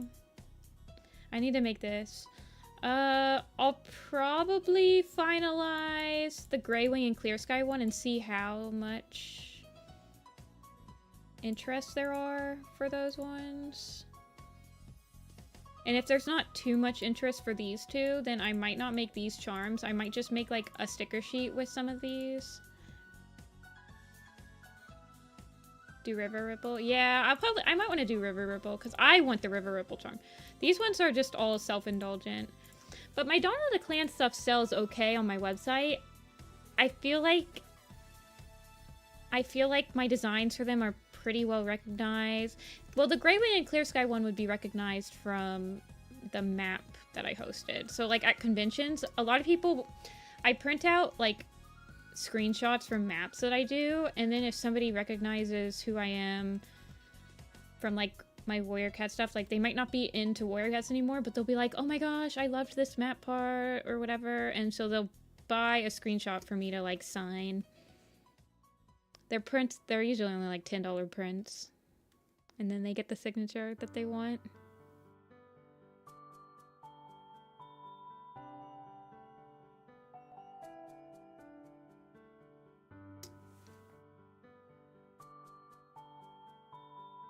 But yeah, I might put up pre-orders for like a week or two to see before I order them, just to see how much quantity I should be ordering.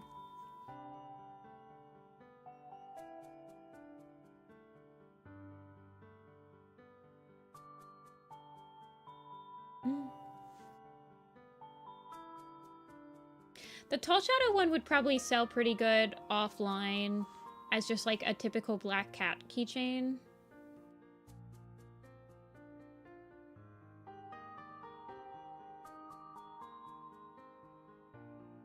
Chicken nuggets.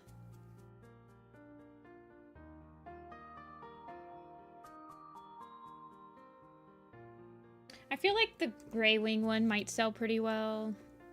Because it'll just be like a typical gray cat. People like the Ravenpaw one offline because it's just like a regular black cat. Or like non-warrior. So this is so funny, you guys. One of my best selling prints at conventions is my Moonpool print. This one. And so many people buy this print and they have no idea what Warrior Cats is. So this, this print is on like a bunch of people's walls. And they don't even read Warrior Cats.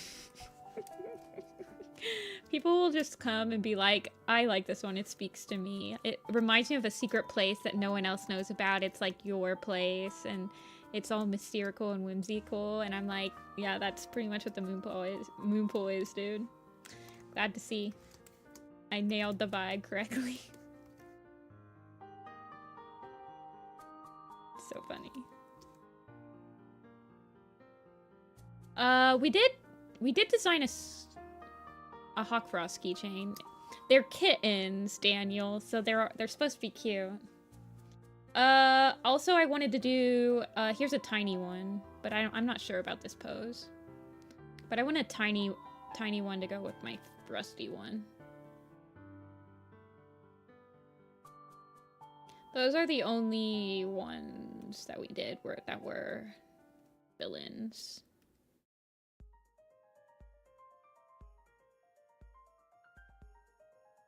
Rusty. I think I'm gonna change her paw color. She might have. I think I'm gonna give her gray paw pads, and I think I'm gonna give her a gray nose. Maybe a black nose. Hey, yellow. Yeah, I like the gray paw pads. I'm gonna give her like white.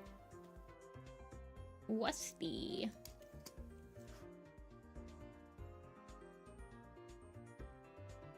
Cat mask for your cats? I've definitely seen those at cons.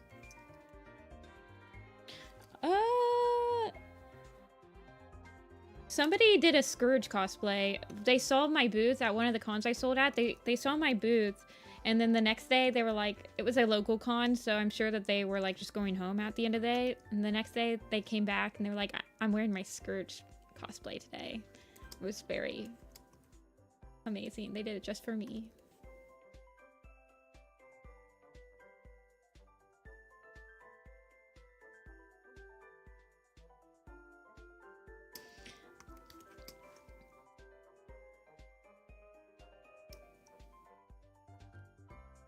Okay, this is stream.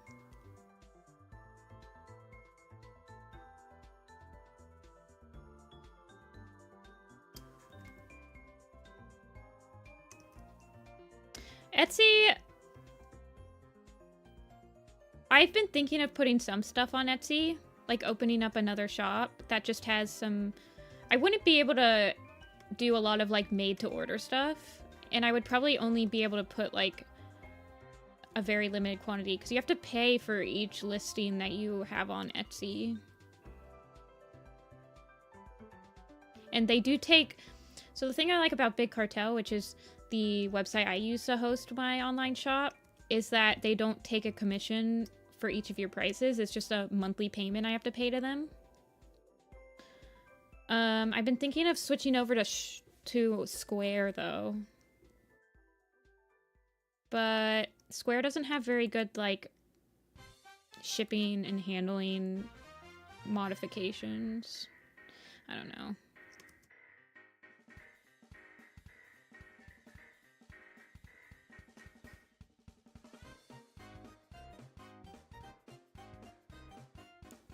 Oh, you finished Power of 3.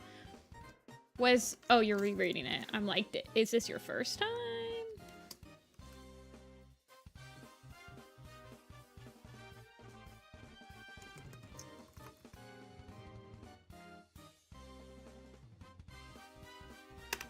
Everyone except... I've honestly never saw a booth that was all warrior cats.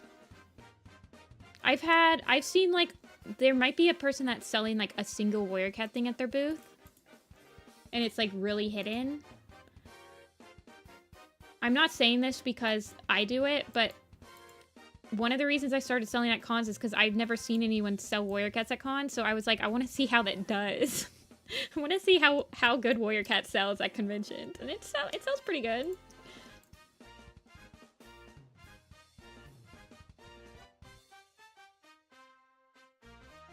People get kind of like, they get nervous asking me if my booth is warrior cats, though.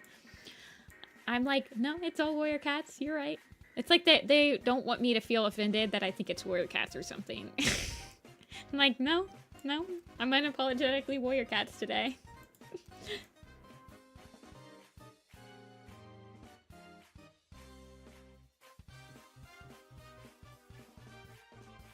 Got any name ideas? I honestly...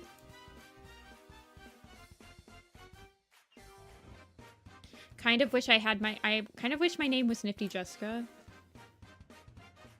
It's fur barking time. I like having... I think the adjective helps a lot with names.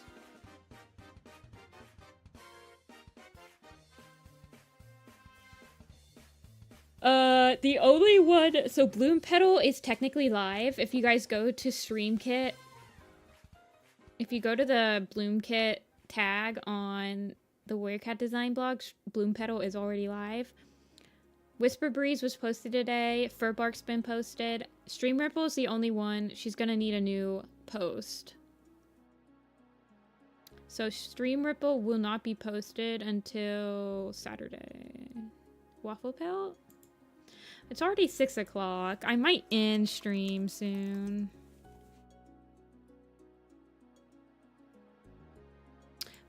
So my cons I've been going to have just been anime cons. I tried to get... Oh yeah, I didn't tell you guys. So I did apply to get into Furry Week in Atlanta, but I was denied a table. So I don't think I'm going to be at Atlanta. But I am going to be selling... I'm selling at 3 PopCat cons this year. So PopCats is like a pop culture cat convention. Yeah, I didn't get into the Furry Week in Atlanta. They haven't opened Artist Alley plots yet, but I don't know how they're gonna do their Artist Alley. But I'll apply to see. But if I don't get in for like more than probably 2 days minimum, I probably won't be able to go. Like, I don't think I can financially... I don't think it's a smart financial decision for me to fly down to Atlanta just so that I can sell for like 1 day. I don't think I'd make my money back. I'll do Waffle Paw eventually. But yeah, so I'm selling at PopCats, and the PopCats is the ones I'm going to are in Chicago, Austin, Texas, and I'll be doing the Columbus, Ohio one so far. And then I applied for all the Ohio conventions. I'm applying... I'll apply to the Pennsylvania, like, furry conventions. And some Pennsylvania conventions. Right now, I'm mostly staying in the Midwest. Austin, Texas is the one that is the furthest away so far that I've applied and gotten into. But... as I get more stuff, I should be able to go to, like, further away conventions that cost me more, like, that cost me more money to go to. But, like, right now, I don't have that much stuff I'm selling at conventions, so I have to keep my budget down. But hopefully by the end of this year, I'll have like t-shirts and like I'll have a lot more stuff I'm selling. So it'll be easier for me to apply financially to further away conventions.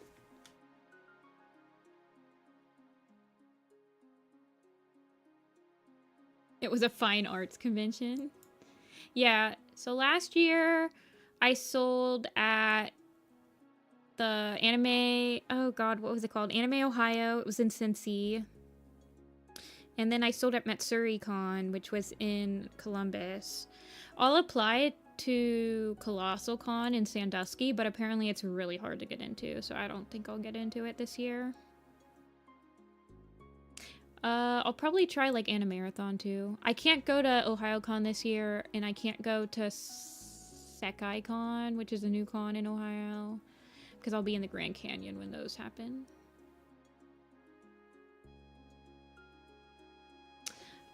Anyway, let me open up my coffee commissions, because I think we're gonna end it for today.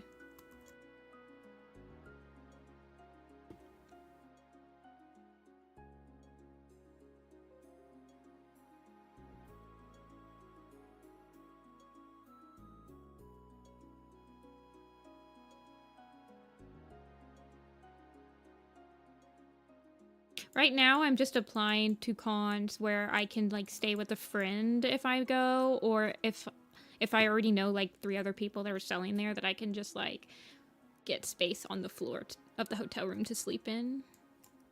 With my sleepy bag. Oh my gosh, I almost opened 45 commission slots.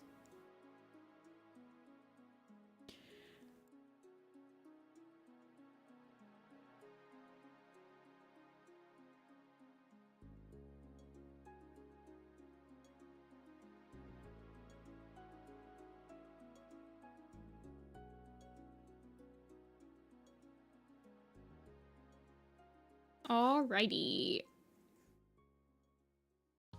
That is my commission slots. I opened 5 slots. And that will be for this Sunday.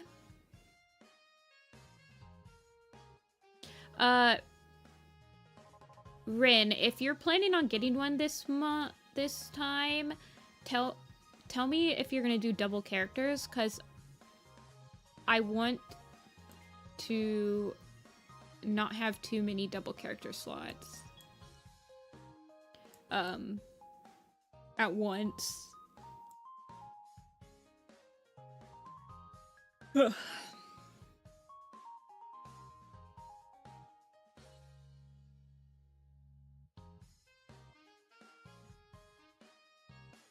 But yeah, so I'll see you guys on Sunday. We'll be doing the commission stream, and then on Tuesday we'll be doing the Broken Code poster. Yeah, we'll be doing the Broken Code poster, and we'll be doing more character stuff. We will not be talking about Elder's Quest on Tuesday, even though it is the release date. I get a physical copy, so I will not be getting the copy until the evening. But by Thursday, we should be open for... Thursday should be an Elder Quest spoiler stream. So it should be tagged as Elder's Quest spoiler stream.